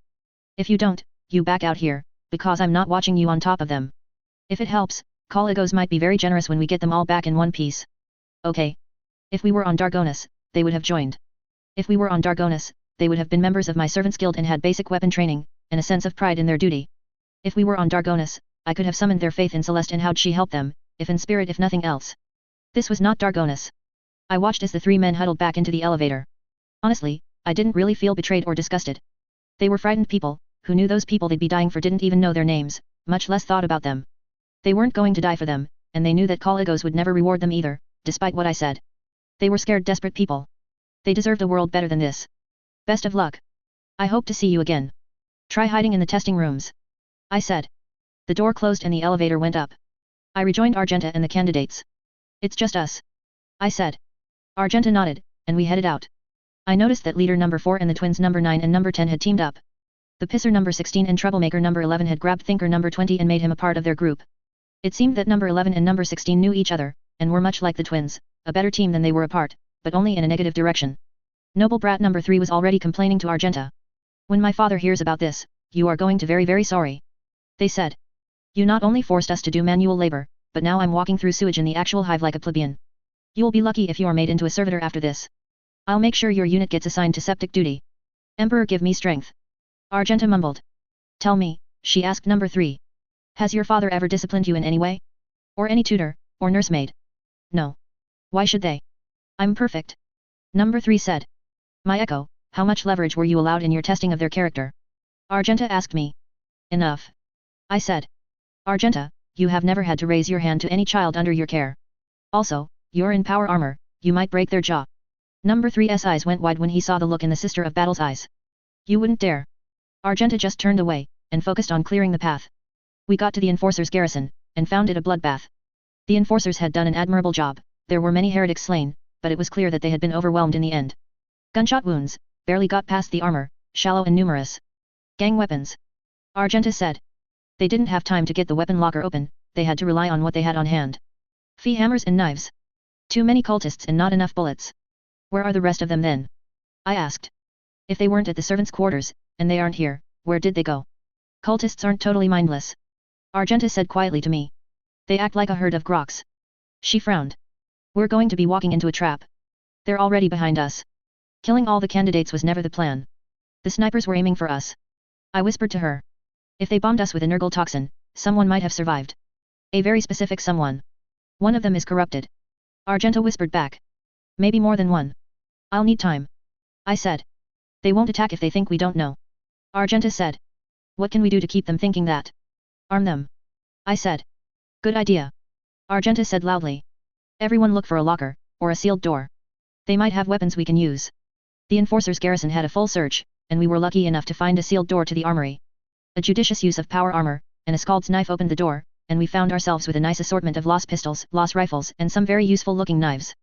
Alright, who here has had any weapon training? Argenta asked. The twins, the troublemakers, and some of the averages raised their hands. A little further questioning showed that most of them had visited a weapons range at least once at one point in their lives, and fired a weapon. We handed out the lost pistols to them, and passed out knives to the rest. This was probably a very bad idea, but I was pretty sure the fox, or foxes, among the chickens wouldn't strike out unless they were sure they wouldn't get caught.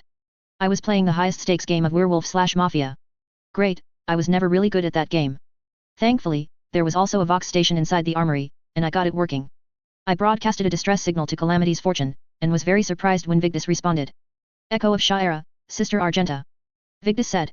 Thank the Emperor you're alive. We've only just had contact about the attack on the assessment. Are the candidates okay? All of them are fine, Vigdis. I said. We're a little stuck in what seems to be an abandoned part of the hive. Heavy signs of heretic activity. Can you send someone to pick us up? Not there. Vigdis said. From what the augurs are showing us, you're half a day's walk to a location known as Hoplight's Heart. It's a gathering spot for that part of the hive. The rogue trader will meet you there. Hopefully. Hopefully. I said. The same cult that attacked you has tried to attack Caligos. It seems our efforts to drive them into the open were a little too effective. Vigdis said. Caligos and Celeste are in high spirits though, as they slaughter the heretics in the Emperor's name. Do they know about us? I asked. Celeste was horrified, but when I tell her your good news, I'm sure she'll make reconnecting with you her first priority. Vigdis said. I smirked at how she so tactfully didn't mention how Caligos felt about things. You're the best, Vigdis. See you with good news, on the ship. I said. I rejoined Argenta who was coaching everyone on the basics of self-defense. We have a pickup. I said. Half a day's walk, and both rogue traders will be there to escort us back to the spires. That was met with a lot of relief and excitement. Argenta got everyone a little food and some water, and ready for the hike. She came up to me. Walking into a trap. She quietly said. Definitely a trap. I said. But they're dumb enough to try and get Celeste and the others in the same trap too. Will you be able to find out which ones are tainted by the time we get there? Argenta asked. I'll try. I said. They know I can do it now. They may have made countermeasures. At the least I should be able to know who isn't tainted. Argenta nodded, and with it we started heading down the tunnels, and empty train tracks between here and Hoplight's Heart. Midway, the lights faded, and we had to walk in the darkness for a bit. Number 16 let out a whimper. Do we have to walk in the dark? I don't like this either. One of the twins said. You pathetic cravens. Number 3 snapped. Whimpering in the dark, the true heir has no fear. Well, who was I to turn down an opening like that? So, you have no fear, do you? No. It's beneath a winter scale to fear. Number 3 said. Would you like to hear a story about a child who did not know what fear was? I said. I would. Said number 20. Please. Said number 4. If we must. Number 3 groaned. All right, I took a breath, and began. Once upon a time, there was a family that lived in a hive city. The father had died, and the 2 elder siblings had left to find work. The youngest was kept at home to bear his mother company. Their dwelling was at the very end of a shipping tunnel, and no one else wanted to live close to them, so sometimes the mother was very lonely. They were sitting together one cycle, when a giant shipping train blasted by, tearing open the sheet metal they used as a door. The woman started and shivered, and glanced over her shoulder as if she had expected to see some horrible thing behind her. Go and replace the door, she said hastily to her child. I feel frightened. Frightened, repeated the child. What does it feel like to be frightened? Well, just frightened, answered the mother. A fear of something you hardly know what takes hold of you. It must be very odd to feel like that, replied the child. They thought about it all night, and decided. I shall go through the hive and seek fear till I find it. And the next cycle, before their mother was out of bed, they had left their dwelling, and the trains behind them. After walking for some hours, they found a massive barricade wall, which they began to climb. At the top, in a watchtower, they came upon a band of gangers, standing around a drum fire. The child, who was cold and tired, was delighted to see the bright flames, so they went up to them and said greetings to you, sirs, and stepped between them and reached out to warm their hands by the fire so close their hands nearly touched the metal. The gangers stopped drinking and eyed them curiously, and at last their leader spoke.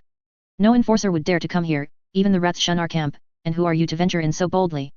Oh, I have left my mother's dwelling in search of fear. Perhaps you can show it to me. Fear is wherever we are, answered the leader, smirking. But where? Asked the child, looking round. I see nothing. Insulted and disappointed, the gangers looked at each other, finding that they were not so menacing as they liked to believe. The leader scratched his head, and then had an idea to put this young child in their place. Take this bottle, and go over the bridge to that ruined pumping station, and fill it with water, because all our drinking has made us quite thirsty. And the child, who was by this time quite warm, cheerfully took the bottle and ran across the bridge. When in the pumping station, they went down many flights of stairs, to the main water line, and found the one trickle of clean water. It was not long before the bottle started to fill. At that moment, from behind him a bald man, with clawed hands, and 2 sharp teeth came forward from the darkness. Is that water for us? They said. Do you think I'm going to give a mutant water meant for humans? Replied the child with a laugh, and he kicked the creature in the shins, hard, and went back up the stairs, whistling merrily. By this time the kids were openly laughing at the fact that the kid from my story hadn't died already.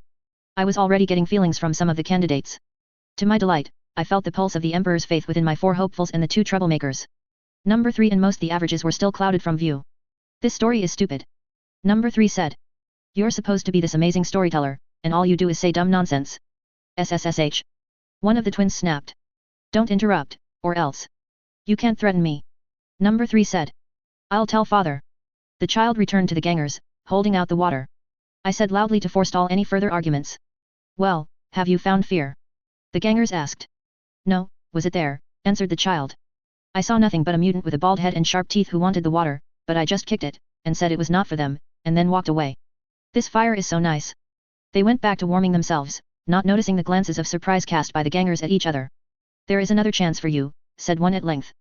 On the other side of this stronghold lies the top of a reclamation vat, go to that and perhaps you may meet fear on the way. I hope so, indeed, answered the child. And they set out at once. They soon beheld the green glow of the open vat, and as they drew near to the opening, they saw a tall swing hanging just over it, and in the swing another child was seated, weeping bitterly. That is a strange place for a swing, thought the child. But I wonder what he is crying about, and they were walking along the catwalks towards the child, when a girl ran up and spoke to them. I want to lift my little brother from the swing, cried she, but it is so high above me, that I cannot reach him. If you will get closer to the edge of the vat, and let me mount on your shoulder, I think I can reach him. Happily, replied the child, and in an instant the girl had climbed to their shoulders. But instead of lifting the child from the swing, as she could easily have done, she pressed her feet so firmly on either side of the youth's neck, that they felt that in another minute they would be chocked, or else fall into the vat. So, gathering up all their strength, they gave a mighty heave, and threw the girl backwards. The girl, and the child on the swing, both vanished in purple light. The child thought it quite strange, and continued to walk on, wondering if they would ever experience fear at all, for it seemed that nothing frightful would happen to them at all. On and upwards walked the youth, but fear never crossed their path, and one day they emerged onto the spires. Every plaza and bridge were so full of people, he could hardly pass between them. Why are all these crowds gathered together? They asked of a man who stood next to them. The rogue traitor has died, was the reply. They cannot find a single heir, it is needful to choose a successor. Therefore, the emperor has gifted us with a sacred bird. Soon it will be released from the tallest tower, and on whomsoever the bird shall perch, that shall be the next rogue traitor. In a few minutes the bird shall fly. Wait and see what happens. Every eye was fixed on the tall tower which stood in the center of the chief square, and the moment that the sun was soon to stand straight over it, a door was opened and a beautiful bird, gleaming with pink and grey, blue and green feathers, came rushing through the air. Onward it flew, onward, onward, till at length it rested on the head of the child. Then a great shout arose. Rogue traitor! Your Grace! Your Grace! But as the child listened to the cries, a vision, swifter than lightning, flashed across their brain. They saw themselves seated on a throne, spending their lives trying, and never succeeding, to make those with wavering faiths true, miserable people happy, purge the endless hordes of wicked, never doing anything they wished to do, not able even to marry the one that they loved. No! No! They shouted, hiding their face in their hands, but the crowds who heard them thought they were overcome by the grandeur that awaited them, and paid no heed. All around them were cries of joy. Rogue traitor! Rogue traitor! And as the young child heard, a cold shiver, that he knew not the meaning of, ran through him. This is fear whom you have so long sought, whispered a voice they knew to be of the emperor, which seemed to reach their ears alone.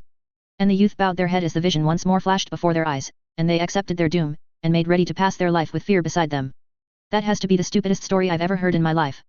Number 3 said. Von Valancius must have no sense of taste at all if they find you entertaining. A bird choosing the next heir, that doesn't even make sense. Also, why would anyone be afraid of becoming a rogue traitor? You are so stupid. I liked it. Number 16 said. That's because you're a common blood half-wit. Number 3 said. When I'm the heir, I'm going to exile all of you to Von Valancius territories, since you like their stories so much. Then I'm going to conquer all of them right after that. Beloved. I asked Argenta. Are we nearly there? Nearly there. Just on the other side of this refinery. Argenta said. Do you think we have time to rest? Refineries were bad news. Too many places to hide, or ambush, we were absolutely being followed by this point. If we stalled, they'd jump us early. I shook my head. Caligos and Celeste are waiting for us. We shouldn't keep them waiting. We should pick up the pace, to be honest. I said. Honestly, as we went through the assembly lines of massive blocks of molten glowing plasteel, I was more worried about one of these kids accidentally falling into a fiery death. The only thing OSHA is what you shout when you burn from molten metal dripping on you from an assembly line above you. No guard railings, no emergency stops, nothing. I still hadn't picked out who were chaos moles, and all it would take would be an accidental shove, and we would have lost someone. Thankfully, the bad apples realized that Argenta and I were not stupid, and anyone who did push anyone would be getting a gift of a bolt to the skull. Although, if it was number 3 that met a fiery death, I might be willing to give them the benefit of the doubt. The brat was working my very last nerve. I think I'm getting blisters. Number 3 said as we exited the refinery in one piece. I'm going to have you both whipped for this. Here we are. Argenta said, as we walked into the large atrium area, a large statue of some past winter scale dominating the area. It looked like this was a busy place not too long ago. Maybe a hybrid of marketplace and public square. There was even a place where a street apothecary could put in augments for people. Right now, it was looking very post-massacre with bodies everywhere and sigils and blasphemies done in blood all over the place. On the plus side, Celeste, Caligos, Abelard, and the tech priest we had seen back in the jungle, were here. Oh, thank the Emperor. Celeste said, huge smile on her face when we came into sight. And all of the kids are safe too. Oh, you two are incredible. Don't celebrate just yet. I said. Alright, you can come out now. We're all here. I yelled out loud. Yes, a silken voice said. You are. Like a magic show, the heretics appeared out from the corners and shadows. There were a lot of them. One of them stepped out. I was a little surprised. Going by the voice, I was expecting Slaanesh, Tzank, or maybe Chaos Undivided, but she was suited in full armor, and wielding a rather impressive-looking spear. And now that you are here, Wilha. Is that your original hair color? I asked. What? The lead heretic asked. I asked because my wife dyes her hair, and she does it professionally. It looks fantastic. You just look like you let your head sit in soup for a couple of hours. I said with a smirk. The heretic narrowed her eyes. She opened her mouth to say some more nonsense bullshit, but I held up a hand. 1 second. I have to talk to my boss for a bit, we'll get right back to you. I turned to Celeste and Caligos. Some of the candidates are heretics. Argenta and I can smoke them out, but we're going to need some time. If you want to just purge the lot of them, or take your chances, that's fine. Caligos shrugged. It's not that hard for me to make new candidates. He grinned. Celeste gave him a quick glance, and then looked at me. We'll be fine. You go do what you two do best. Abelard, tell this woman who's about to kill her. Heretic. Abelard said, stepping forward. Know that you face Celeste Benedictus Triumphant von Valancius. Rogue Traitor Primus. Savior of Janus. Champion of Kiev Gamma. High Lord of Dargonus. Peacemaker of Foulstone. Protector of Footfall. Grand Warden of Vebo 6. Doom of Kamarak. Conqueror of Euphrates 2. Mindbreaker. Scourge of the unworthy, and keeper of the faith. You shall have no quarter, and expect no mercy.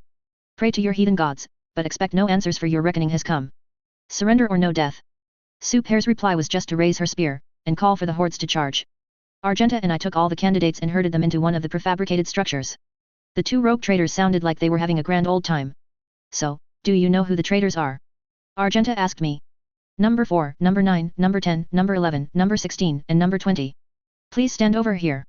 I said, pointing beside me. The candidates all moved. I know these have the Emperor in their hearts. The rest have hidden their hearts from me. We could just purge the rest of them. Argenta said, pointing her bolter at them. The Emperor will take his own. I have another idea. I said. What if we tried one of your new hymns? The ones we were working on using Saint Argenta's teachings. Are you sure? Argenta frowned. I thought you said that we should save the first use of the new words for something meaningful. They'll save the lives of children. I said. There's not much more meaningful than that. Argenta nodded, and got on her knees, and held her hands together. I stood next to her, and bowed my head. Then I began the hymn in his name. Gay-o-yung-ha. 3 of the candidates, all averages, screamed and all but ripped their ears off of their heads. The other candidates screamed, and started to scatter, but Argenta and I are quick draws, and 2 young heretics' heads got splattered all over the unit. Unfortunately, the third one was quicker than the other 2, and grabbed a hostage, and held their knife to their throat. The good news was that the hostage was number 3, so I was totally okay with an unfortunate ending to this situation. Sadly, before Argenta or I could do anything, the heretic dragged number 3 and themselves towards the back of the hab unit, which I saw had another exit. They went outside, and Argenta, myself, and the rest of the candidates went outside to see the situation. The situation was very well in hand. The heretics had been slaughtered in very efficient ways, and Soupere was in the middle of getting her head sawn off by Abelard's chainsword, while her midsection was getting bisected by Caligos. Oh, shit. Celeste said, when she saw the situation. Echo, Agrenta. You were supposed to handle this. We did. I snapped back. There were 3. The other 2 had guns. No one else is dead. Yet, well, this is making us look bad, and we're supposed to be the guests here. Celeste said. All right. She sighed. What do you want? Let me go. Number 13 said. We'll take the lift into Mid-Hive, and I'll drop this one off, and then I'll guess I'll just have to surprise Daddy later. Father. Number 3 gasped. Please. Help me. Caligos looked at number 3 and raised an eyebrow in disapproval.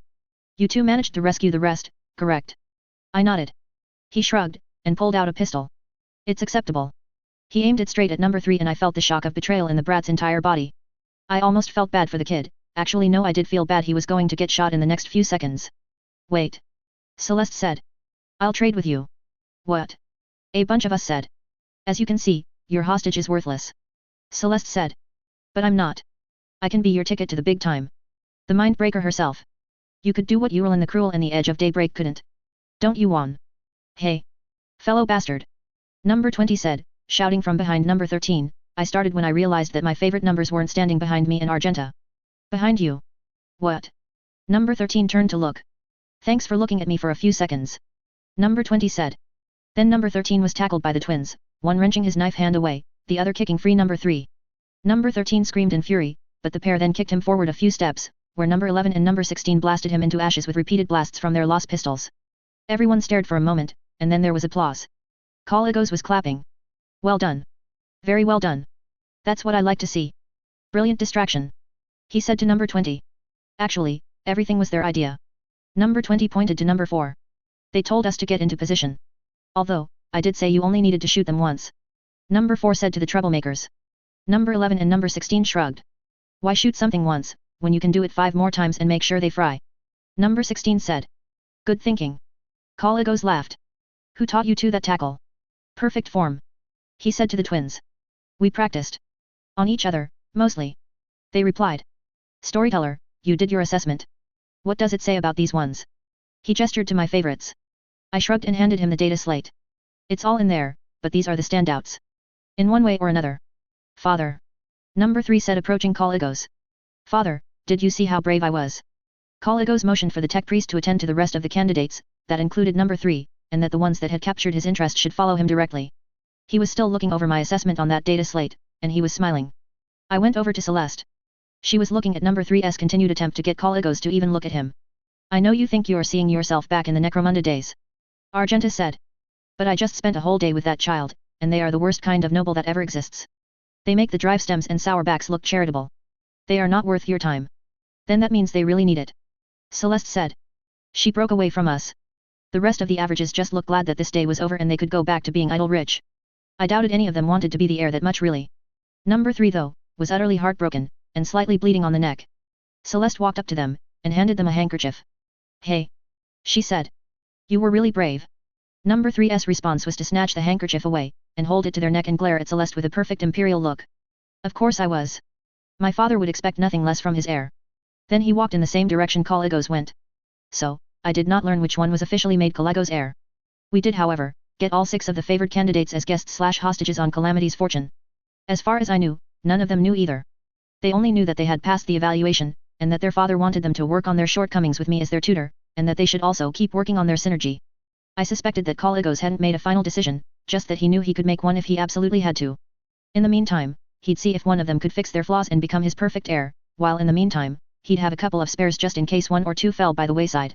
Celeste and I were betting that Caligos was going to end up with one as the official heir, and the rest would be advisors. Theodora had attempted something similar, but unlike her, Caligos' purpose was to encourage a familial bond and further empower the Winterscale family dynasty. Number 3 was still on Winter's Rest, either more convinced than ever he was the chosen heir because he wasn't sent away, or filled with resentment and probably starting a chaos cult that very moment. Either way, the brat was no longer my problem. Heinrichs was my problem, actually. We had completed his side mission before we went to do Caligos' request. The short version is, Emlina, his fellow member of the Inquisition and friend, had gone heretic. The sad thing is that she had gone heretic because of Calcazar's manipulations, and she revealed that another person Heinrichs had been close to had been sacrificed as well. His faith in Calcazar was at an all-time low. He wasn't even playing board games, or calling Celeste Irene anymore. Idira's fear of a broken-hearted Inquisitor was coming true, but it was Calcazar that had broken his heart. He had thrown himself into his work, but his heart wasn't into it, and even though he was interrogating me about Nomos and what Celeste and Yearliet were doing in private, he always seemed to be elsewhere. Sir? I asked. Yes. He said. You already asked me that question. I said. Is this a test? What? He looked at his notes, and his brow crossed. Oh, no, no. I apologize. He sighed. I don't understand. Why? Because it's never enough. I said. The universe is flawed and imperfect. There will always be heretics. There will always be Xenos. But, some people think if they get just a little bit more power, a little bit more control, they can make things perfect, and have things stay that way forever. I shook my head. Then when there are things that aren't perfect, you have to get rid of them, instead of fixing them. It's easier, and you tell yourself you didn't need such things in the first place because they weren't perfect. I shrugged. At least, that's how that story goes in the tales I know. I wouldn't think to suggest that the Inquisition has flaws. Just flawed people. Heinrich sighed. Sir? If I may. I said. Heinrichs gestured for me to go ahead. I think you may need something to refocus yourself. Stand on the ground of something real, after all these shadows we've literally just been in.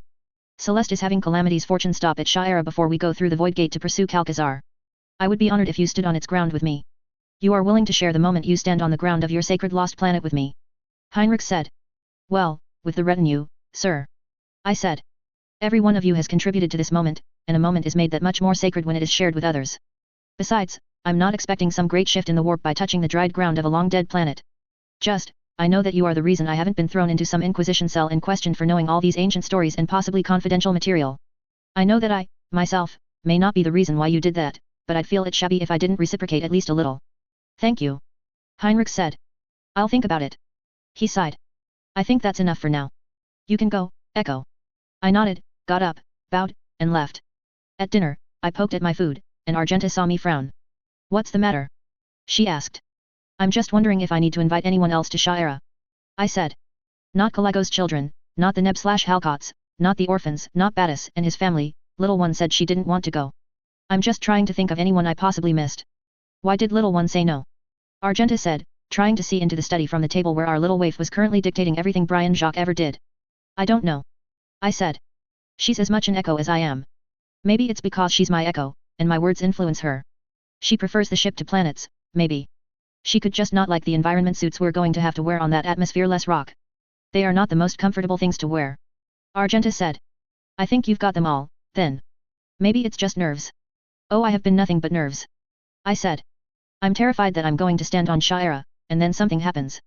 Or nothing happens. I don't know what would be worse. I'm like a child about to open a present, the anticipation and the wanting and the endless possibility of what it could be is infinitely better than discovering what it actually is. I sighed. It's a dead rock, with the dried up, salted, cracked ground. The only thing interesting is that the augurs discovered the cave system beneath it, so we might find the bones of Yerliet's dead Aladari. If that exists. There is no sacred spring. There's no lost story. I sighed. This is how Echo of Sha'ira's story ends, nothing on a dead rock. Argenta took my hand. But you don't believe it. I shook my head. Hope belongs to the archenemy. I said. But you do anyway. She said. I nodded. She kissed me on the cheek. Good. Clean the dishes, let's pray, and then to bed. The next day, I stood on the bridge, and watched as the star Runkisa appeared before us as we emerged from the warp.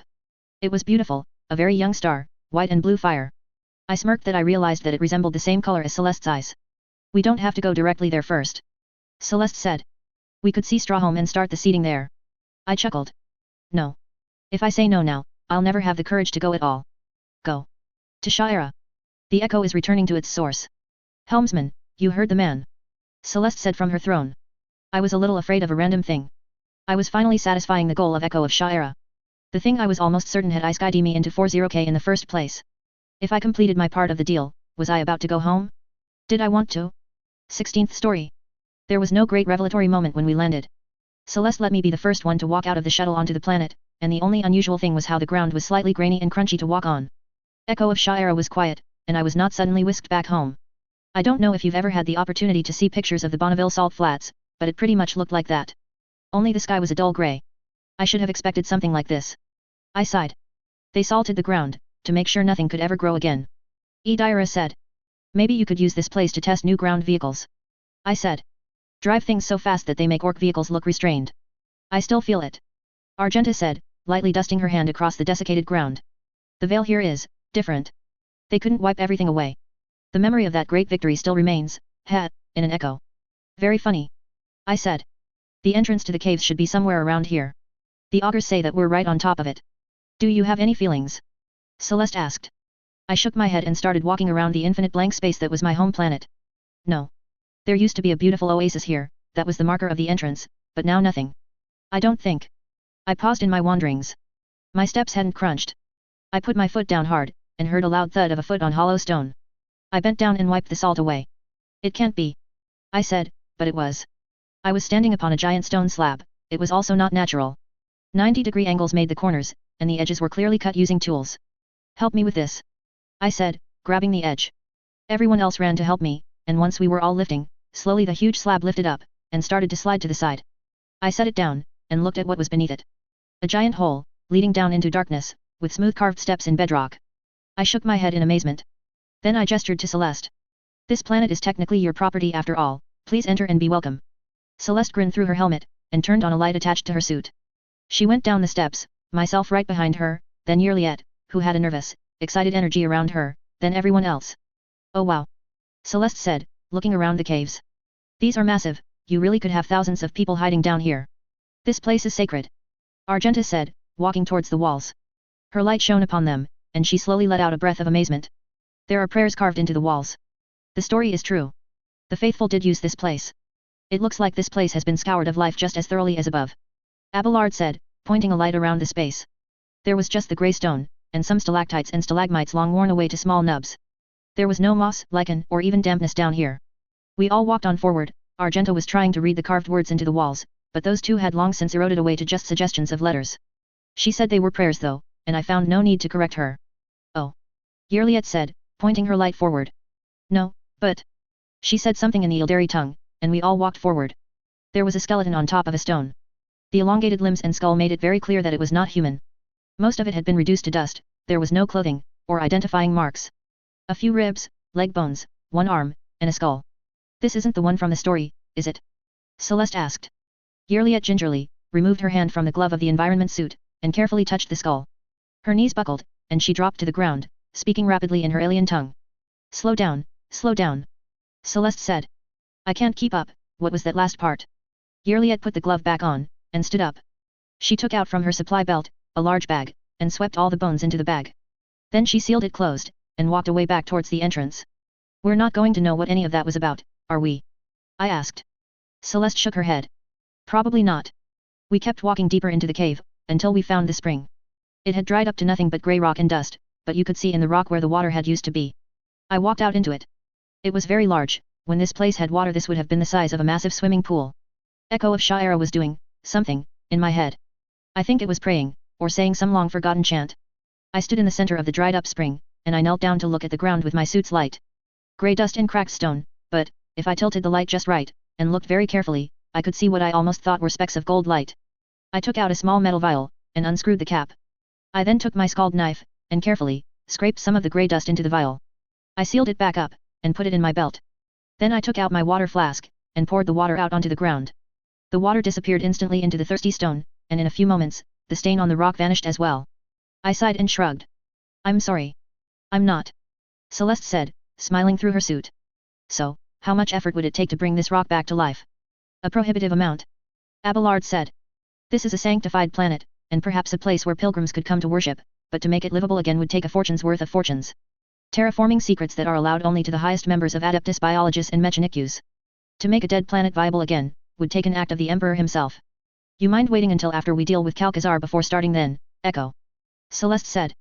Ah, now I knew what Echo of Sha'era wanted, and why they needed someone who knew how to get a certain ending of the game. I nodded. It's fine. We should go back to the ship. A shame. Heinrich said. I admit I held hope for something special too. All there is a quiet grave. Echo of Sha'era was back, and opened my mouth firmly with the word of Mary Elizabeth Fry. Do not stand at my grave and weep. I am not there. I do not sleep. I am 1,000 winds that blow.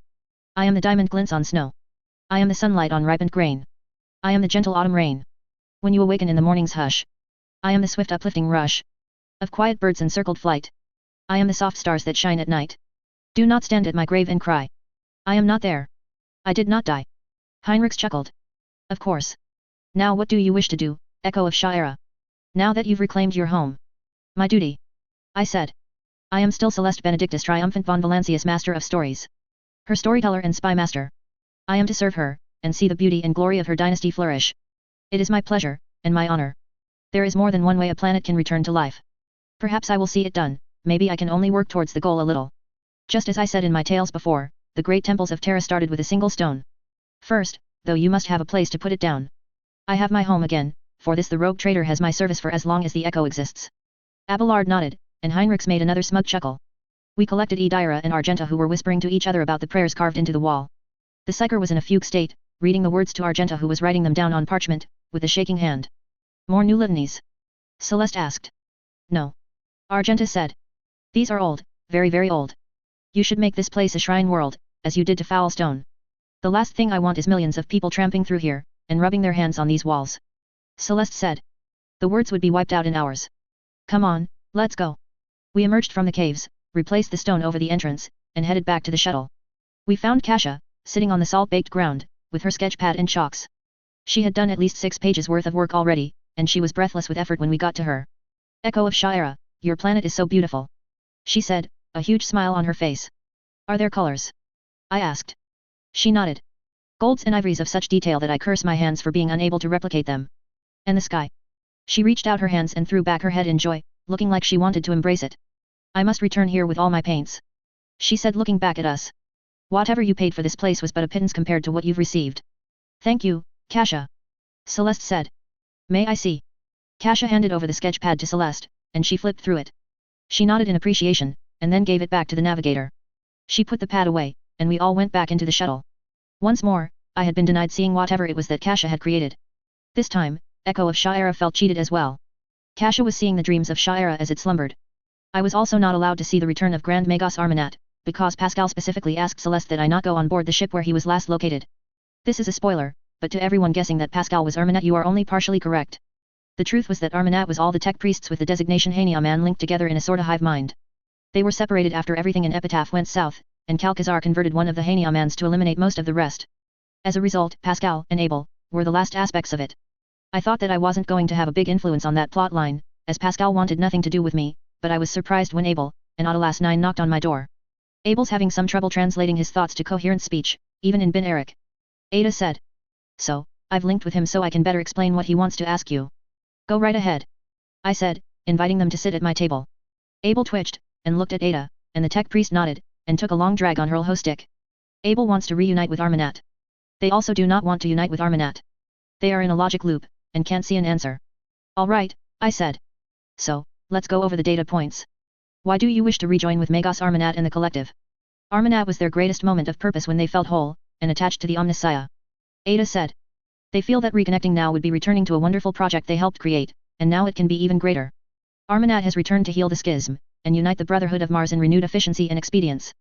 To be a part of that is a gift granted by the Omnissiah. All right. I said. I can see no immediate flaws in your reasoning. Why do you wish to remain separate? Because Armanat has a mission in Abel. Ada said. Abel wants to find their own mission. They want to compose more prose, and arias, for those he has affinity.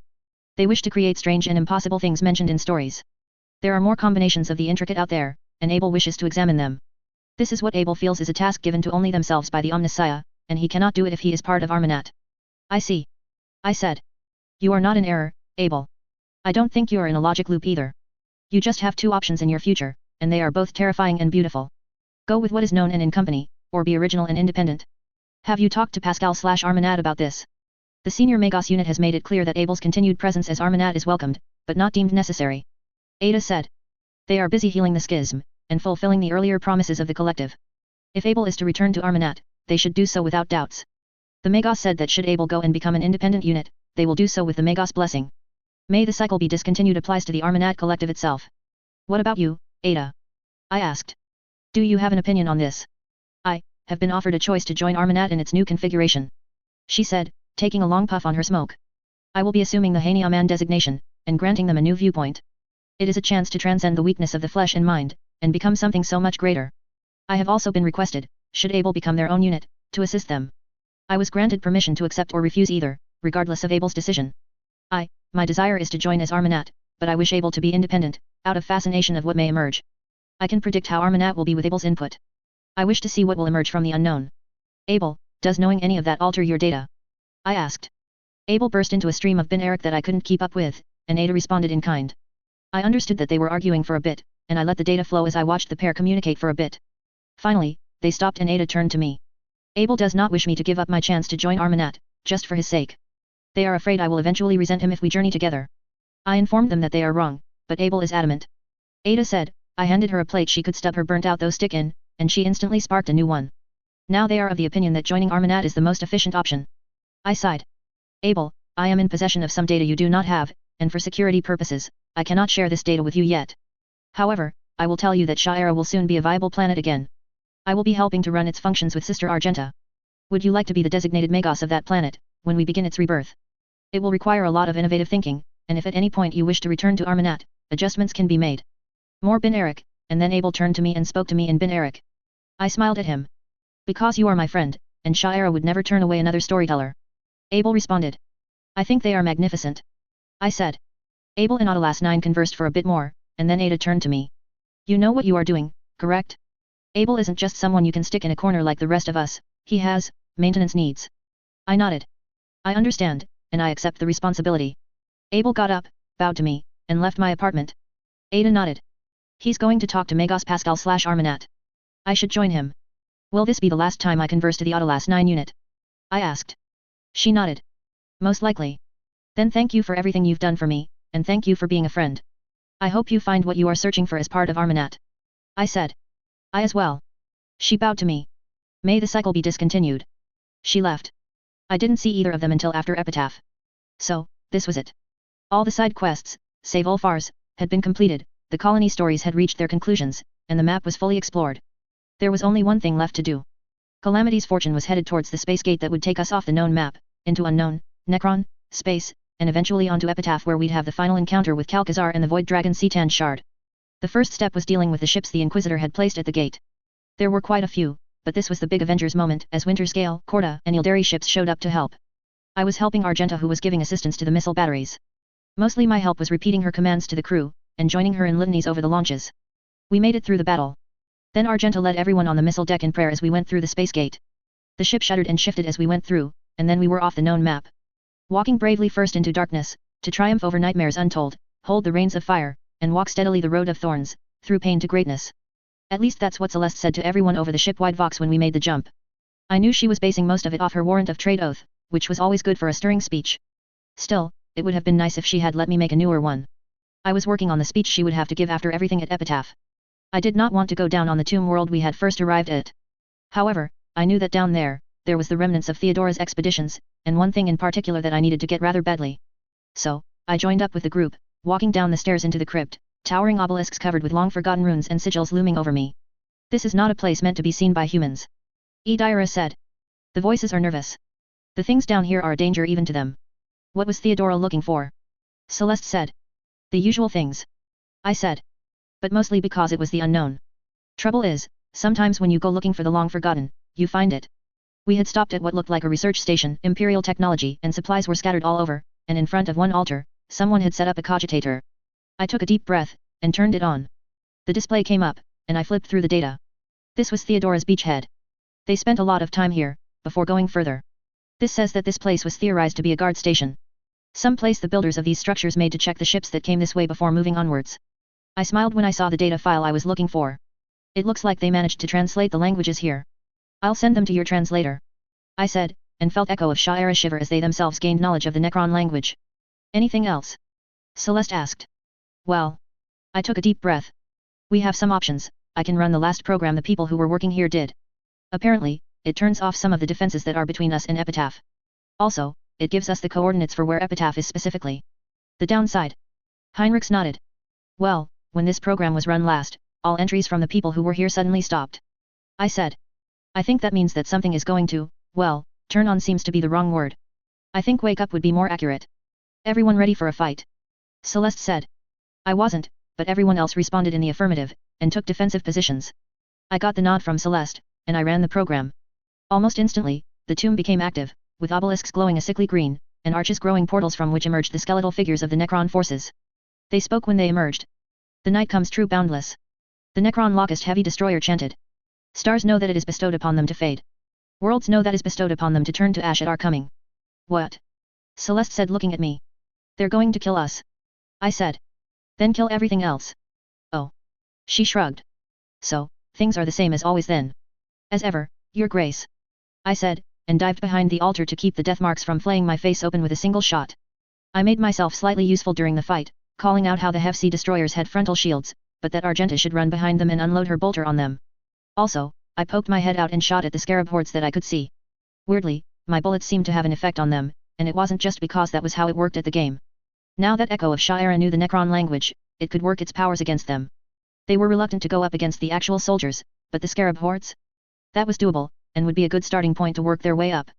Celeste used her rapier to slice off the head of the last of the Necrons, and we all gathered together. I have heard of these beings. Heinrich said. I think we should not tarry here. We have defeated them for now, but I don't think they'll stay down forever. Even after I cut its head off. Celeste asked. I think that just makes them vaguely upset.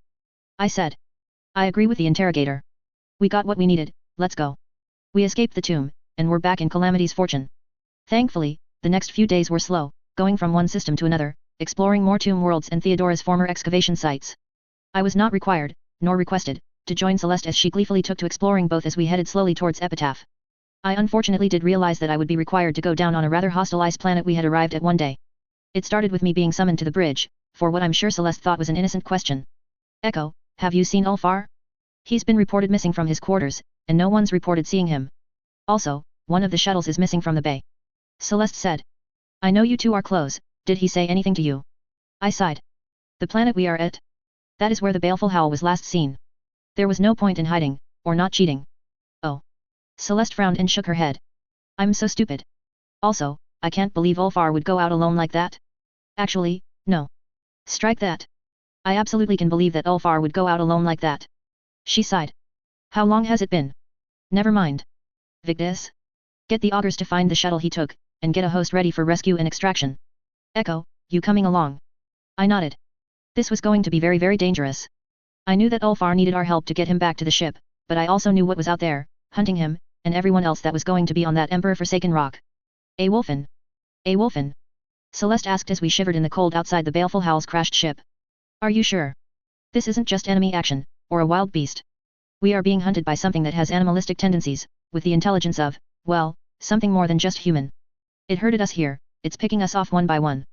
There aren't any animals here on this planet that are large enough, or smart enough, to do what this thing has been doing. I said. The baleful howl crashed here, and fought off either some heretics, Necrons, or, and I really hope I'm wrong, Calcazar's own forces. One of them must have survived the attack, but succumbed to the curse of Fenris. Do you think it got Ulfar? Celeste said. Ulfar is tougher than month-old Grok's jerky. I said. But if the Wolfen got him by surprise, he may be in a tough spot. We should be able to track him, once the day cycle starts up again. However, this thing is going to pick us all off by that time. We need to change tactics. We can't face this thing. Your suggestion? Celeste asked. Hide in the ship, in groups. Set up in ambushes. The Wolfen will see the trap and avoid it. I said. I hope. Which is how I ended up hiding inside a bulkhead compartment, like a character in a horror movie. Thankfully, my plan worked, and the majority of the rescue team made it to sunrise. We then struck out, and a team found Ulfar's trail, which led to Ulfar. Just as I had predicted, the Wolfen had taken him by surprise, and he was in a wounded stupor. We got him back to Calamity's fortune for him to heal back up in his harness, and have his armor repaired and sanctified. He and Celeste had a conversation about how he had discovered the baleful howl's last resting place before getting jumped, and how he would need Celeste and the others to come with him. Then he called for me. I assumed that it was to give me instructions on how to properly serve as his skald during the rites he was to perform over his battle brothers. I was only partially correct. I'm to serve as skald to the Wolfen. I said. I have many questions. Ulfar chuckled and nodded. I would expect so. However, it is what must be done. My battle brother that has gone to the beast, and the curse, will be facing me after the rites are done. However, it is proper that their story be known, so that one day it can be taken back to Fenris, and when the Alfather calls us all to Ragnarok, they can attend just as any of us. This is important, little skald. I understand. I said. I'm just unsure of how to proceed, as the last time the Wolfen and I were near each other, he was hunting and slaying us like rabbits in the snow. I can't see any way of approaching them without them tearing me in half. That is why you shall know the Hye saying. They will allow you to approach, and as I do what I must over my brethren, they will know why you approach. Ulfar said. Here, the heart song. I said. I've never heard of that. It is a story first told by Lemon Russ. Ulfar said. The sacred words he spoke to those who drank of the cup after the traitorous Jarl Wolfen was struck down. It was his challenge to the sons of Fenris, his warriors, that they may know what was expected of them, after that. It is the words we began with. The sacred words of Lemon Russ. I just stared at the giant of a man. My lord, this is not simply an honor. Such a responsibility, can you even do this to someone not of your brotherhood? He nodded. The situation allows it. No, skald, that should you repeat even a word of this, for any other occasion, your life will be forfeit. These are the oldest words spoken by the Primarch themselves, when he called his warriors to him, to begin the crusade. The Wolfen will answer to them, if not then they are truly lost, and it will be no great deed to slay them. He smirked. It will most likely, also slay you, but such is the way of things, and I will be sure to avenge your death. I smirked. Thank you, my lord. But, this Wolfen was once my brother, and when they hear these words they will respond. You will come to them as their skald, as sent by me, as sent by our clan, as sent by our chapter, as sent by Lemon Russ, as sent by the Alfather. You will then take their story, and then attend to our battle as witness for the Wolfen. I assume, Eat Fata Celeste will be your witness. I said. Ulfar nodded. After it is done, the tale will be completed. This is important, Scald. Just as before, there must be someone who is to do the telling at the fire afterwards. I expect it to be me, but, the Wolfen will be a mighty foe. They felled me once already. Using trickery, and darkness. I said. Such are its strengths and it knows them well. Ulfar said. Should I be unable to tell the story, I expect you to bring it back to my brothers, and speak it well. Provided I am not smote right before Celeste brings them down, I will serve. I said. People die, mountains crumble, the story remains. May the words stretch on. Go and ready yourselves, little Scald. Ulfar said. We go at first light. He grinned. This will be a grand one, repeated for ages on. And so, we trudged through the snow towards the apex of the ruined battleground. The enemies of the baleful Howl, Heretic, Betrayer, and Xeno, scattered around us. The battles must have been epic, and their deaths glorious. We reached the summit, and there we found the baleful Howl, all fallen in mid-action or supporting their brothers. None were cowards, and all were worthy of the Alfather's blessing. Ulfar took position, and drew out his massive knife, and picked up a stone. He began to chant, ancient words of Fenris, and the sacred names of his battle brothers. The others all started, and looked around in confusion. I knew what they were seeing, the spirits of the baleful Howl, here to test those that would claim their spirits, to ensure that we were worthy of escorting them to the great halls beyond. I however, saw nothing, and got to skip fighting space wolf ghosts, because I was being called. It was a feeling I now recognized. It felt it back in my lower deck days, and when I first entered Celeste's parlor. It was a need. A need to be heard, and a need to be fulfilled. It went all the way back to when sentients sat around a fire for warmth, and someone realized that the silence must be filled. It's a failing of storytellers, that we, naturally, feel that the art of storytelling is the apex of all arts. The truth is it is no more and no less than any other thread in the weaving of creation. The art is no older than when a sentient discovered math by looking at their fingers. It is no less intricate than the physics that got our species to space. It is a fundamental part of how intelligence works, and the Wolfen was just as much a part of that as anything else. I had walked around the side of the mountain on a little ledge, and I saw them. They were crouching there, waiting for the moment to pounce. It looked at me for a moment. I saw concern for a second, flash before its eyes as it knew its ambush had been spoiled.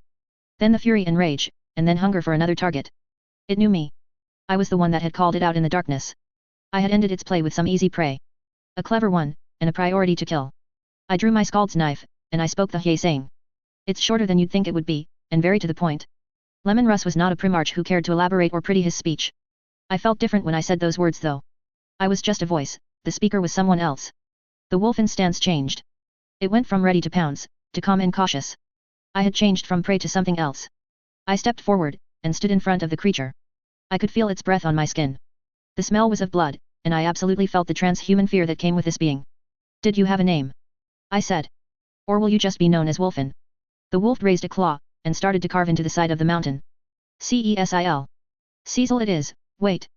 I said, echo of Shire telling me the meaning behind the name. You are blind.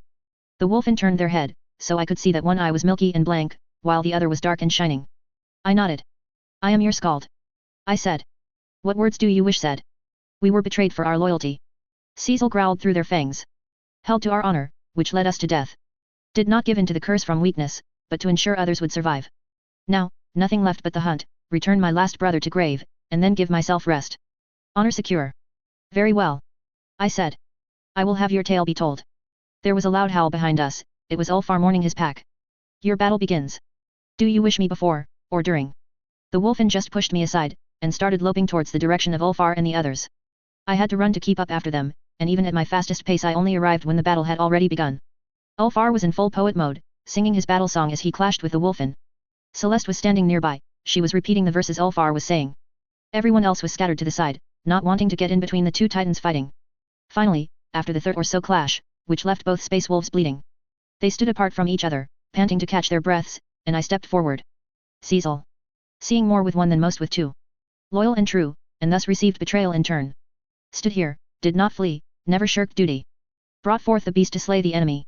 His brothers now resting, his own rest he seeks. And this, brother Ulfar, and this in either way.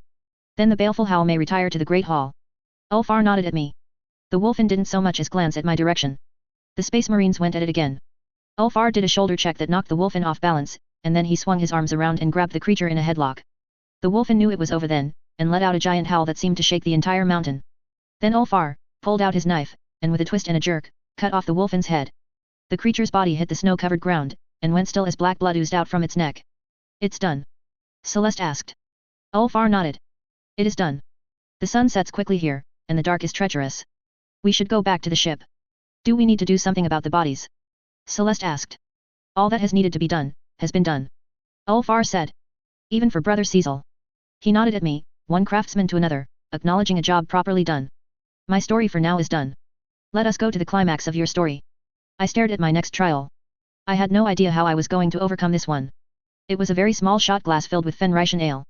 Ulfar had broken out what he had taken from the baleful Howl's crashed ship and was celebrating/mourning. He had invited me to be his co-author in the epitaphs of his fellows. All had been well, albeit I had to deal with the bad poetry of a drunk space marine, until he insisted I share in his celebrations. He had carefully, despite being stupefyingly drunk, served me my shot. I could hear it dissolving the glass.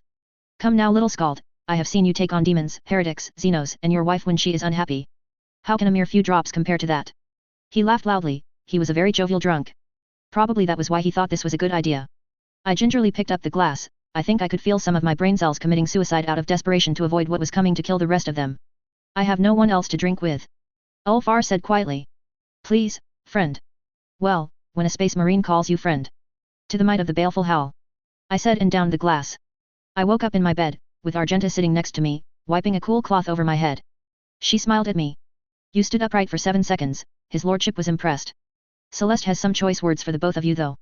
She lightly swatted me on the cheek. As do I. What were you thinking? Did Ulfar stop drinking? I asked. Yes. Argenta said. He said the rest of it is to celebrate us taking down Calcazar. Then I was successful. I said. I actually don't feel that bad.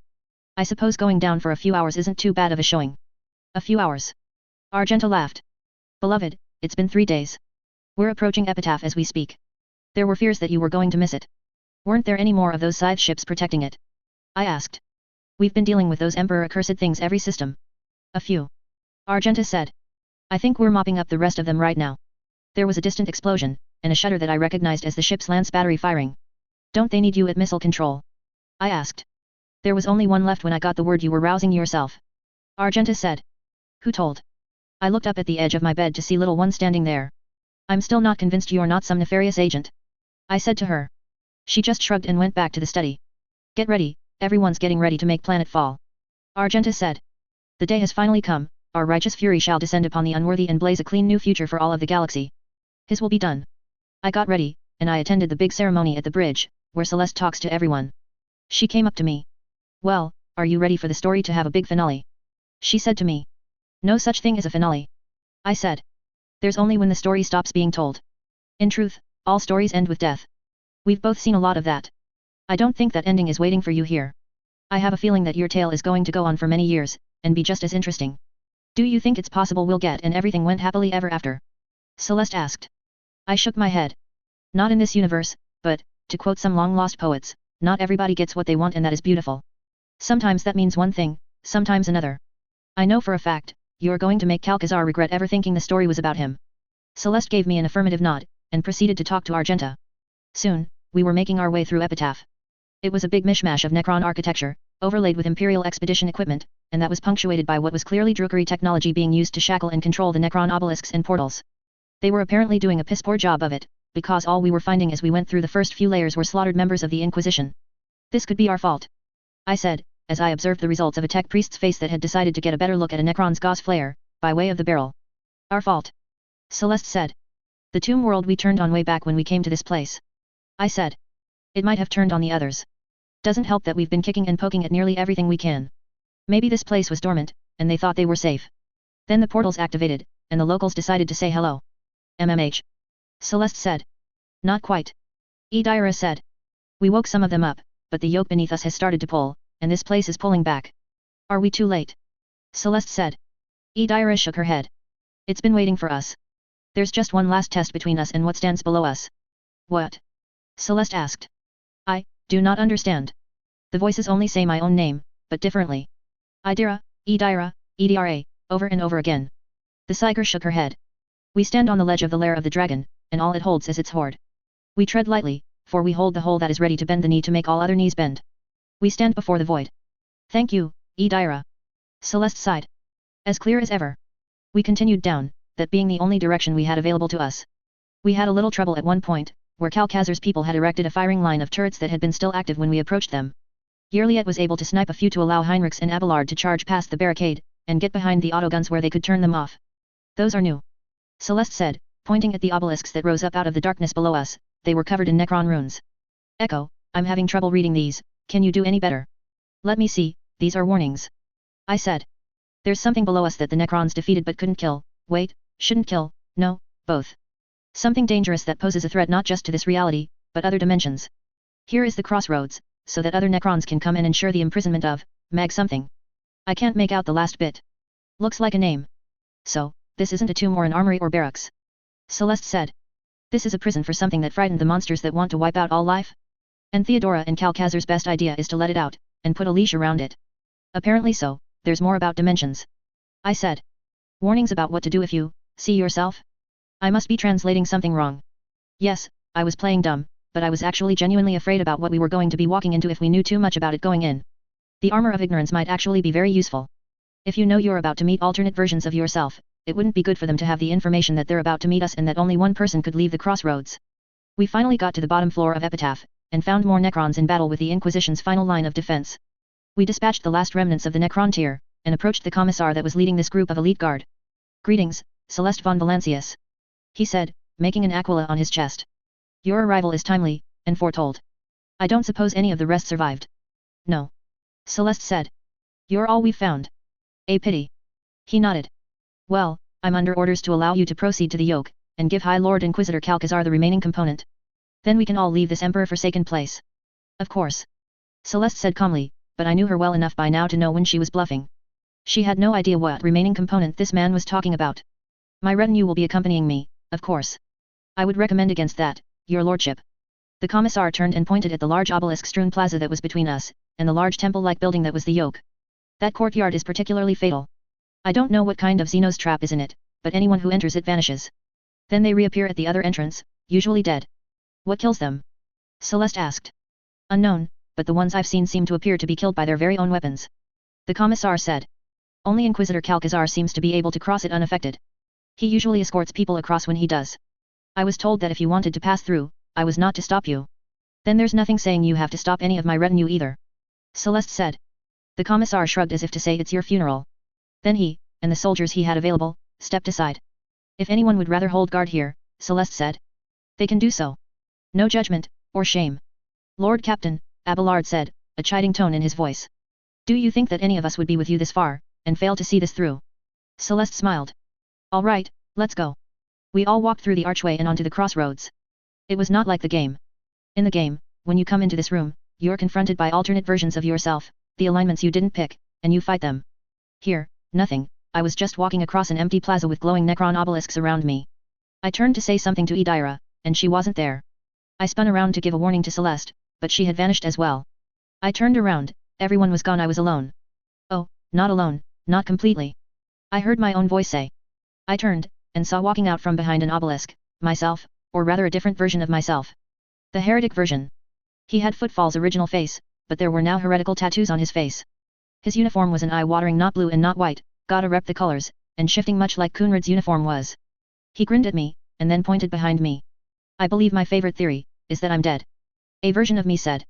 He was wearing the uniform of a midship guard, and had a large melta held in both hands.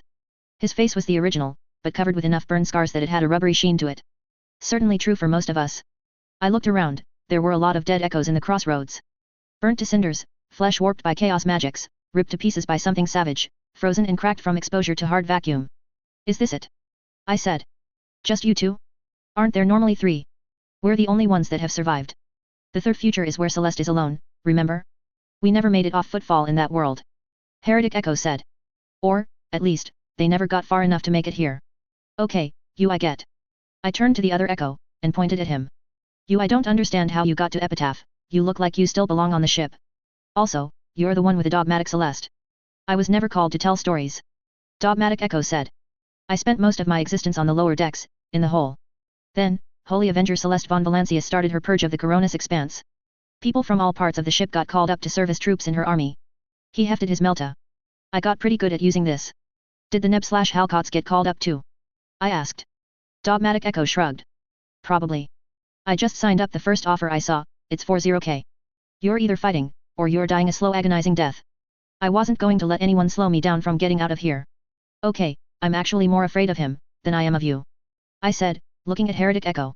Although, I am really disappointed, and please don't insult me by telling me you're actually living in one of those the nice side of chaos stories. I've actually had sex with Argenta, and Kasha. Heretic Echo grinned. There was a lot of things unsaid in that grin, and I didn't want to hear any of them. For that, I'm killing you first. I said. Easy, easy. Heretic Echo said. We're all the same guy at the core, the guy who knows this is all a game. There's a way we can all win. Only one body can walk out of here. Dogmatic Echo said. We'll see which Celeste wins, and that person walks out, with the other two hitching a ride inside. Then the Cetan shard is bound, and gets us all home. And if one of you has the bronze orb, we can recall our first incarnation's memories. I said. Yeah, nice try. You think I haven't noticed that Echo of Shaira has disappeared? It's not that simple, and I'm not that dumb. Who? Heretic Echo said. Echo of what? Dogmatic Echo said. Ah. I said. Well, that's going to make this next part much easier. I pulled out my bolter pistol and fired a burst of shells into Heretic Echo's chest. Then I dived to the side behind an obelisk as Dogmatic Echo blasted out with his melta. Once the flames dissipated, I ran at Dogmatic Echo, and pulled out my scald blade. He took out a knife of his own, but it was just a simple piece of plasteel, and my wolf-rune inscribed blade sliced it in half, and then buried itself in his stomach. I kicked him off my blade and turned around, swinging it wide, to have it clash against a glowing warp-tainted blade. Ballistic lining? I asked looking at his not perforated stomach. Pain is nothing to a believer. Heretic Echo said. I believe you. I said, and then I rammed my forehead right into the bridge of his nose. He staggered back, hands to his face. I raised my other hand with the bolt pistol and fired 3 shots right into his skull. He dropped. I felt Echo of Shaira come back to me at that moment. I didn't waste any time and asked them if they could get me to Celeste, or any of the others. I felt a tug, and I saw a Kasha standing over another Kasha, choking the life out of her. I ran forward. Tisiponi. Remember me? I shouted. The Kasha choking the Kasha I knew looked up at me, and her eyes went wide with fear, and then she didn't have a face anymore, because I had put 4 bolter shells into it. I shoulder-checked the rest of her away, and then bowed to the Kasha on the floor. Lady Navigator, allow me to help you up. I said.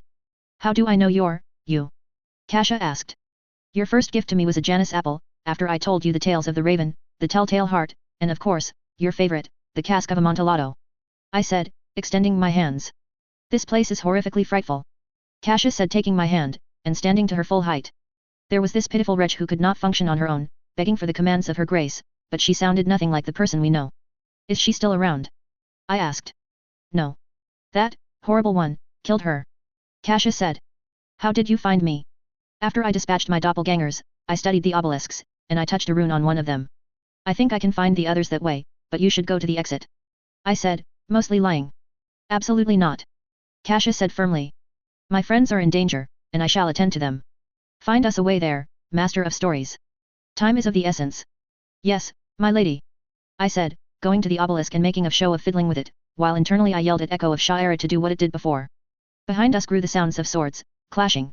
We turned and felt the cold air blast us, as we saw 3 versions of Heinrichs fighting each other, the ground around them frozen. It took a bit, but I managed to pick out which one was ours. The dogmatic one's uniform was far too embellished, and the heretical one was obvious. Be ready, my lady. I said. Hey, Sherlock. Doug. I shouted. Our Heinrichs looked up just in time to see, and hit the ground flat. The other 2 turned to look. That's when they both got the full blast of Kasha's third eye. They staggered back, warp fire covering their bodies. The dogmatic one screaming in particular pain. Our Heinrichs jumped back up, and with a sweep of his sword cleaved off the heretic's head. I ran up and knifed the mostly dead dogmatic interrogator. Heinrichs looked at us. How do I KN? You sometimes call Celeste Irene. I said quickly. I've already done this with the Lady Navigator. I've figured out how to use the obelisks. Shall we move on to the next? Heinrichs let out a brief chuckle, and motioned for me to go ahead. I touched the stone, and instantly was under assault from a stream of bolter fire. Die heretic! In the name of the true emperor of mankind! A voice that was not the beautiful tones of my wife shrieked. The 3 of us scattered and hid behind obelisks. You better have not killed my wife, you fanatical cow! I shouted. My fire, are you here? I'm here, my Echo! A voice cried from the ground. I'm sorry. Her armor. It's all right. I said. I'm here. Are there any others? The Repentia blew herself up, on me. I was in a daze, when that one got me. Argenta, my Argenta, laughed. I'm stable, I threw a flashbang at her, and hid. And now I know where you are, you betrayer. Filthy heathen. Turning away from his divine holiness to sully yourself in filth with that. The zealot Argenta shouted, pointing in my direction. Divine providence has sent me here, the fact that a person like you exists that holds my face? Such profanity upon the universe is not fit to exist. She stepped towards us, putting away her heavy bolter and taking out a flamer. Know that in the flames there is purity, and he will cleanse you of all that is foul and evil. You will then find yourself before him, and before he banishes you from his sight, you will see your sins laid out before you and know. Sister, if I may. Heinrich said, stepping right behind her. He reached around her and grabbed her arms, ice instantly froze all over them, including the flamer. Zealot Argenta screamed in pain and agony, she forced herself forward, out of Heinrich's grip, but the interrogator had already done his work, her weapons were now frozen solid and worthless. No. No. She screamed as she staggered out into the open. This is not his will. Rejoice. Argenta said, standing up, blood covering her face, her own heavy bolter up and ready. She unleashed a full salvo into her double, and the zealot fell to the ground. I ran up to her and embraced her. We kissed, and she winced when I hugged her again. I'm sorry. I said. I was afraid. You came, I prayed, and he sent you to me. Tears were on her face. It is proof. She kissed me again, but I broke it off. As much as I would love to share our love. I said. The others are in the same situation you were. We need to go find them before they succumb to this madness. Argenta nodded, and we took off. Dira, Abelard, and Pascal/Armanat were all pretty much the same. The moment we showed up to tilt the odds, the false versions of the retinue went down easily. Ulfar was not as simple, as he was facing a Wolfen version of himself, and a heretical version. The only thing that made that possible for us to win was that the Wolfen was attacking traitor Ulfar with as much rage as our Ulfar was. Still, we managed to fell the pair of them, as the copies did seem more focused on killing their opposite selves, than any interlopers. Are you all right, my friend?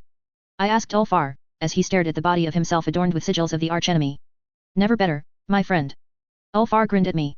Now I know, had my life gone differently, I would have been the weaker for it. Here I stand, the best of all possible selves, glorious with victory and comrades by my side to tell the tale with afterwards. Have you managed to gather everyone?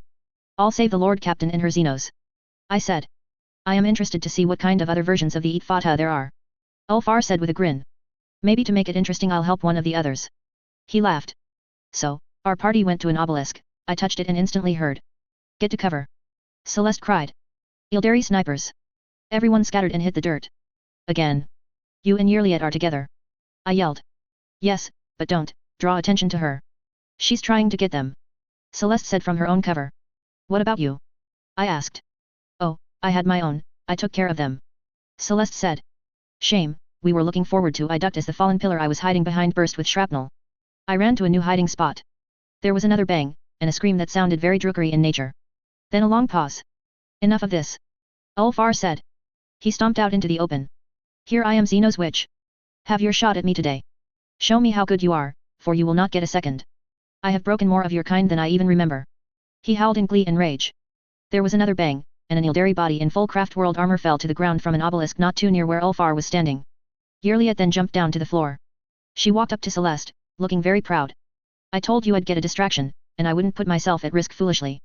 Celeste said, winking at her Xenos. That is because you keep the company of fools, Elantach. Yerliet said to her human. Celeste held out her hand to Yerliet with a smile. And what does that make you then, outcast? Yerliet gently took Celeste's hand, slid her fingers up to her wrist, and then slowly pulled away so that hers and Celeste's fingertips each lightly touched. She smiled at the Lord Captain. Citron, of course. My Lord Captain, Abelard said, clearing his throat. We should not tarry here. We have managed to throw off these shades, but I do not wish to remain to see what else could possibly happen. Right, good idea. Celeste frowned as we walked towards the bridge to the yoke. How did Calcazar cross this place so many times without dealing with that? May I, interrogator? I said, looking at Heinrichs. He nodded. He's a blank. You know that queasy, nauseous, feeling you get around him? It's not just nerves. Oh. Celeste frowned. Oh. So that's why, yeah, that makes a lot of sense. That's inconvenient, then. She shrugged. Okay, new plan. The moment we see him, everyone shoot him. Don't let him get close enough to affect you. But, don't we? Heinrich started. We already know all the heinous shit he's done. I don't need to hear his justifications, and we were planning on killing him anyway. Do we really need to stand next to him and let him spout his nonsense while we all grow weaker just by letting him talk? Celeste said. What do you always say about dealing with Ashmags, Jay? Jay chuckled. Usually, I wait until they've started talking. Shireen. She got out her shuriken pistol. It means they're standing still long enough to aim at them. Yet, he bores me, and he's been treating me like his personal errand girl. I am Celeste Benedictus Triumphant von Valancius, rogue traitor of the von Valancius dynasty. This is my corner of the galaxy, and I say he's done. Celeste said. She did her psyker trick of opening huge doors with a single push of her hand, and stormed inside the scientific complex filled to the brim with tech priests, inquisitorial agents, and the man himself. Calcazar. She yelled, and pulled out her custom pistol, and aimed at the Lord Inquisitor. Calcazar's eyebrows went up in surprise. His expression didn't change at all. He just raised his hand to command his troops, and then he was pulling out his own weapon and heading towards cover as Celeste's shots impacted against his power armor. Sadly, Celeste's aim is not as perfect as she'd like it to be. Also, Calcazar's troops were more loyal to the Inquisitor than most, or that they knew that if he died they'd be killed by any of the other fatal things here. Death by a rogue traitor was one of the more pleasant options, compared to the Necrons. So, we had walked into a big firefight, yet once more. Celeste seemed focused on taking Calcazar apart, which was fine by me, so I just used Ulfar as mobile cover and did my usual routine of aid and fire support. At the end, Calcazar was on the ground, bloody and dying, everyone else around him was in various states of dead or dismembered. He was looking up at Celeste's face. I don't and he never did after Celeste put 3 bullets into his skull. She took a deep breath, and shook out her shoulders. Much better. All right, Pascal, I mean Armanat, please tell me what exactly this complex is, and what the thing inside it is, actually. Armagos went over from cogitator to cogitator, growing more and more excited with each one. Finally he stood before the central viewing window of the yoke, into the Cetan cell. Statement of uncertainty. Armanat said. Being within has lifespan measured in eons, can manipulate space, matter, and even time by will alone, can exist in multiple different locations at the same time, and can travel to any location. Query, what would the rogue trader call such a being? Dangerous. I don't see anything in there. Celeste said. It has not taken physical form, but it is there. Dormant. Armanat said. Dormant. So, we can just leave? Let this thing just stay here, and make sure no one ever comes to bother it. Celeste said. Possible, but unlikely. Pascal said. Yoke has already caused partial awakening, the stolen stars brought here by the Drukari were to feed energy to the yoke. With no further stars, awakening, at least a partial one, is a high likelihood. Can we make the yoke destroy this thing? Or send it back to hibernation for another 1,000,000 years? Celeste said. It is a possibility. However, any use of the yoke will cause this being to respond to the stimuli. Armanat said. For a period of time, we would have to prevent it from destroying the complex. Fighting a god, alright everyone take a breath, reload, and take positions. This is going to be a nasty fight. Celeste started. Mother. A voice interrupted, and we all turned to see a tech priest, one I recognized, teleport into the room. This is it. Nomos. Celeste said. Nomos, how did? Never mind, this place is dangerous, you shouldn't be here. No. This is where I must be. I was born here, to take control of this shard. The green-eyed being said. It has only the thought to destroy and consume, but it is just a fragment. A shard. I am a whole. I can overpower this fragment, and bend it to our will. I can make sure this thing will never hurt anyone, and I can be able to help so many. Nomos. Celeste said. She looked back at the empty spot where the void dragon was, and then back to her child. Will this change you? Will you no longer be what you are? We are all changed, all the time. I will still be Nomos, and you will still be Mother. Please, let me do this. If I feel it breaking me, I can silence it forever, at least. I have dreamt of this moment, Mother. I feel my purpose in every part of my existence. Nomos said. Celeste thought for a while, and then nodded. All right, we don't know if the yoke alone is going to work. I believe in you, Nomos. Everyone get ready. We all took positions, and I heard Argenta, Ulfar, and Heinrich saying prayers. Celeste nodded at Armanat. Do it. Our tech priest flipped some switches, and pressed some buttons. The yoke's machinery came alive around us for a moment, and Nomos knelt before the viewing window, and appeared to be praying. Then the void dragon appeared in the viewing window. It's hard to judge how a Cetan is feeling when all it looks like is a realistic humanoid body of black metal and green highlights, only there's no head, just this giant floating Necron rune where the head should be. I still got the distinct feeling that it was rather upset. It raised a hand, then there was another one of them in the room with us. Then another. Then another. Then there was this horrible sounding noise that made the primal lizard brainstem in me cower in terror. Then it was a free-for-all. Here's the thing about fighting a Cetan shard. You don't. Oh, you can distract it for a bit. You can even have it decide that it no longer wants to project one of itself if you shoot at it enough. But mostly, you're fighting something that reacts the same way if ants threw sunflower seeds at you. You're fascinated for a bit, and maybe you even let a few seeds tickle your shins, just out of curiosity, but eventually, you're going to just shift your foot and crush them all. Thankfully, this wasn't a fully aware Cetan shard. Rather just a hazy fragment of a fragment, who kept trying to gently brush us away so it could go back to dormancy. That's what saved us. Even though, that translated in Ulfar getting picked up and tossed around the room like a rag doll, and Heinrich's getting hit by green lightning that blasted him off his feet, and into Edyra who was barely keeping it together, let alone the veil. Celeste was the star of the show, facing down the main projection with an outstretched hand, blood pouring from her nose, ears, and eyes. She was trying to do her mindbreaker routine against a god, and she wasn't losing. She wasn't winning by any stretch of the imagination, but that thing actually had to attempt to focus on her. Abelard. Attend. She said through gritted teeth. The old man rose to his feet, drew his massive chainsword, and charged. 1 strike, 2 strikes, a third, a fourth. The man's arm was not tiring, and his aim was true as it ripped into the figure, the black and green flesh rippling each time it was struck. Each time the ripple was bigger and bigger, until the entire projection was shimmering, and Celeste gripped her hand into a fist. The void dragon let out another cry, and suddenly Abelard was glowing with light, and raised up into the air. A halo formed around him, and above him the air rippled, and the blades made out of reality itself started to form. No! I yelled, ran, and jumped into Abelard, knocking him free of the glowing halo, and the impending death that was coming for him. I was the one now hovering there in the air, about to be severed from all existence. I heard Argenta scream, and the knives rose up, and then, I fell onto a metal floor from a height of about 7 feet. I landed on my right arm, and felt something crack. Frak! I screamed. I was only slightly concerned about my broken arm. The beating that my wife was going to give me in about 6 seconds was much more terrifying. It is done. I heard Nomos say. We all looked, and the void dragon was gone. The tech priest was on the ground, babbling jubilantly about seeing the face of the Omnissiah. Standing next to Celeste, dressed in simple blue-white robes of a pilgrim, gotta rep the colors, was a bald humanoid with glowing green eyes. They smiled at Celeste. Mother, what would you like to do now? What are my options? Celeste quietly asked. Anything. Nomos said. And like that, we now controlled a god. 17th story. So Celeste didn't start throwing miracles around left and right the moment Nomos handed her the keys to reality. The first thing she did was get us all back to the ship, out of Necron space, back through the warp gate back to the Expanse, and make a few adjustments to the gate so that the Necrons wouldn't be chasing after us to get to Nomos. For about 2 weeks, she and Nomos were privately working together, without seeing much of anyone else other than to manage the usual trade arrangements, and dynasty upkeep. I assumed she and her child were carefully, and quietly, exploring all the things they could do so that when Celeste did start manifesting miracles, she wouldn't break reality or do something even worse like call in other Citan. I was busy in that time training the Winterscale heirs. They, of course, had 1,000 questions about what had just happened, and I was as forthright as I could be while leaving out the parts about how we killed a High Lord Inquisitor, and had a star god on our side now. They were satisfied with the tales of the Necrons, and I kept them busy with teaching them the basics of marksmanship and weapons combat. Some took to it, some needed a bit more training than the others. This was, however, pretty much the breaking of the fellowship. Not all at once, but it was clear that everyone could now go off and pursue their own lives. There was no need to stay attached to the hip. Jay was the first to depart, going off to manage her smuggling empire, now growing by leaps and bounds. She'd stop by whenever her ships crossed paths with Celeste, but it was clear that she was now intent on growing her own personal legend.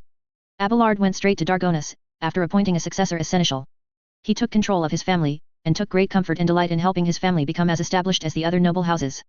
Heinrichs, as the highest-ranking member of the Inquisition, took up the role of the new High Lord Inquisitor, and started to take control of that mess. He had a lot of house to clean, and people to manage if he wanted to get the organization to the point where it actually protected the Expanse against sedition, heresy, and xeno-plotting. Idira stayed with Celeste for a while, and then after a few years, started to accompany Jay on her adventures. Celeste was happy for her, but sad to see her go. Kasha got us a new, very competent, navigator from House Orselio, and began her task of going to all of House Orselio and cleansing their atlases of Xeno's taint. It was a long and arduous task, requiring Celeste to get Kasha her own ship, which was fully stocked with a massive library. Yearliet and Celeste spent long periods of time together, meditating and lightly tapping each other's wrists with their hands. Of course, Xenos have their own agendas, and Yildari doubly so. The outcast would leave Celeste for an entire year or 2 at a time, off doing whatever it was she was doing. Then she'd reappear, acting as if she had only stepped into the adjacent room for a moment. I knew Celeste understood why this was, but I could see that Yearliet's absences weighed on her a little. Ulfar was much the same, staying on for a while, only to leave at the request of the Stormbiters or other Astartes. He'd take off on some campaign, and then return with trophies and tales. It was like having a rather impressive uncle, who took jobs as a long-haul trucker. Argenta and I were on the ship still, but our lives had become much more busy, and far less adventurous. I had the heirs to condition, my duties as master of stories, helping Abel's journey of self-discovery, and a growing anxiety about how to properly ask Celeste to apply Nomos' power to Sha'era. Argenta was bringing the words of Saint Argenta out among the populace, and becoming a bit of a religious figure in her own right. She'd lead massive sermons where she'd spoke about killing the archenemy in the heart, how to find the strength of spirit in the Emperor, and other concepts. Really, there wasn't a huge difference between Saint Argenta's words and the Imperial faith, but if you were watching closely you could see some differences. Hieronymus Doloroso and Argenta had a long sit-down and talk, where Argenta showed the priest the original text of Saint Argenta's words. Soon, the rumors were that the Drusians were either going to peacefully schism, or change their worship from only Saint Drusus to an additional saint. We still tried to have regular meals together, and sleep at the same time, but it was starting to get difficult. Still, our efforts were being felt around the Expanse. The von Valancius dynasty was as mighty as ever, still second place behind Winterscales, but we prided ourselves on quality over quantity. Janus, and now Strawholm, were now providing food to the majority of the Expanse. Slowly, people were experiencing having actual food in their diets than subsisting for weeks off a single corpse starch bar. Strawholm was already showing amazing yields and was worth the price Caligos had asked for alone. The Eldari on Janus never made friends with anyone else, but everyone on the planet got along with each other. Which was a minor miracle in of itself. They had their area of land that was respected, and when they requested that the planet be allowed to shift or heal for a season or two, allowances were made. Just as I knew, another craft world made contact with the Eldari through their webway gate. Farsa Eklendal was there to receive them, and then, they left. I don't know much more than that. Celeste told me, what Yearlyet told her, and Yearlyet wasn't really included in the loop very much. Still, I guess that nothing happening was a good thing, compared to all the very unpleasant alternatives. Kieva Gamma, and Euphrates too were brought back to full production, and the tech priests dutifully took back custody of the forges. Albeit now under the guidance of Hyamagos Armanat. The new outlook was one of disruption of logical loops and rote rituals in place of new exploration of concepts lost and forgotten. I had the good fortune to be allowed into Armanat's council once, and I was pleased to see that Autolas 9, now a piece of Armanat, was clearly directing the collective and making room for the curious and recreational. The chain-smoking woman was gone, sadly, but her ideas would last for ages long after her unit had long expired. Dargonus was still a jar full of spiders, but now it wasn't instantly fatal to stick your hand inside it. Celeste's new reforms had a slow effect on the noble families, as those that took an active role in governing, innovating, or just being helpful, gained rewards and prestige. Idle nobles soon found themselves unpopular and out of fashion. Celeste even managed to get some form of elected officials set up in the mid-hives. The nobles were still untouchable, but a hiver could still cast a vote for a representative who could speak to them and the nobles wouldn't be able to turn them away or ignore them. The Drive Stems and Gapric families bent with the changes and stayed mostly the same. The Sourback family, and most of the noble families under them, lost their collective shit. Regina's treason really was the start of the fall of the house, and the Sourbacks that had the brain cells to realize it, decided that the family wasn't worth the effort trying to save it. The rest either went heretic, or tried to sell out to Corda or Winterscale. The former were taken care of thanks to the spy network, the latter discovered that the other dynasties had no interest in losers either. Dodger, and the Niskel sisters, were very busy. Speaking of them, the Niskel sisters did get verified through the administratum, eventually, and became the heirs to the Tokay family. They kept their old names. The widow Tokay gladly allowed the girls to slide their family out from the collapsing Sourback house and into Drive Stem patronage. I'm personally convinced that the old woman will outlive everyone. She's still alive as I write these words, and I know for a fact she's not had a single Juvenat treatment. Dodger and Riza enjoy being the fresh-faced nobles that are leading the new blood. Paula has become my second-in-command when it comes to the spy network. She's also put on at least 10 pounds from the chocolate she eats, but she's only gotten sharper at the craft. Astartia and Vicent paused for breath after their 5th child. Abelard was there at every birth, and proud as ever. The Westarian Gapric children were slated for greatness, and both families have spared no expense in their upbringing. They were involved with Sha'era later, but I'm getting to that. The happy couple were not content with just upending the political landscape, and revolutionizing warp travel, so, with the help from House Orselio that I just casually started, they started developing starship innovations. Nothing radically groundbreaking, just looking at what existed and seeing if it could be better. More efficient macro battery loading, better shielding recharge times, safer elevators. Most of the Navy ended up coming by Dargonus to get refitted in all of Astartia and Vicent's 1,000 little improvements. This turned out to be very invaluable later. Foulstone was now a shrine world where pilgrims came from all corners of the expanse to come and pray. People spent life savings to make the journey, and no one who successfully made it, felt a throne was wasted. The story of how rogue traitor Celeste von Valancius had descended from the sky during the planet's darkest moment, and took them from war into holy transcendency was told to everyone. Saint Argentus' teachings were taught and distributed to all pilgrims, and the skies above hummed with the hymns of the faithful. Celeste was not exactly pleased when she saw that the Foulstone natives had made a 50-foot mosaic of her in her grasping the galaxy stance. The mural was fine, and she was humbled by that. What she didn't like was the crowds of people praying in front of it, and leaving icons, scrolls of prayers, and offerings before it. I wrote a speech for her when she stood before it, speaking how prayers belonged to the emperor alone, and how she was not some great saint, but just a person like anyone else. How people could find and make their own miracles by turning to the person beside them and joining them in the struggle. I told her it was only going to make the problem worse, but she insisted. It made the problem even worse by magnitudes. The emperor was on Holy Terra, but Celeste von Valancius was here. Now, the fact that miracles were actually starting to happen around her were not helping. Vebo 6 was still a prison, but for people who did actual crimes. There were still plenty of that, and we graciously offered our services to Corda and Winterscale as well. The mining continued, still mostly prison labor but also people who just found themselves skilled at the work. The Necron problem was managed, and the work continued. The issue was that Vebo 6 was at the frontier of the frontier, and there were all those unexplored and forgotten stars that Saint Argentus' star map had uncovered. Vebo 6 became like Seattle during the Great Klondike Gold Rush. Noble families with starships of their own, minor rogue traders with a lesser warrant of trade trying to create their own dynasties, pirates and smugglers looking for the next big thing, they all came to Vebo 6 to gear up their ships, load up on supplies, pay Celeste a fortune for coordinates for a forgotten star, and set out into the void. The standard of living for the regular people who lived on the planet went up. A good number of people who went out didn't come back. Some came back with little more than some planetary data to sell.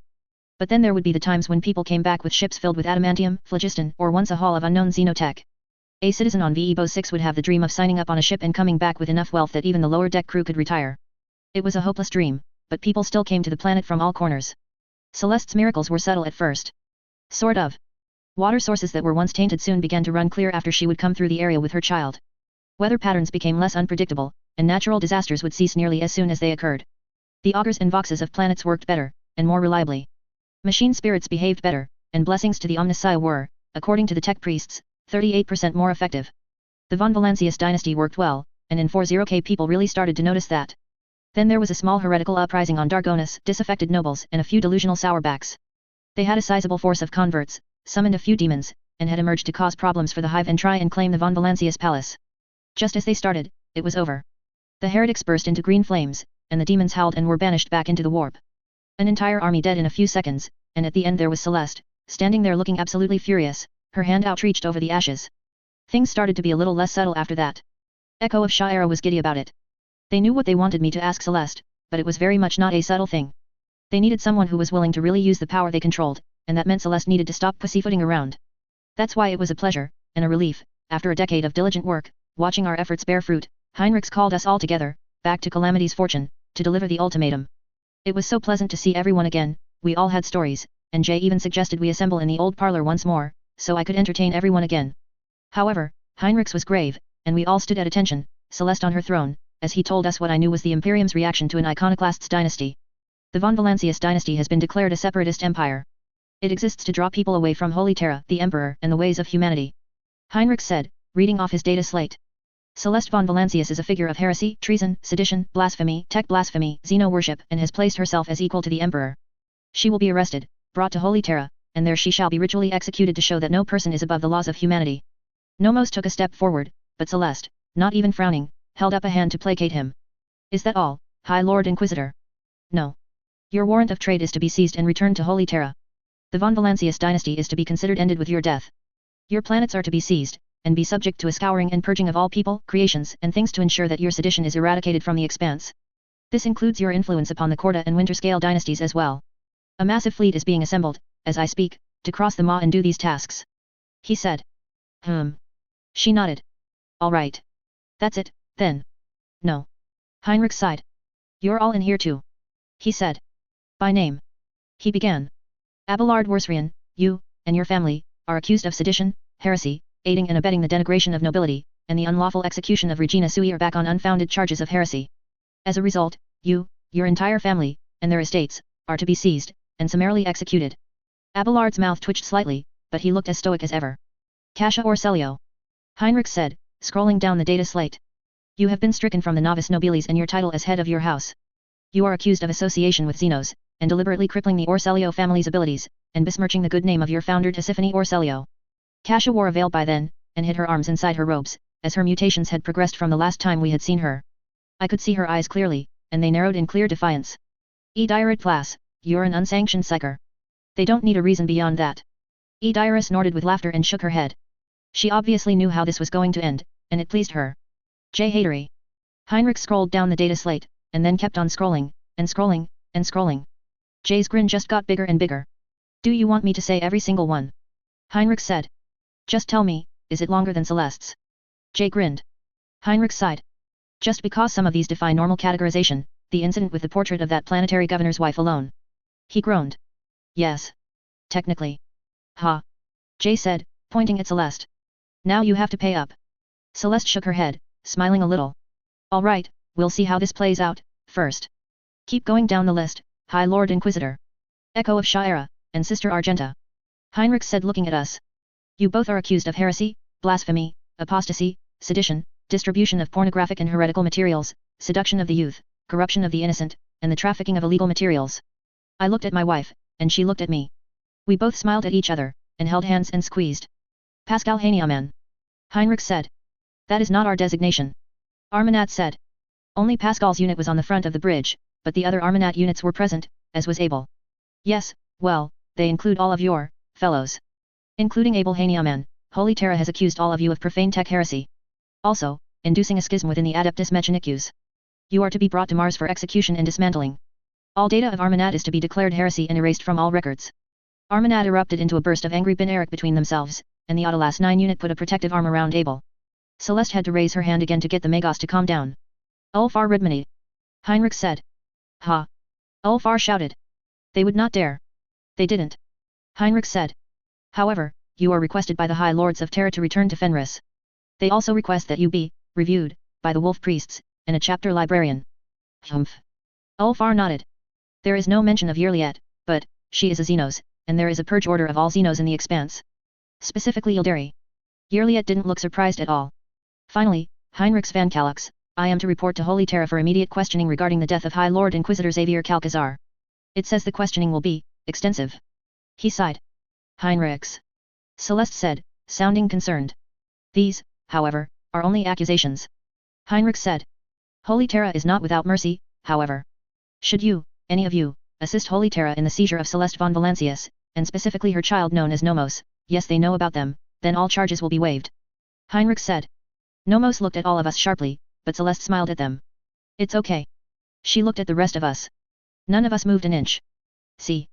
She then turned her head and looked at Heinrichs. So, High Lord Inquisitor. Heinrichs took a deep breath, and shook his head chuckling. He closed his eyes, and dropped the data slate onto the floor, and stepped on top of it, to join the rest of us. I hope you have an idea as to what to do, Irene. Celeste got up from her throne, and walked down the steps to join us. Then she hugged Abelard, and then Pascal, and then to the rest of us in turn. Heinrichs was the last, and when she hugged him, she surprised us all by giving him a big kiss right on the lips. The Inquisitor's eyebrows shot so high they might have left his face, and I felt the temperature drop 3 degrees. Celeste broke the kiss and stepped away. She winked at Jay, and Jay clapped her hands. Raver! Celeste cried out to her helmsman. Get us to the Maw. Preferably before a dynasty-destroying armada shows up. Right away, Your Grace. The Voidborn said. Shouldn't take us more than 3 days. Less, if her ladyship wishes to navigate again. The lad does well on his own, but... No. Kasha is a guest. Heinzelman Orselio is a reliable navigator and I don't want to discourage the young man. Celeste said, and then she clapped her hands. Jay, I think your idea was a wonderful one. We should have a parlor evening. Is my master of stories up to the task? I made a sweeping bow. Always, Your Grace. Do you have a theme? Celeste grinned. Well, I happen to know, you've had about 1,000 stories about rebellion in that head of yours. You've never told any of them, save for that one time you let one song out way back at Footfall. That is true, Your Grace. I said grinning. She nodded. Well, let's have them then. Tomorrow night. Of course. I said. Splendid. She said. Eat fata. Ulfar said. Not that I wish to make you think I would turn against you, but I think I will be returning to Fenris. Celeste looked at Ulfar for a bit and then nodded. Of course, no one who wants to leave should be forced to stay. Thank you for reminding me of that. We returned to our residences on the ship, and I had an actually pleasant evening with Argenta, making dinner and talking about nothing important. It's always the boring moments that you end up looking back on with fondness. The way the universe likes to fool you in pretending that there's a set order to things, and that life is meant to be calm and routine. Not bouncing from one situation to another like a pinball machine in the middle of a 4-ball multi-ball bonus with every light going off and all noises coming together in an unending shriek. The next day, I was getting my picks ready for the evening. Les Miserables of course, then Red Dawn, classic 1984 version, and finally, because I couldn't see a better opportunity, Star Wars, Episode 4. This was going to be a fun evening.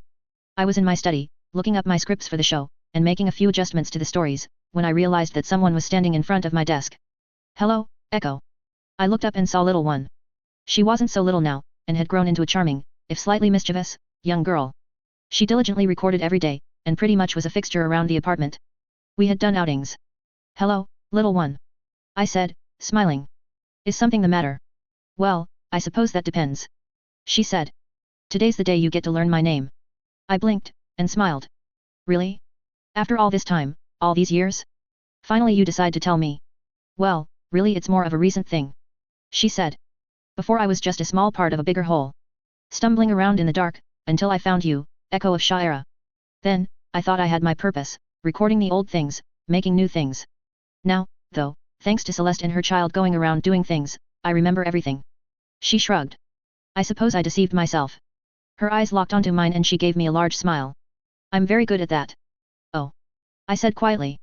Oh no. Little one nodded. I mean, you could call me Mephi. Like a cute nickname? I mean, Nomos is fond of their new moniker. Look, first tell me. Was it you the whole time, or was there actually a girl at one point? I asked. The moment Celeste roused the consciousness of Nomos, I've been trying to get to them. The girl said. I knew they'd sniff me out if I tried something direct, so I made a bunch of sleepwalkers. One of Jay's drinking buddies, a tech priest acolyte that worked with Pascal on the Forge World, a junior member of House Orcelio, I've made at least a dozen more, shards of a shard, you might say. All of them with no idea that they're really me. Some got close, but no one got as far as little one. So, what do you want? I asked. That's between me and Nomos, father. Although, I'd like you to come and see our conversation. She grinned. That is your purpose, to witness and record the history of humanity's story. Don't you want to see the prologue to the grand finale? Fine, just, don't hurt anyone else on the ship. Please. I said. Now. You and mother have been wonderful parents. Raising me with compassion, real food, and stories. I certainly know the difference between right and wrong. She sighed. I think one of my favorite tales is of Sleeping Beauty. How all the people of the castle fell into sleep and stasis. Just like mother is right now. She giggled. All she needs is a handsome prince to kiss her and break the spell. But first, the prince must confront the terrifying dragon. If you do that while we're in the warp, we're dead. I said. Oh, we left the warp just a little while ago. We're a day and a half travel from the Maw. Perfectly safe, and plenty of time before the Armada shows up. The girl nodded. Now, let's go, father. Celeste, and her child, are waiting for us in the parlor. I got up, briefly went to my bookshelf, and then left my apartment and started to walk to the parlor. Just as the deceiver said, the servants and crew were all calmly lying where they stood, peacefully asleep. This isn't like your style. I said. Peaceful sleep. Making sure the ship isn't going to be damaged. Sparing me, and Argenta. The girl shrugged. I know. I blame you and the sister. This form is unfortunately filled with annoying wants and desires. Not to mention not very durable. I strain it too harshly, and it'll break in the wrong way and I'll be back to the start. Once Nomos sets us free, well, the story may shift in genre. You're certainly telling me a lot. I said. Maybe, but do you think I'm telling you the truth? The girl giggled. Maybe I'm taking delight in seeing the little lump of meat in your head try to come up with a way out? Maybe it's the last echo of the little girl you raised, trying desperately to help her beloved parents. She said with mock terror. Tell me, what's the biggest sting? Losing your child, or knowing you brought me right to my quarry? Well, I was prepared for little one to be revealed as a chaos sleeper since I met her. I said. So, while it's actually you is surprising, I'm not overly shocked. Good things don't happen in this galaxy. As if those 4 losers could find the brain cells to make such a plot. The girl chuckled. I'm sure you noticed, but subtle isn't exactly their forte. True. I sighed. And I suppose it is annoying that I was the one who got you here. However, like you said, you had a bunch of different shells. It really was just a matter of time. It just happened to be me. I suppose I could have been more paranoid, but who wants to live that kind of life? I suppose it's only if one wants a long one. The girl laughed again. I know you grabbed some of your treasures before we left. I don't know how you think 2 coins, a wrapped candy, and a small bottle of Amasec will help. Desperation. I said. I saw them and I couldn't think of anything else. It wasn't as if I could grab a heavy bolter. I thought the Necrons were supposed to have you locked up. They did. Do you think the dragon was the only prisoner in that cell? When Theodora first opened it up, the more intelligent prisoner managed to slip themselves out. Took a lot out of me to do so, but I'm used to improvising plans on the fly. Isn't human curiosity marvelous? She said. Here we are. Go ahead and open it, they're already here. I opened the door to the parlor, and saw Celeste sitting in her usual seat, and Nomos standing next to her. Echo? She asked, sounding very unsure of what was happening. The girl cleared her throat. Introduce me, father. Celeste von Valancius, I said.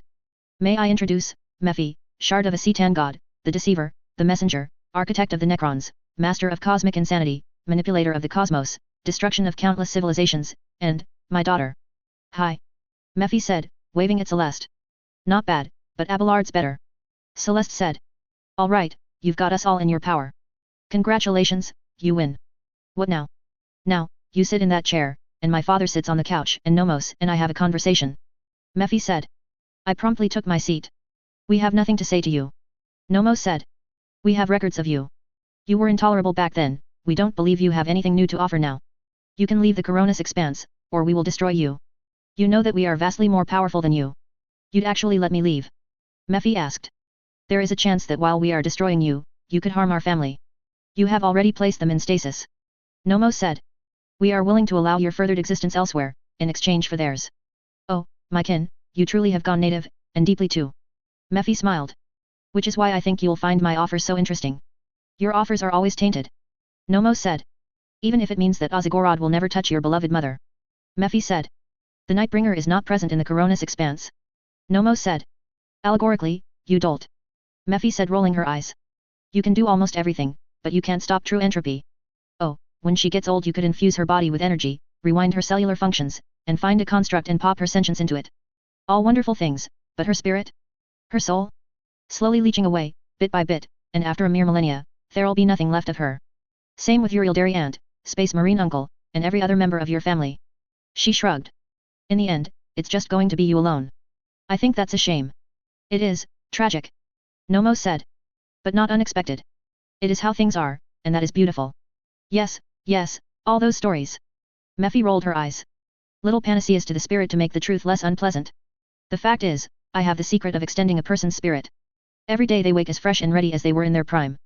And I can see in your eyes what you are thinking, brethren, all those stories about the horrors of immortality. She gave me a smug look. If you don't want to be immortal in the expanse, don't be. End your life and embrace whatever you think is beyond it. No clauses, no hidden catches, no fine print. Just live however long as you want, in whatever form you want, and then rest. I can do this for your family. Lend me a little of your power and I can do this for the whole Coronis expanse. A joyous empire that lasts and lasts and lasts. And what do you want in return? Nomos asked. I know your mother's plan. Make a barrier between the expanse and the rest of the Imperium. Impenetrable, and one way. Mephi sighed. It's so dull. The fleet shows up and destroys most of their ships trying to ram it. That part's entertaining at first. But eventually they give up save for a few ships that spend centuries just firing their cannons at the barrier, trying to bring it down. Occasionally someone tries something else, psychers, blanks, ritualistically sacrificing navigators, some turn to chaos in their desperation. Nothing will work. You will have your peace. We take it you would rather we face the Armada and destroy it. Nomo said. Start a massive war with the rest of the Imperium, and put the expanse in endless conflict so more people turn to you and your machinations. Well, now that you mention it, that'd be great. But it's not what I was going to ask. Mephi said. Do you know what also happens after you make your wall? Do you know what's happening right now? The other armada of ships coming here. Other armada. Celeste said. One of the Xenos. No. Mephi shook her head.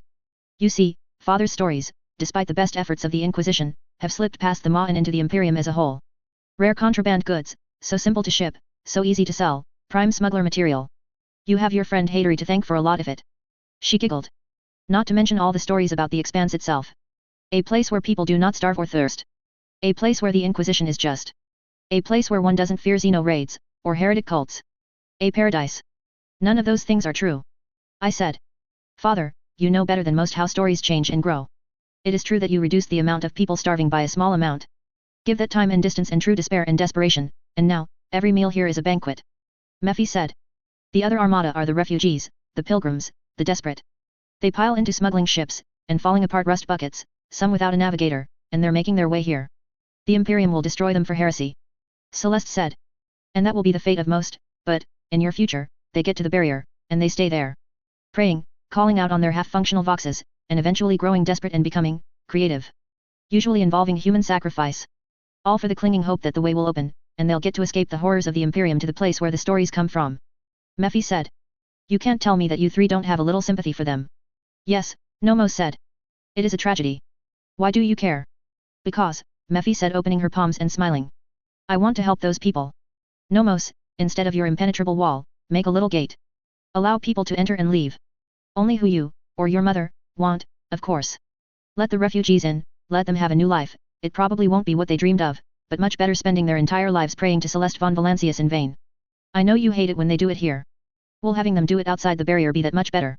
I saw a shift in Celeste's eyes. I frowned, she was actually thinking about it. She wasn't so stupid as to say yes to the deceiver, but the story she had told was working on her.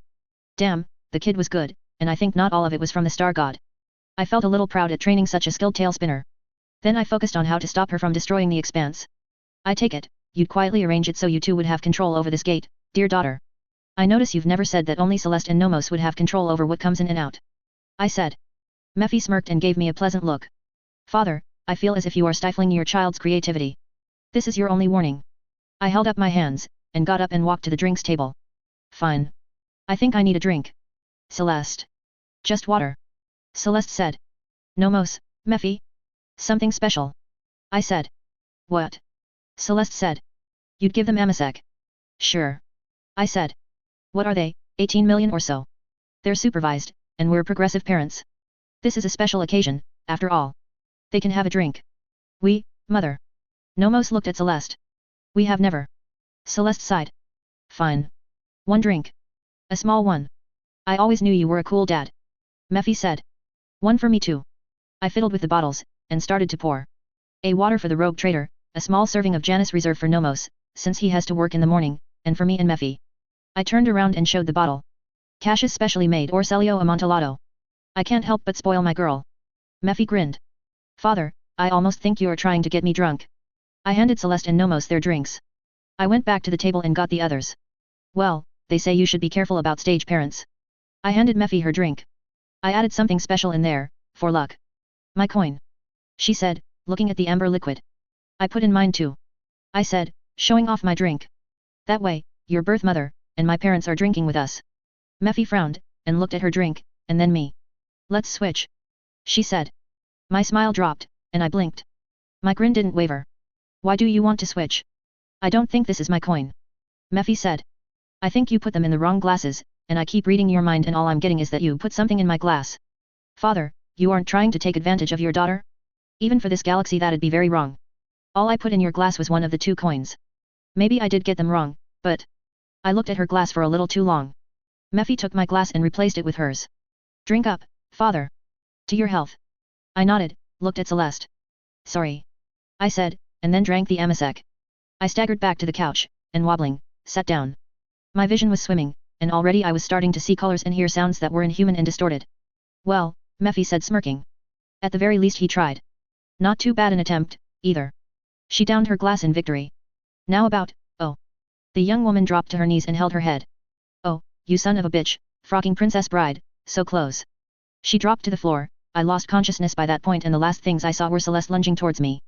Then Nomos' eyes lighting up and a look of severity on his face that I equated with principals who have caught the school's trust fund child they always hated, red-handed doing graffiti. I regained consciousness pretty quickly, but the hallucinogens of the Kraden had yet to let me go. I was experiencing the world like Kasia saw it, with the additional fun of every sound in existence being remixed by some eldritch DJ who had reverbs that were unknown to this reality. If this was a sample of Yildari drugs, I suddenly understood the appeal of the druggery way of things way better.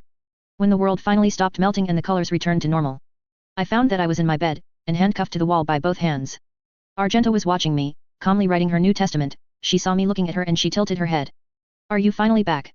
Didn't you tell me you weren't into this? I said with a smile. Argenta sighed, and rolled her eyes. You're back. Finally. It's been 4 days of you giggling and drooling. Nocturne of Oblivion makes their hallucinogens very powerful. I sighed. Mephi. Gone. Argenta said. Nomos erased her, and all other sleeper agents they could discover from her mind. I sighed deeply. How sharper than a serpent's tooth it is to have a thankless child. I said. I know. Argenta said.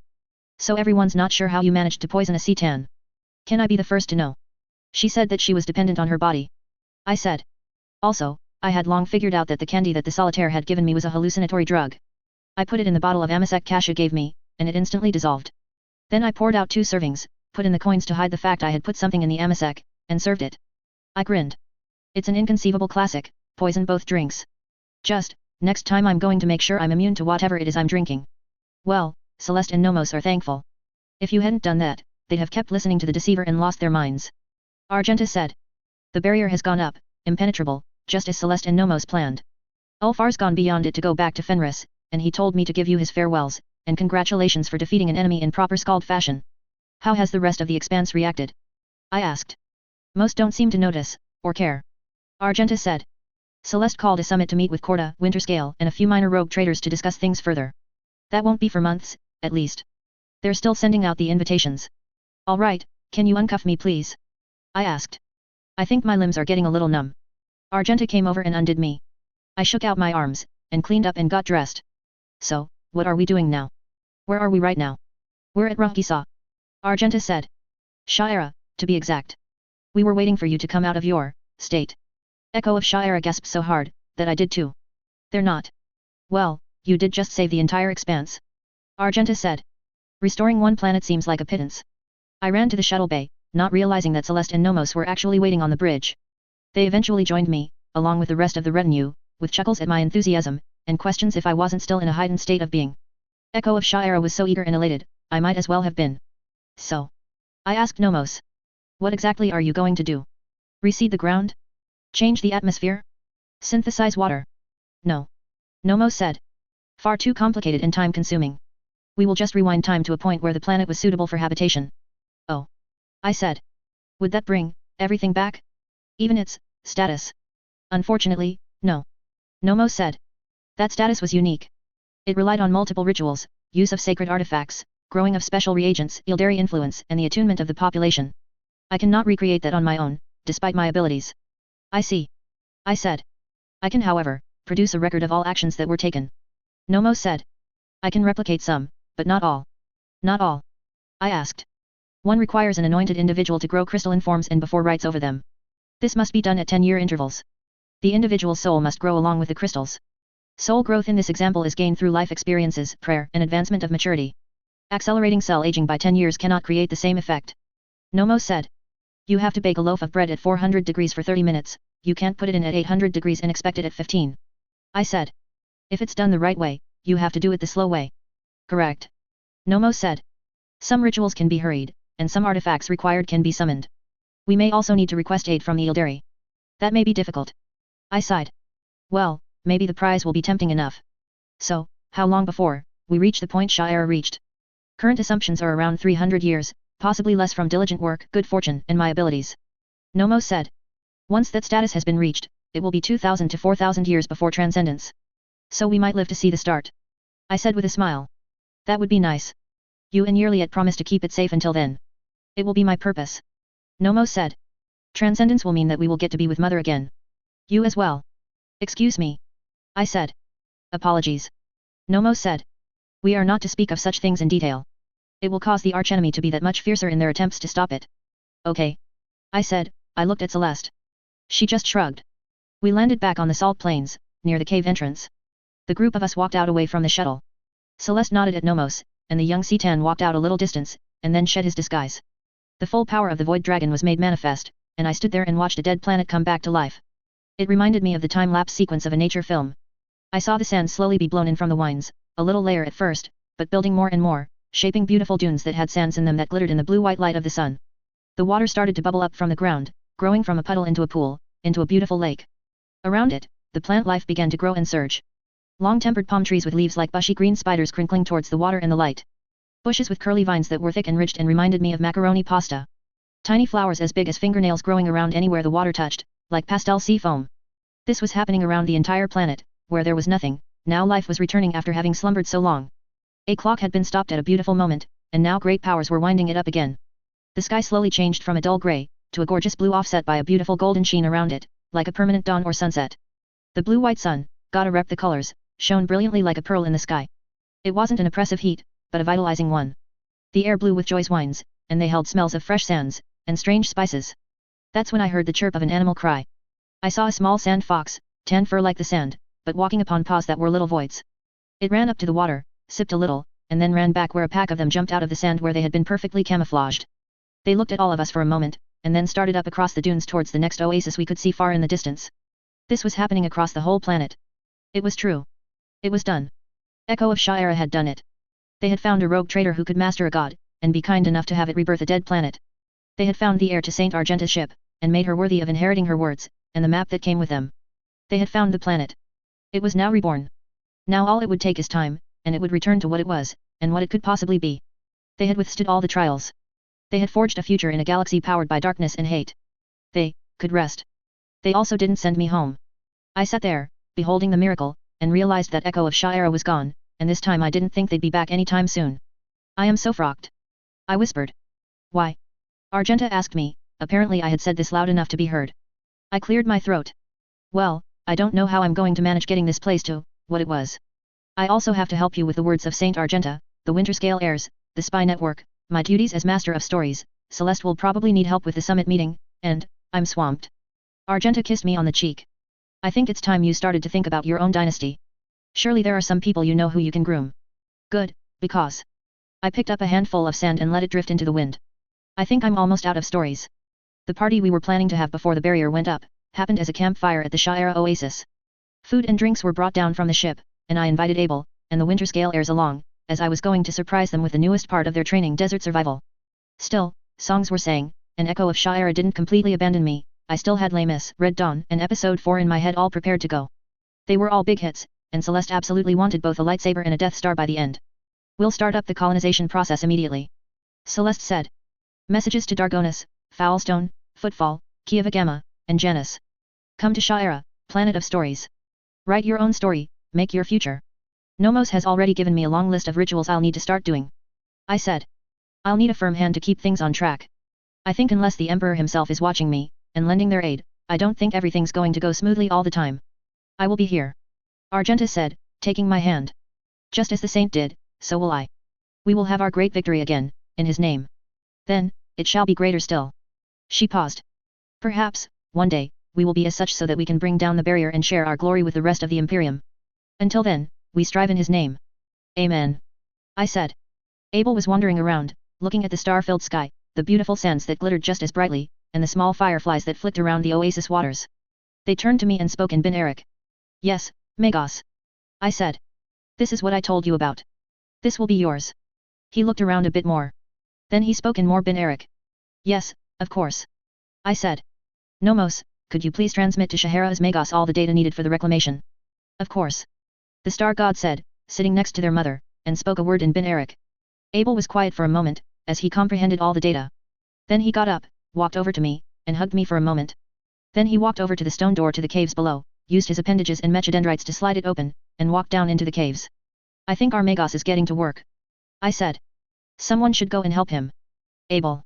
Celeste said, getting up, and following the tech priest. Abel, please, we can start working on it tomorrow. Please don't, oh wow, there are glowworms in here. We all laughed, and enjoyed what was the last time all of us were together as one, in one place. It took the better part of the next year for me to finally be inducted as Shahara as planetary governor.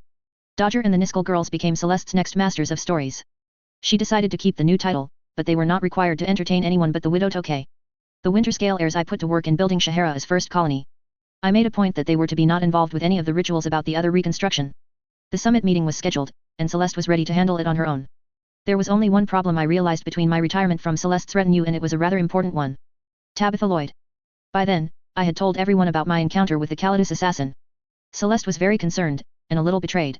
She had apparently been slightly friendly with Tabitha after the Drukari raid, and was considering asking Urban to legitimize her. I had Dodger and the Niskels looking for her using all the resources they could muster, but they were coming up blank. Edira's voices were not especially helpful, either. Tabitha was good at her job, and had all her tricks and tools at her disposal. My only consolation was that she wasn't the type who played with her food. Her hesitating wasn't her toying with us, but actual caution on her part. I figured that she was just putting Celeste, and maybe the rest of us, at the bottom of her list. Tabitha was fully aware that the moment she showed herself, Nomos would erase her existence. I knew that wasn't a fear in the heart of a well-trained temple assassin, but it meant she'd only get one shot, if at that. This wasn't something she would rush. I was on Dargonis, helping my protégés and filling out the endless forms of administratum grixit to officially certify my claim to Sha'era. Even with us no longer attached to the rest of the Imperium, the nightmare bureaucracy maintained itself. I was sitting in the VIP lounge, Celeste's creation, waiting for my number to come up, when Tabitha walked up and sat across from me. Hey. She said. Hello. I said. We've been looking for you. I know. She said. It hasn't been that hard to dodge you. I admit, I've had less competent attempts to sniff me out, but using the psycher's still cheating. All I have to do is think it, and Nomos will appear. I said. Using the star god is absolutely cheating. Tabitha said. She sighed, and looked around at the long queues of people. Rogue trader von Valancius really doesn't know when to quit. She's started to change this too. Now, it's merely unpleasant, instead of actual torment. You even have someone passing out recaf to the people in line. We're not doing much, just streamlining a few things, and adding more people. I said. It's still everything wrong about bureaucracy. The torment was supposed to be the point. Tabitha said. Make it impossible for people to do anything, soon they don't attempt anything. Then you can get away with whatever you want and still claim you're doing it by the rules. It was a feature, not a bug. She sighed. I learned that the hard way, the first time they called me soft. You? Soft. I said. You murdered the original holder of the face you're wearing just because it was convenient for your cover. I had to kill a baby once. She said, pointedly ignoring my comment. Standard deal, child was prophesied to lead a rebellion, or was the rightful heir in an inconvenient inheritance situation. Details are unimportant. I slipped into the staff, turned into a nursemaid, did my shift, and slipped in quiet death into the child's formula. Kid passed away in his sleep the next night, no one was ever the wiser. I slipped away, exceptionally proud of my skill. The temple disciplined me for that. Harshly. I still have the scars on my actual flesh. They expected better, they expected me to kill the child, the parents, most of the staff. They were especially upset that I just had the child fall asleep, and never wake up. They wanted blood and pain. The cruelty was to be the point. So, I take it you learned your lesson. I said. I satisfied the temple afterwards, but I don't think I ever broke my professionalism problem. She grinned. When I can, I still limit my body count, I still make some deaths swift and painless, I am still the ghost of ghosts, and I satisfy my own pride first and foremost. Ah, that's why you were assigned to the Coronis Expanse. I said. They wanted to get rid of you. I was just loyal enough that they felt I was more useful out here on the frontier. She said. Good thing too, because I was very certain they were about to just kill me and move on. They've done it for people far more loyal than me. She winked. Thankfully, I was very good. I think one of my instructors said that I was skilled enough to kill a so-called god, once. Or maybe I'm exaggerating. So, I guess they're glad you're here now. I said. So, are they sending you directly after Celeste? Nomos? Do you need to wipe us all out? Tabitha shrugged. Probably. I have no idea. I'm sorry. I said. As of now, thanks to that block Celeste and her child have erected, I have received no new orders from Holy Terra, or the temples. She grinned. So, I don't know what they want me to do. Not that I don't have a list of targets already. There are plenty of Winterscale heretics, and Corda separatists, to winnow out. Then I circle back, and there's usually a heretic, traitor, or Xenos causing problems for von Valancius that needs to be taken care of. What happens if orders do come? I asked. Then I follow them. She sighed. It's not like I can be like your radical Inquisitor Lord Van Calix. Temple assassins cannot disobey orders, it's written into our very genetics. Would that I could. I like this version of the galaxy Celeste is making. I like this face I'm wearing. Have you figured out a way to get around Nomos? I asked. Working on it, in my spare time. Killing any of you isn't too hard, making sure it sticks is much harder with the Cetan around, they can literally turn back the clock to save you. She smiled. I'm sure there's a way. The Star God as well. I have never failed a contract in my entire existence. She winked and stood up. But, until then, please keep trying to find me. I won't be wearing this face, of course, but the girls are so creative and I do want to see them become better at their job. So, you really won't do anything unless you receive direct orders from Holy Terra, or the temples themselves? I asked. It would be unprofessional if I did otherwise. She stretched, and grinned at me. Enjoy your recaf. I had the staff make it just how you like it. She walked away. I looked at my cup, and poured the rest of it into a garbage can. I told Celeste about the encounter, and she thought about it for a long while. She had private talks with Nomos, Yerliet, and Heinrichs about it. The end result was that, while we would still keep looking for her, greater effort would be made to make sure that she never received those orders. I was rather thankful, I still made it a point to make my own recaf from now on. I was made planetary governor in a quiet little ceremony at the colony site on Shaira and Argenta, and I took up the new role of diligent, and hopefully just, rulers. I was out of stories, and I had a planet to build and eventually ascend. Much less adventure, much less drama, now were the long diligent days of governance, infrastructure, and dark rituals in ancient caves. And for many years, that was my life. Argenta would lead the masses from the balcony of our manor in morning prayers, and I'd spend the evenings reciting long-forgotten prayers in the caves below. There were good days, there were bad days. Some successes that led to chaos responding in some fashion or another. Argenta would repulse them, and in worse cases we'd call upon Nomos. Some days our progress was thrown back, but most days we made headway. Yerliet eventually got the Janus Ildari to cooperate, and although we were not allowed to know what they did, it was apparently working. It was good work, and I looked forward to seeing the end result. What happened 216 years later, and the fates of the rest of the retinue, and all those I had come to know in my adventure here, and how I found Shahara's ship where you stand, and left this story in that sealed box for you, my reader, to find. That's one last story, and you'll have to go inside the ship to read it. It should open for you now. Just a little further. Final story. The isekai young man ran inside the ship's doors, and into its halls. It was a good thing the door opened when it did. Those sandstorms could get brutal, even lethal, in this part of the desert. It also meant that he was stuck here. From what he had learned, it could be months before they eased up. His supplies had already taken a ding getting out to this patch of nowhere. If this was another dead end, no. No, he had just read the words of another isekai, the other trails of escaped isekai all had pointed him to here. This was it. This had to be it.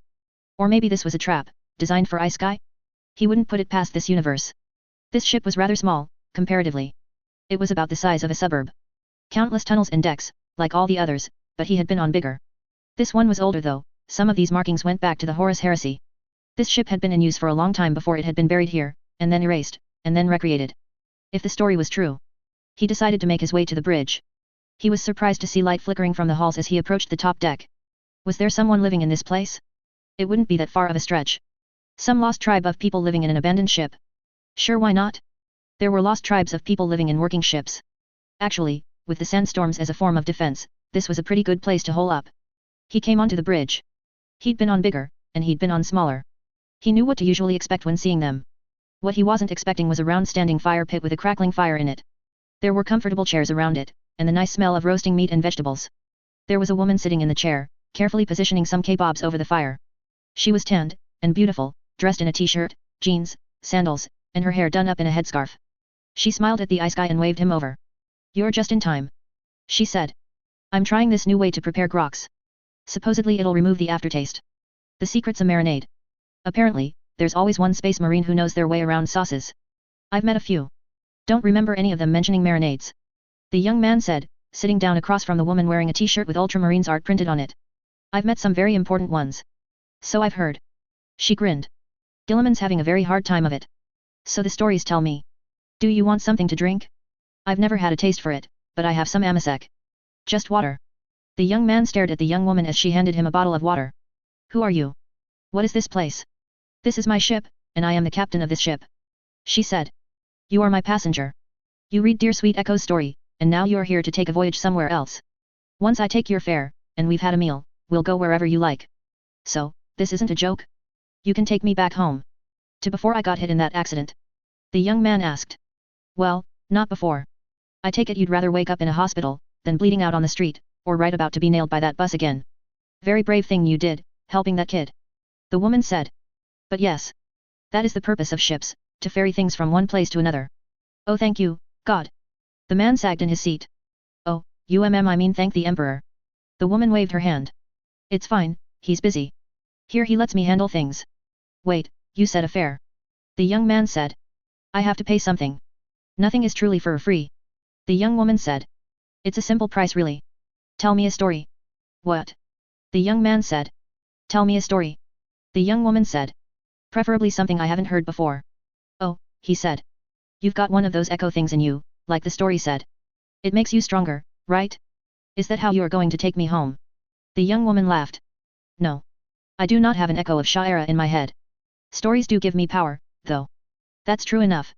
"Oh." the young man said. "You aren't a daemon or a heretic, are you?" He reached for his side holster, and found that his lost pistol was still there. "No. I am faithful to the Emperor. You're not in danger from me, and while you sit at my fire, I grant you my hospitality. That means I promise no harm shall befall you, as long as you do not harm me, or insult my cooking." She winked at the end. "Okay." He frowned. "I'm not much of a storyteller. I don't know any good legends or tales. People don't do that a lot, not anymore. Not outside the barrier, at least. You have one story. A young man in London gets hit by a bus and wakes up in a whole new universe. A familiar one. That sounds like a good place to start," the young woman said. "I wish it was familiar," the young man said. "It's the 40K universe, but it's further along in the timeline. Like 1,000 years beyond what I was familiar with back on Earth. I never thought it was possible, but the universe actually got worse. Tell me about it. What's the rest of the Imperium like?" the young woman said. "Where to begin? Take your pick of invading fleets, the Tyranids, the Orcs, the Necrons, they're everywhere now. All sectors, well, nearly all sectors. Nowhere's safe, you just have places that haven't been attacked yet. If that's the case, then you probably have a ship of guardsmen or, Emperor help you, Astartes hovering above you. If that's the case, you should start praying for a swift death by exterminatus. If you're truly unfortunate, they come down on your planet, and that's a new nightmare. They take your food, they take your beds, and they take anything else they want in the name of protecting you, and they expect people to be thankful for it. Give them one dirty look, and they just shoot you and call it treason," the young man said. "Even the Astartes?" the young woman asked. "They're even worse, on top of what I just said, they force people into servitude for them." He sighed. "Service their weapons, service their armor. They were farmers, not tech priests. A loyal space marine broke a man in half because he couldn't lift the marine's weapon from the bench. The thing weighed more than the man did. I've heard some chapters can be rather severe," the young woman said. "Were you not blessed to be in the company of a chapter that values hospitality more, like the Space Wolves or the Ultramarines? The Space Wolves are busy defending Fenris from the Chaos Lord Surt and his army of fire. They're in no position to help anyone," the young man said. "As for the Ultramarines, after what Gilliman did at the Golden Throne. Were you there?" the young woman asked hungrily. "I was on his ship, helping. I don't understand how it went so wrong." He sighed. "Anyway, now if you so much are seen wearing a shirt like yours, you'll be shot by 4 different people for 5 different reasons. The Ultramarines are in no position to be, or have, guests. That is a pity," the young woman said. "The Inquisition is everywhere too now. You can't even think disloyal thoughts, or those pitiful psychers they've got hooked up to those torture machines will detect you. After Gilliman's play they've gotten so much worse. I think there's an interrogator who knows what I am, and is after me. He can't reach you here. The young woman said. By the Emperor I hope so. He sighed. Of course, the only thing worse than the Inquisition is if the Inquisition isn't doing their jobs. I don't know how to explain it, but the Chaos Gods have gotten worse, or they're just getting more creative. They do the most depraved, senseless, things to people, for no reasons. Before, maybe you could see some intelligence in how they reacted, or made plans. Now, nothing. Just pain, blood, and death. Emperor help you if you are attacked by a heretic and somehow fight them off. They'll just kill you too, for contamination. Life isn't worth anything anymore. You're born, you starve, you're enslaved, and you die painfully and pointlessly. Our heroes that are supposed to save us all fail, and are on the run. The only hope you can find is to become a soldier and fight and manage by a miracle to not die. That way you'll have a bunk and a ration. You survived that way for a bit, I take it. The young woman asked. Yeah, until I heard of the Kadayan. He smirked. That's what put me on the path to here. Ah. Kadia. Tell me about what you've heard. The young woman said, handing over a kebab of delicious-smelling meat and vegetables to the young man. Well, just that there was this soldier who was from Kadia. He survived the fall, and they said he would tell his fellow soldiers stories about how life was back on ancient Terra. I figured out that he was another isekai, like me. I started looking for his trail. A story here, finding a soldier who knew a soldier whose father knew him, and I even got amazingly lucky and got on the transport ship he used to be on, and then I found his old locker in a long abandoned deck that was crawling with mutants. The young man said. They were weirdly helpful to me. Really? The young woman said smiling. Yeah. This is really good. The young man said, eating. Apparently the Kadayan's a worshipped figure to the mutants. It may have ties to the fabled mutant rebellion of Astanae. But that's just a legend. A legend. The woman hid her smile behind her own kebab. Yeah, a planet of abused mutants rising up and rallying around a hunchbacked mutant messiah and taking control of the planet. Smuggling mutants to a place where they won't be hunted or executed. A fairy tale. They would have done an exterminatus the second they got the upper hand. The man said. Unless a certain clown hid the planet. The woman mumbled through a mouthful of grilled vegetable. I'm sorry. The young man said. The young woman swallowed. Sorry, I was mumbling. What did you find in the locker? Maps. Handwritten maps. All the places the Kadayan had been, and all these forgotten star systems. The one that was most important to me though, was his last one. Which was the first one on the top of the pile. The young man said. It was a map of the star system in the Damocles Gulf. He had a big red circle around it with a way out, written on it. In English. I had a lead, so I started hopping ships, making my way towards the Damocles Gulf. The only problem, was that it took me through Tau space. Ah, the Tau. Are they also having trouble? The woman asked. Yeah, mostly from the Tyranids and Orcs. Also, I think one of the biggest worlds uncovered a Necron tomb and as a result the entire planet was reduced to space dust. He shrugged. There might also be a civil war, maybe? I don't know, they mostly just shot at me when they saw me, so I did my usual tactics of hiding and running. Did you get to the planet? The young woman asked. Yes. Eventually, and I found that there was a big civil war there between the normal Tau and other Tau in red armor there. The man shrugged. I was mostly searching long-forgotten battlefields. No one wanted this planet anymore. Did you figure out who won? The woman asked. The young man took a swig of his water. I saw more white and yellow armor suits than red, so I think the red Tau got whatever it was they were looking for. The commander is good at what he does. The woman took a drink of water from her own bottle. But I think your Kadayan got to where he wanted, yes? Was it a ruin, or an archaeotech? Archaeotech in a ruin. The man said, going back to his food. This hidden, long-forgotten underground complex that was based around this one room, and in the center of it was this pillar of light bulbs. They were not normal bulbs either, but weird things I'd never seen before. Not Tau, not Ildari, nothing I knew. All around the room were notes, detailed notes, in English. Not the Kadayan's hand, but I found notes that matched his handwriting too, someone else was there helping him figure it out. Ah. Enter the far-sighted secretary. The woman said. Who? The man said. The woman waved her hand. Nothing. So, you found all these notes. Did you decipher them? It took me days. The man said. Eventually I figured it out, the pillar was kind of a webway gate, created by some long-extinct race copying Ildari technology, and, they led me to you, or here at least. Here. The woman smiled. Seek Sha'ira. The last words written. The gate was devoid of power, and I had no way to get it up and running, but I saw where they were trying to make that gate open to. The Coronis expanse. Past the Faithless Wall. The man said. The Faithless Wall, is that what they call the barrier now? Oh dear. The woman sighed. All right, to answer your next question that I can read on your face, yes. Avery, the Kadayan, and Amy, the secretary from the Farsight Enclaves, came here. I took them home. Amy went back to 2031 and survived her, quite humorous, accidental electrocution, and Avery woke up from the coma he fell into in 2000. The young man nodded. Okay. So, can I go home now? You haven't paid your full fare yet, young man. The woman said. You now had a name, and a location. Tell me, how'd you get past the faithless wall? Out of curiosity, what does the rest of the galaxy feel about it, other than giving it that horrid name? Also, I have been terribly rude. I've never asked your name. Just call me Joseph, not Joe, Joseph. Joseph said. What's your name? You haven't figured it out by now. She smirked. It'd be telling to just out and say it. Do I get a hint? Joseph asked. Something here is named after me. She winked at Joseph. The ship? Is the ship's name your name? Joseph said. You're adorable, but not too bright. The ship's name is the Emperor's Diligence. The woman said. That's your one guess for now. Go back to your story, what does the Imperium say about the Expanse? There are 3 stories about it, really. Joseph said. The first one is very short, that where your superior or an Inquisition agent shoots you in the head for mentioning it. The second is what the Ecclesiarchy says. The Expanse is hell made real. It is a realm of space that does not know the Emperor. That any humans left are hideously tortured for every moment of their existence, and the heretics have mutated their bodies into unholy abominations. They get really creative in the details, but I think you can get the picture. It's a bad place, and people shouldn't think about it, let alone want to go there. And the third? The woman said. Quietly spoken around fires at night and whispered between walls.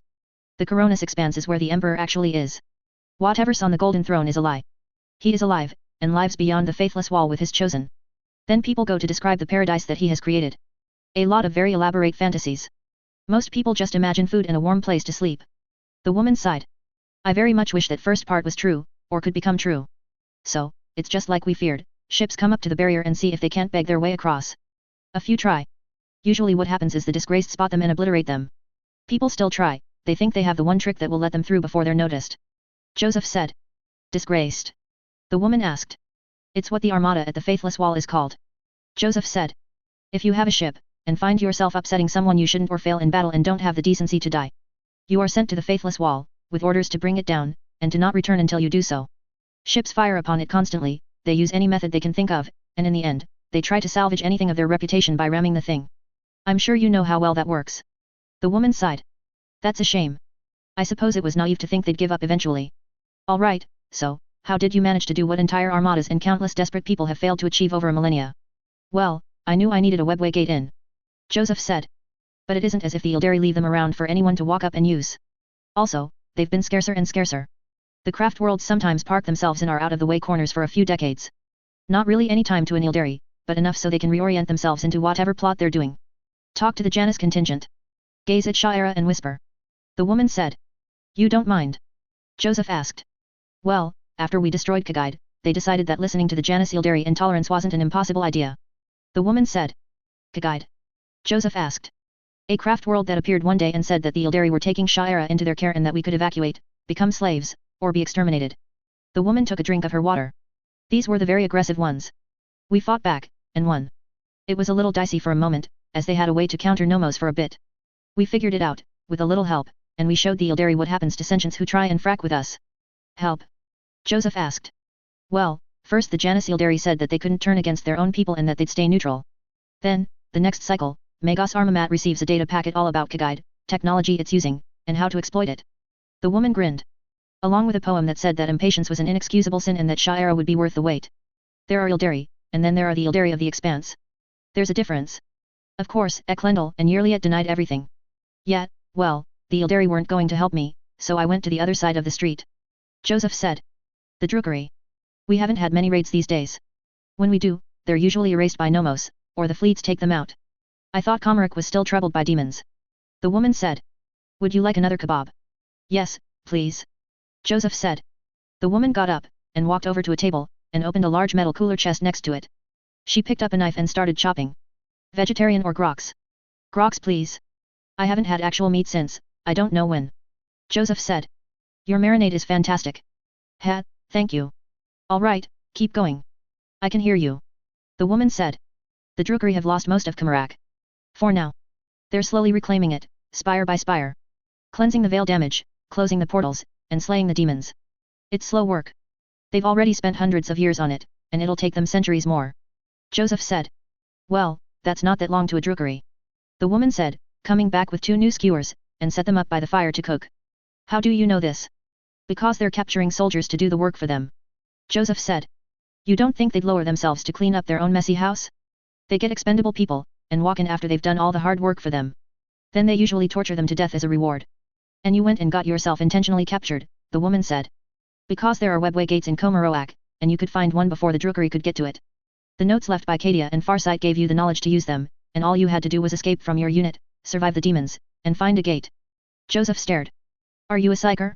Reading my mind. The woman clapped her hands. That's fantastic. She calmed down. No. I'm not a psyker, I just enjoy figuring out stories. So, breaking away must have been a challenge on its own. How'd you survive alone in Komaruk? I found another deserter. Sort of. This Drukari that was living in the abandoned spires. I stumbled upon his little lair, and, after we fought a bit, we decided that 2 people could make a run for a gate better than 1. I had the coordinates to here, he knew where a gate was. Joseph said. A Drukari didn't have the coordinates to the webway. The woman asked. Well, not here. Joseph said. He said he used to, but that Drukari word that I think was very rude, little child hid them all. He was very keen on returning to the expanse. He said he wanted to defile some corpses, and kill that outcast, very rude Drukari word. The woman smiled. I think I know which Drukari exile that was. He was particularly keen on not being found by other Drukari, correct? Yet. Joseph nodded. We fought our way through to the gate, and I opened it. Then I shot the Drukari in the leg with my shotgun, ran through the gate, and broke it on the other side. Treacherous of you. The woman said, a tisk in her tone. He was going to kill me 2 seconds after that gateway was open. He was a Drukari. Joseph said. Do you want me to feel sorry for him? No. The woman said. I would have done the same. It was very quick thinking, and clever of you. Drukari make other things into reflections of themselves. Just make sure you change back. I've tried. Joseph said. Still, poor Marzipan. So close. She handed Joseph the 2 cooked kebabs and watched him hungrily devour both of them. So, you were in the expanse? Where? The woman asked. Here. Shaira. I appeared at an oasis, I jumped into the clean water with a splash the second I saw it. Joseph said. I was exhausted from all the endless fighting, and running. I was so glad that there was this normal, peaceful, place to be. I think I slept there for an entire day. I awoke, and there were 2 people standing over me. I didn't know who they were at the moment, but after reading all of that, I think it was Yerliat and Nomos. The woman nodded. They sensed you arriving, and went to check to make sure nothing else was coming through. They monitor all traffic into the expanse. Do you often get people coming in? Joseph asked.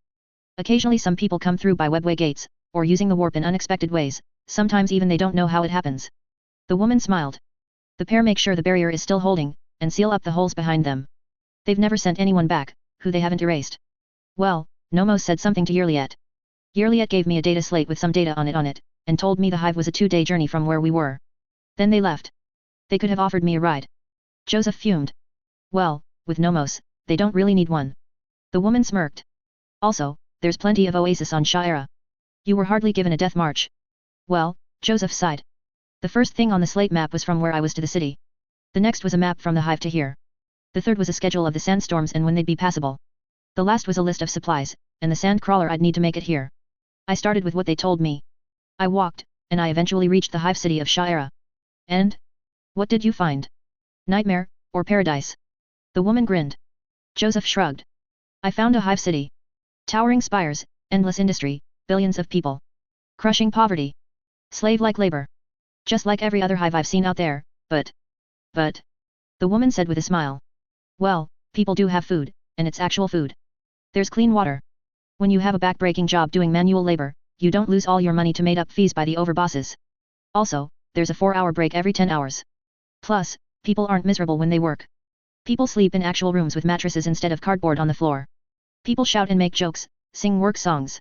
Also, there's things like railings and emergency stops for when people get really hurt. There's an actual first aid kit. Blew my mind, seeing this stuff after so much exposure to awful conditions elsewhere. Joseph said. I take it you found out these things working in the underhive a bit. The woman said. May I take another guess? Once you had the thrones, you made your way up to the place you heard the others mention. The market. When did you get your piece of straw? The woman asked. When I bought the pencils and paper with the little money I had from working as a laborer. Joseph said. The woman asked me if this was my first time here, and my first purchase. She stuck a small stem of wheat in my mouth for luck. I know now what it means, but I just thought it was a weird custom. Pencils and paper. The woman asked. I can draw. I'm very good at it. Joseph said. So, I just found an empty spot, and offered to draw people's faces for coin.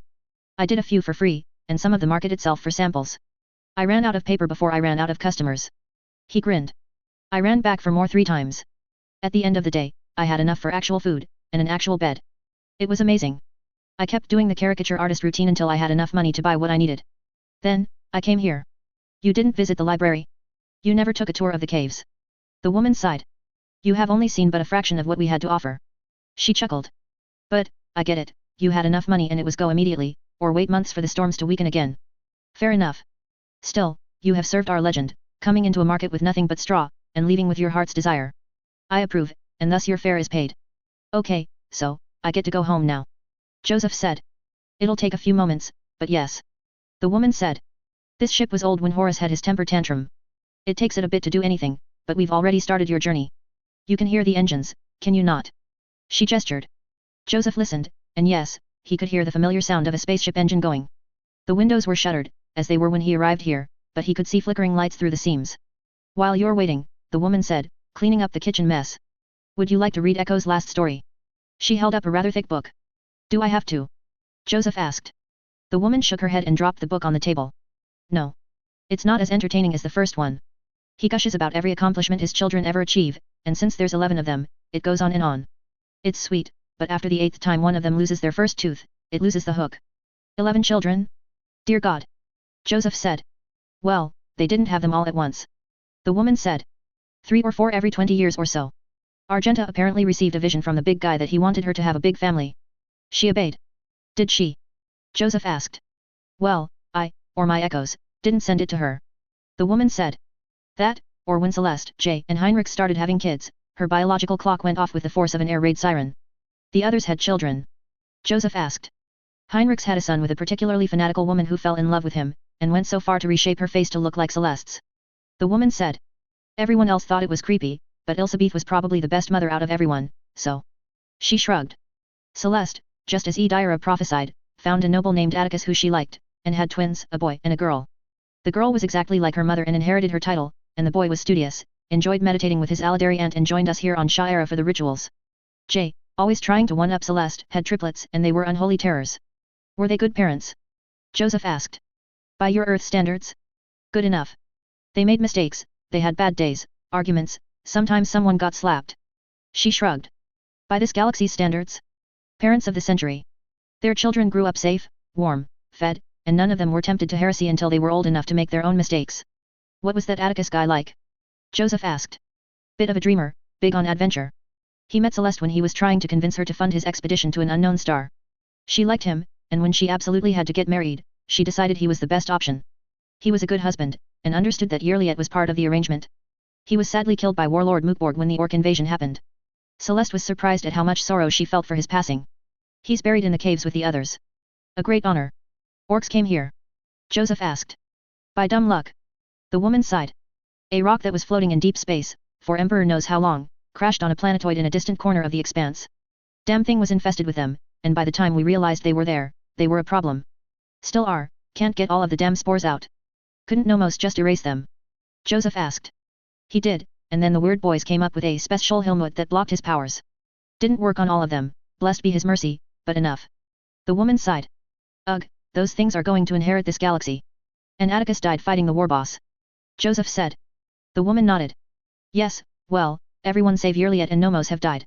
Do you want to know how? Joseph shrugged. Sure. Abelard died in bed, surrounded by his family. The woman said. Cash's mutations developed until she lived in seclusion where no one could see her. One day the Harlequins arrived with a golden palanquin obscured by a pure white curtain. She got into it, and they took her away to perform the final rite to heal the Crone world. That ended her life, and the Harlequins used flesh shaping to restore her body to what we remembered it to be, and brought it to Shire for her to rest in the caves. Jay, when she was 113, was murdered by a minor rogue trader in a space battle because they felt she had overstepped her boundaries. But really because they wanted to become a legend by killing a legend. That rogue trader was destroyed less than 2 cycles later, and Echo was so pissed he erased all traces of the trader's name from the expanse. Her body was reclaimed by Nomos and entombed in the caves. Couldn't Nomos bring her back to life? Joseph asked. I've asked them that very question. About all of them. The woman said.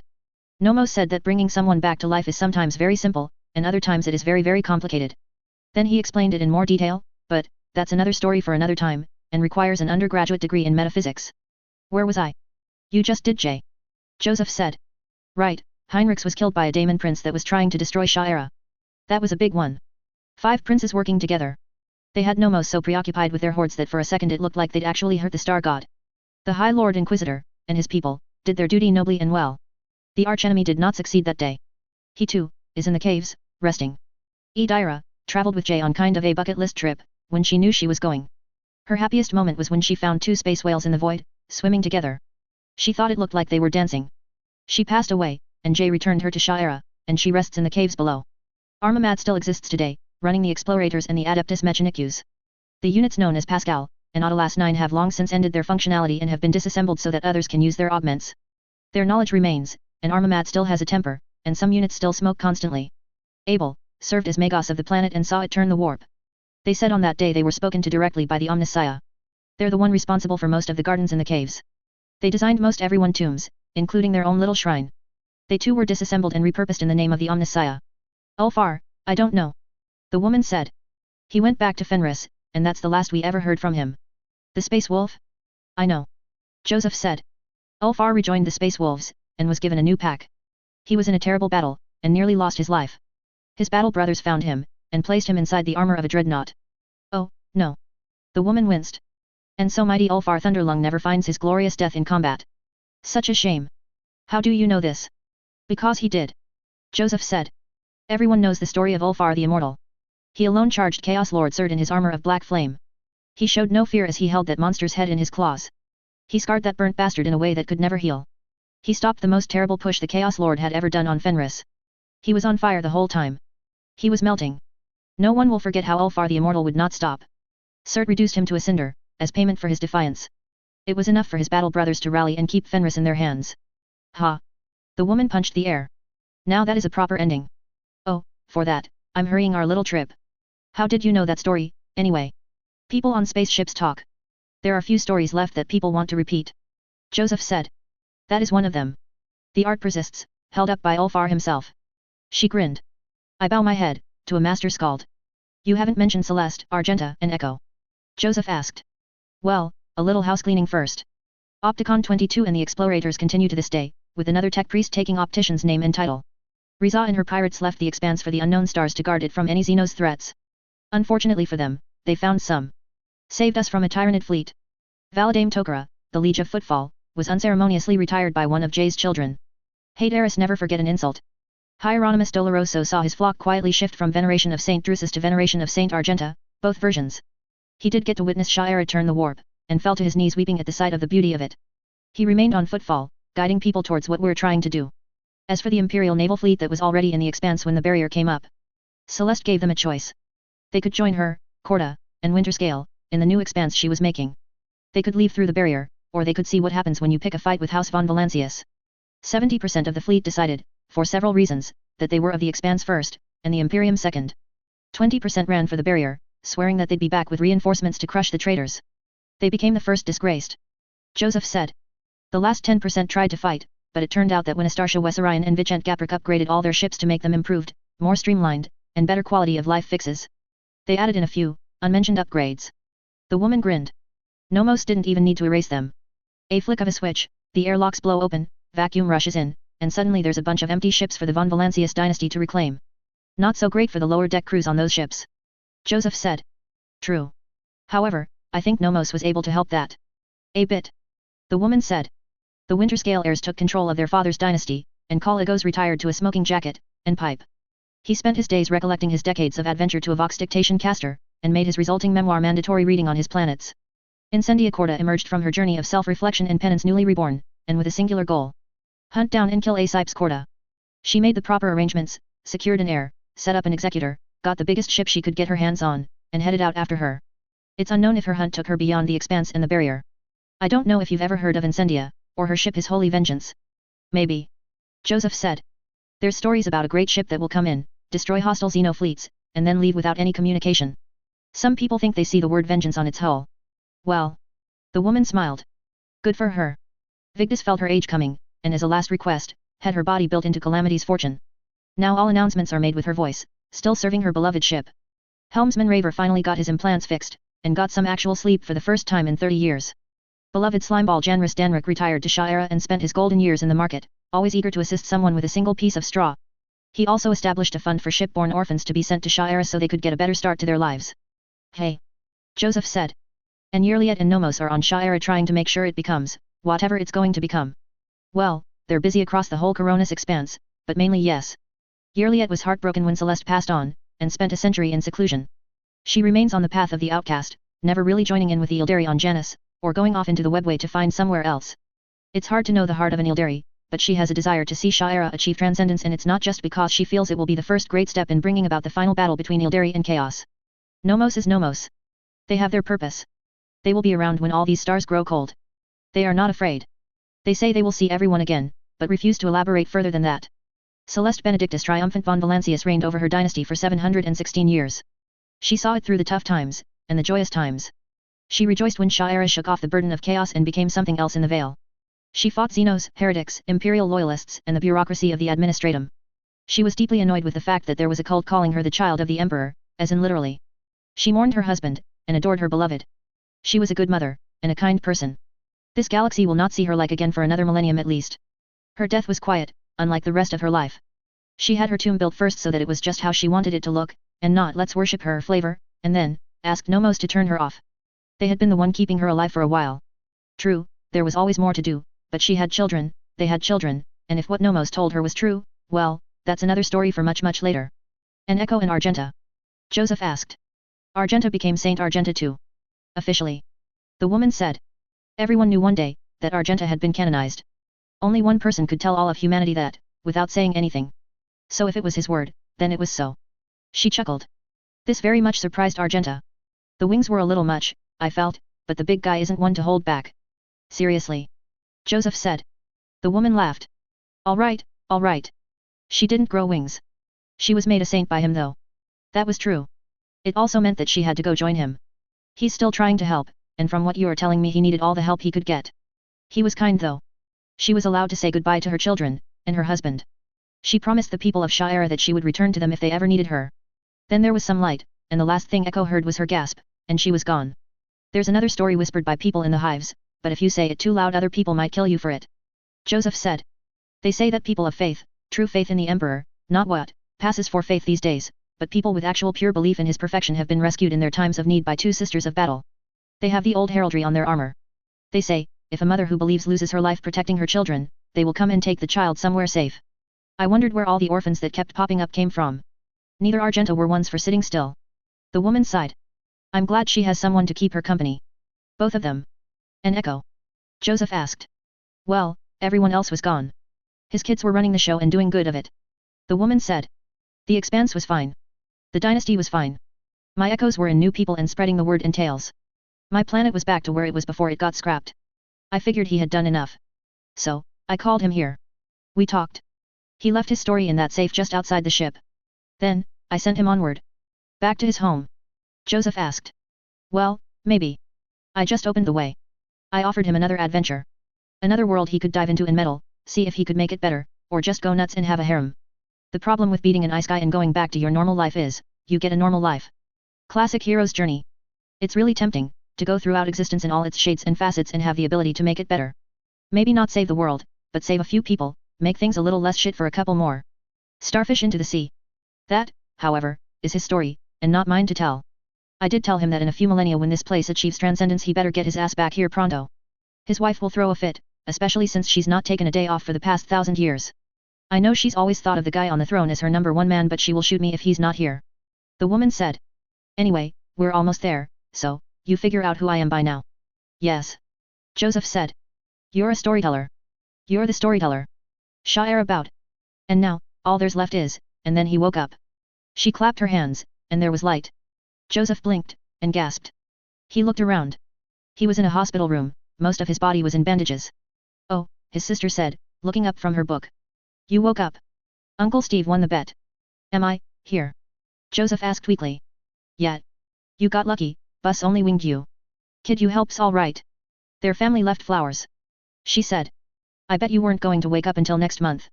I think I should call a nurse. Joseph said. Yeah, the doctor was just in here. I'll page them. She said pressing a button. Want anything while we're waiting for them? He sighed. Read me a story. Such a prat. I'll start from the beginning. His sister said. Then she sat down, and opened her book and started to read. I was there, he would say afterwards, until afterwards became a time quite devoid of laughter. I was there, the day Horus slew the emperor.